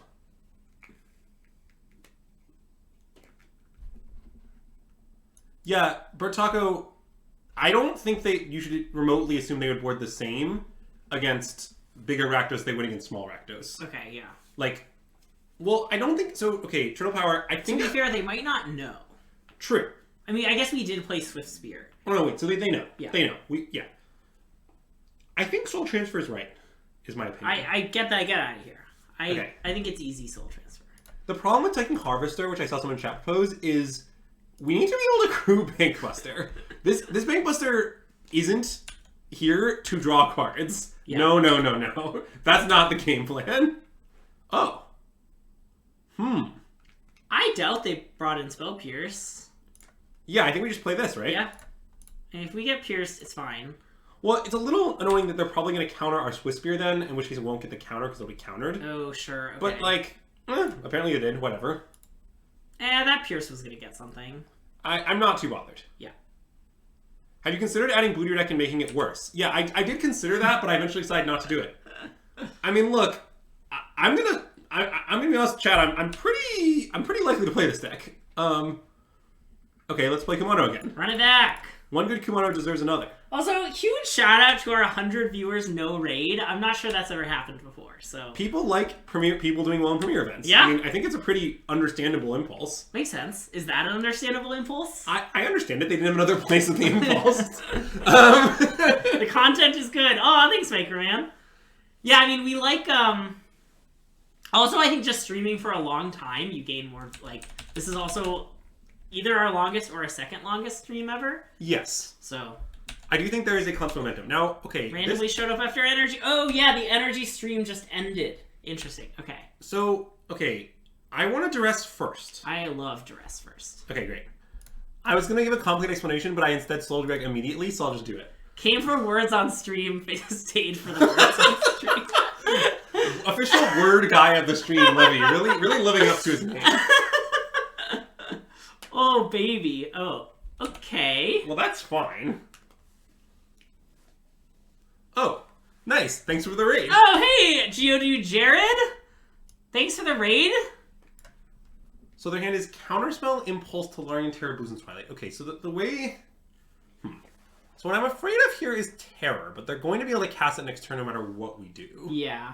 So the second scariest card in their hand is, I think, just Twilight. I want to take Twilight, I think. Yeah, I think I want to take Twilight, too. Okay, let's take Twilight. Yep, and then just play Swift Spear, attack for 2. Yeah. I don't really know what our plan is for the Terror exactly, except hope we have enough power that it doesn't want to attack us. And thanks so much for the follow. Sorry, I didn't see who that was. Oh, Abram G MTG. Welcome to the stream. Thanks for the follow. Yeah, if you're just joining us, we are SystemMagic. We stream on this channel pretty much every weekday. In fact, this is one of our first ever weekend streams for this event. And hey, Rocardito, welcome to the stream and thanks for the follow. But yeah, we mix up. We play a lot of Limited, a lot of Constructed. We're both competitive Magic players. We're both going to be playing in regionals in 2 weeks. and so we've been playing a lot of Standard. And then after we win this tournament, we're both going to be playing this deck, in fact. Yeah. Just so chat knows. Greg and I do have a deal that if we win the tournament, we're going to play this.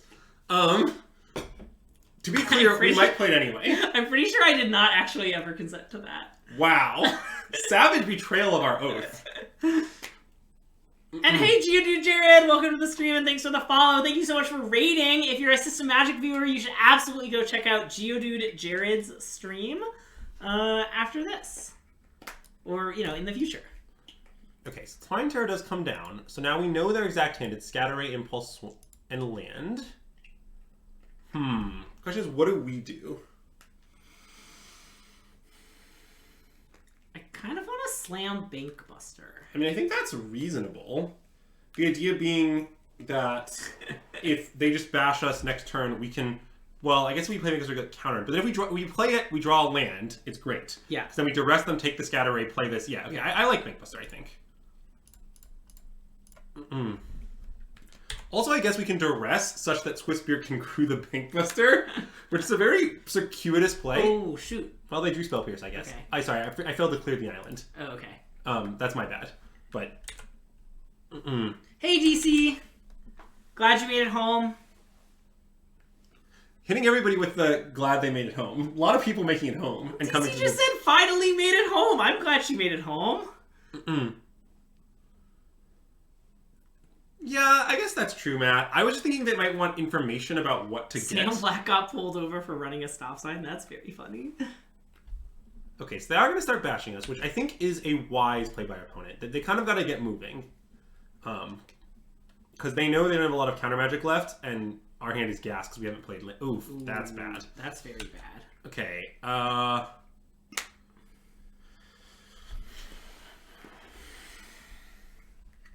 well, their card is Scatter Ray. So we should not play Bloodtooth Harvester. Well, we can just take their Scatter Ray. We could just duress Kumano Go. Yeah, it's not great. It's pretty bad. But, like, what's our alternative? I guess if we play Blood Harvester, but they're just going to counter it. Yeah. Like, we play this with Harvester with intent to double block, but that doesn't seem to get us anywhere. Yeah. So I think we should just do it. Yep. It isn't great. Or, if you prefer a Ben Feingold quote, there's good and there's not good, and this is not good. That's what Ben Feingold would say. Yeah. On the play, I think I might cut the Shield Root back to the land, to be honest. Okay. I think it might be that tight, but I'm not really sure. We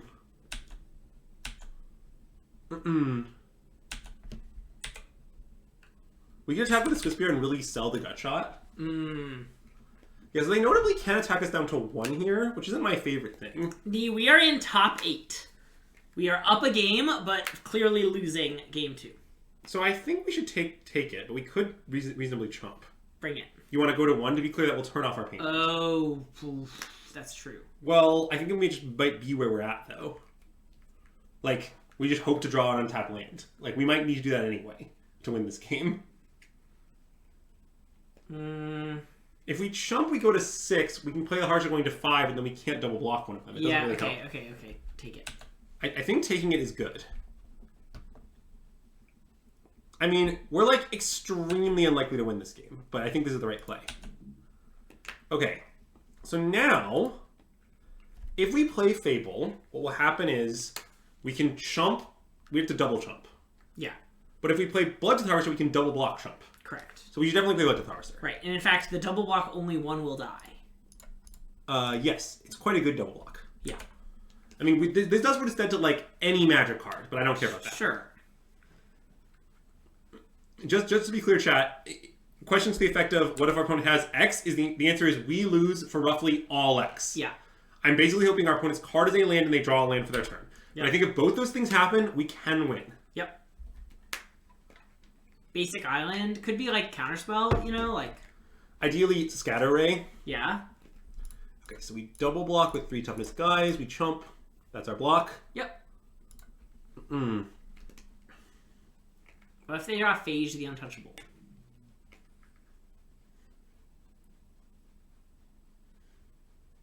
Okay. We are not dead. Let's not jump to conclusions yet. We're not literally dead. One of their cards was a land. Okay, that's good. I hope the other one's a land. Let's play Fable. Yep. No respect for anything. If you have it, we'll probably lose the game. That was my song. It was a good song. Oh, nice. We didn't lose the game. Okay. So now we can triple block, so we just pass. Yep. Look, we're going somewhere here, guys. I mean, if the commander doesn't attack, we're in business at that point. No, the scatter has been cast. Sorry, this is the scatter ray that was Yeah. Well, in fact, it was not cast. Yes. The scatter ray that was duress is there. That's extremely bad. Oh, because it has haste. It sure does have haste. And they get to untap it, don't forget that. Yeah. Okay, that probably kills us on the spot, is my guess. As I can't name our out anymore, is the issue. Yeah. I think we're just stone dead. Okay, you can just concede.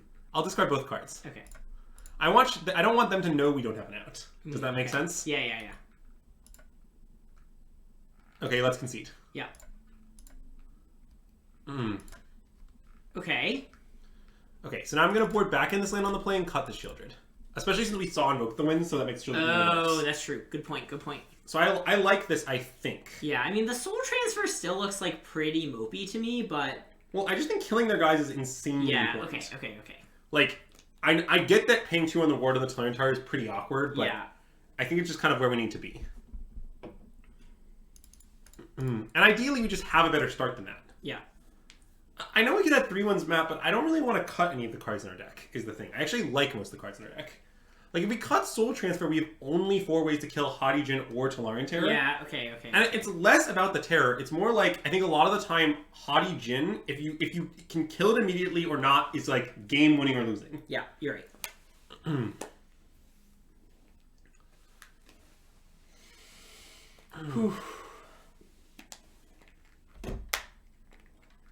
The out was Damnation. Classic, that was Damnation. Look, they don't know we didn't have an out. I want them to think like, oh, maybe they left in Gix's command or something weird. I don't know. Sure, we did only have 3 lands in play, but, you know. Another game 3 situation. I mean, that's fine. That's why we have 3 games. We have 1 to give. It would be inefficient to win in 2. It would be quite inefficient. And you know, I love efficiency, famously. Ooh, is the exclamation point deck list not working? Usually that works, although the official command is exclamation point deck. Is that not working? Is that's awkward. Is MTG bot taking a vacation? I don't know what's going on with that. This hand is definitely a keep. Yeah. It is slightly awkward, but it's a keep. And we're just going to play Ridge on 1? Yeah, it's a Ridge on 1 angle, I think. The bot broke. That is really sad that the bot broke. Wait, it's been down for a few... It's been working earlier. Slasher, it factually worked earlier today. Yeah. So, I reject the claim that it's been down for a few days. Although perhaps it was intermittently going out for the last few days. Anyway, here's our deck list. Anyway, let's attack, shall we? Yeah. In the words of the StarCraft Corsair... We're not the number 1 seed, notably. We're the number 3 seed. We are the number 3 seed. Slasher, I believe you that it was broken a couple of days ago. I'm just telling you that factually it was working earlier today. Yep. So, like, both those statements are compatible, is what I was going to point out. All right. Duress first or second? I kind of want to go Duress second now.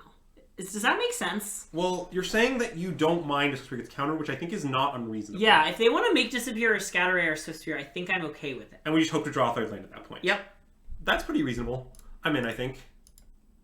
Mostly because I just think if we don't draw a 3rd land, it's kind of bad anyway. Yeah. And if we do draw a 3rd land, we're happy we did it this way.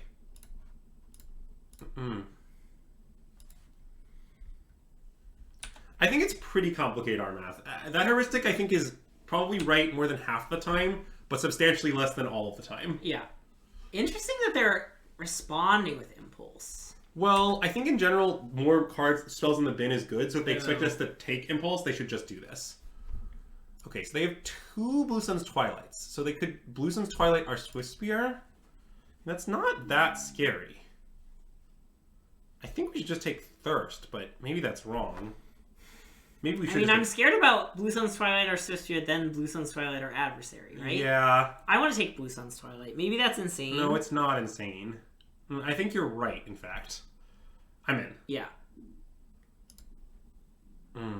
Okay, and let's be careful with keeping track of their hand. Yes, I will be careful. So this is the correct hand right now. Yeah. That's 6 cards. Now they're drawing. Okay, I'm now on it. Yep. Yeah, the Corsair from StarCraft 1 says, "Let us attack." Yep. That is one of his many quotes. Okay. See, now I think they will likely just pass and thirst for discovery, but I can't be too sad about that. If they slam Haughty, I'm ecstatic. Yep. I think that's pretty unreasonable to do, but yeah, they are not doing it. Okay. Just because their entire deck is basically designed around the premise of play Jin with mana of.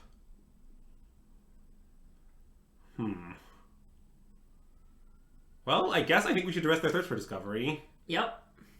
It's not good because they're going to follow up with terror. Yeah. But I don't know what else we can do. And they can terror either way, so. Yes. Yep. You want to dismiss here, by the way. Yeah, I understand. Small moto trick for anyone out there.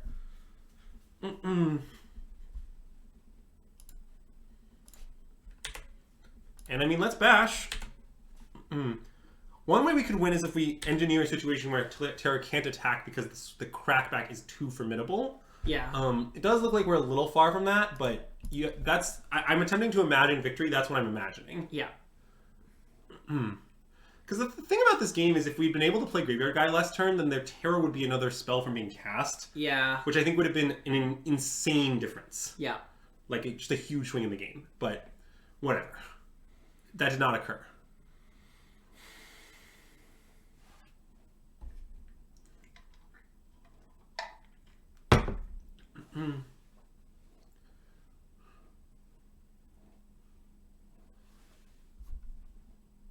So now they have Haughty Island Unknown. And the Unknown is a card they impulsed. Yeah, it's a card they impulse for. I mean, I guess we should pass. Okay, we can pass. I was thinking about maybe killing the Swiss Grave, but then I was realizing I don't want to give them a window to Haughty with 1 protection up. Yeah.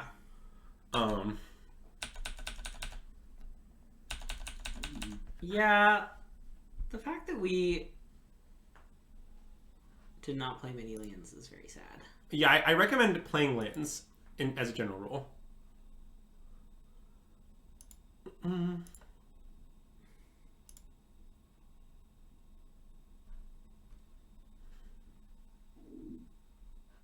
And did they play this land this turn?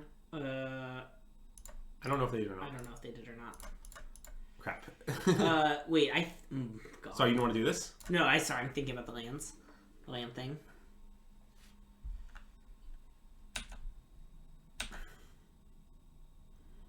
Alright. I mean, I didn't come here to not play this Bloodless Harvester. Yep. And it might be time for a Doobie's double block. My favorite kind of double block. Wait, what if we attack? Well, are we winning that race?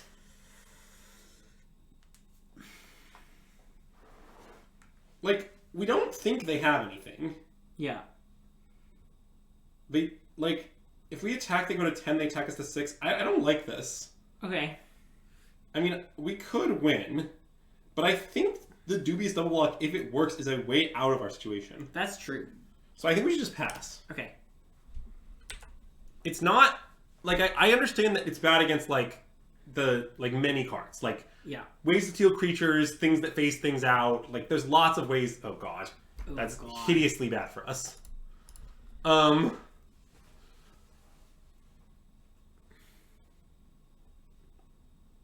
Probably means we're dead, to be honest. Yeah. But I'd make the same plays again.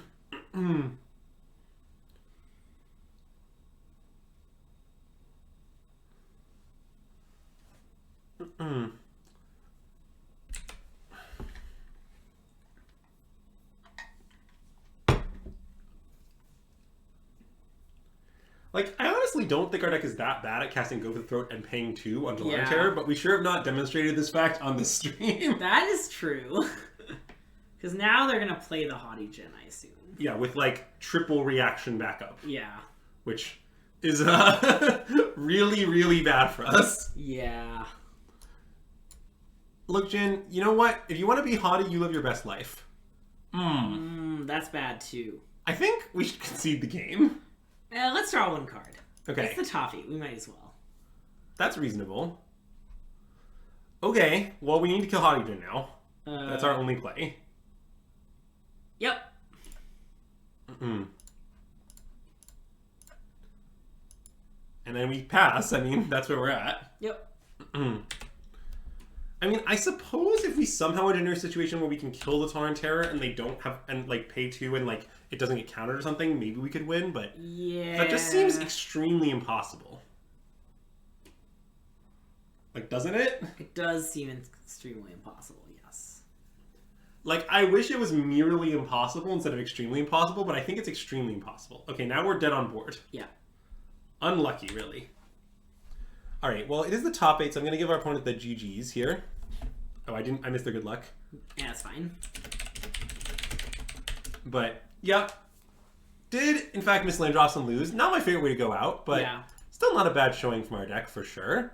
We will be receiving some insane number of Moto product. I don't know. It looks like 450 play points and 25 treasure chests. That sounds reasonable. Okay. But, yeah.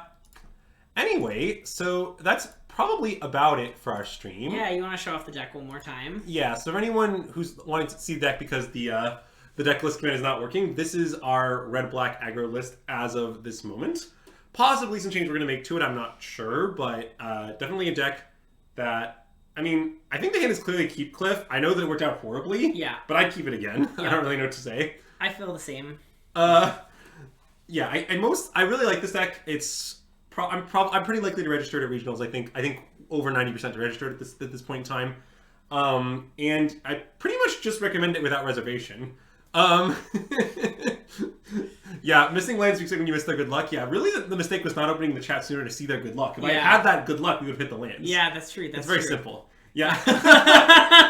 Well played, Cliff. Well played. Well played, yeah. Yeah, if you're new to our stream, thank you so much for watching. We're SystemMagic. My name is Greg. This is Andrew. We'll be back tomorrow at 10 p.m. Central Time playing some more Standard. So if you like Standard content, we'll be back with that. Then the next day, Tuesday, we'll be back at 10 p.m. playing some Draft. You can follow us on Twitch to get notifications. You can follow us on Twitter, SystemMagic MTG on Twitter. And we'll keep you posted, or you can just follow me or Andrew. Social links you can find below. Yeah, bye. Agent Orange, thanks for the follow and welcome to the stream. All right, do you want to finish out our last words with friends? Should we do that? I think we should do it. The chat wants it, you know? Oh my god. We're halfway through words on stream. We can't not finish it, you know? All right. We can finish it. You talk me into it. Yes. It's kind of unhinged, I think, to do this, but it's right there. It's right there, Greg. Oh, thank you. But you know what? That plays. Nice. Okay, we convinced him, everyone. We got him. All right, so here's our current words on stream. So just so you know, if you're new, this is like it's like a word jumble game. We're gonna see a bunch of letters, and you can type in the chat some words, and you can try and win. And now it's really long, and there's a fake letter. One of the letters is fake, so we'll be working to try and figure out what the fake letter is. Oh, get Pile in there, Greg. See if Pile plays. Oh yeah. Ooh, pipeline. Amazing finding the longest word, which means J is the fake letter. Okay. Okay, sorry, I gotta close down a bunch of stuff. But Greg, I want to play Words with Friends. You want to play? Oh, yeah, okay. I play Words with on stream, whatever it is. Oh, wait. Oh, wait, this happened already. Darn. Also, real quick, I'm just going to stop the recording for YouTube. If you're watching on YouTube, thanks so much for tuning in. And this is the kind of nonsense you get when you watch the stream live, so hope you all join us someday. Anyway, bye, YouTube!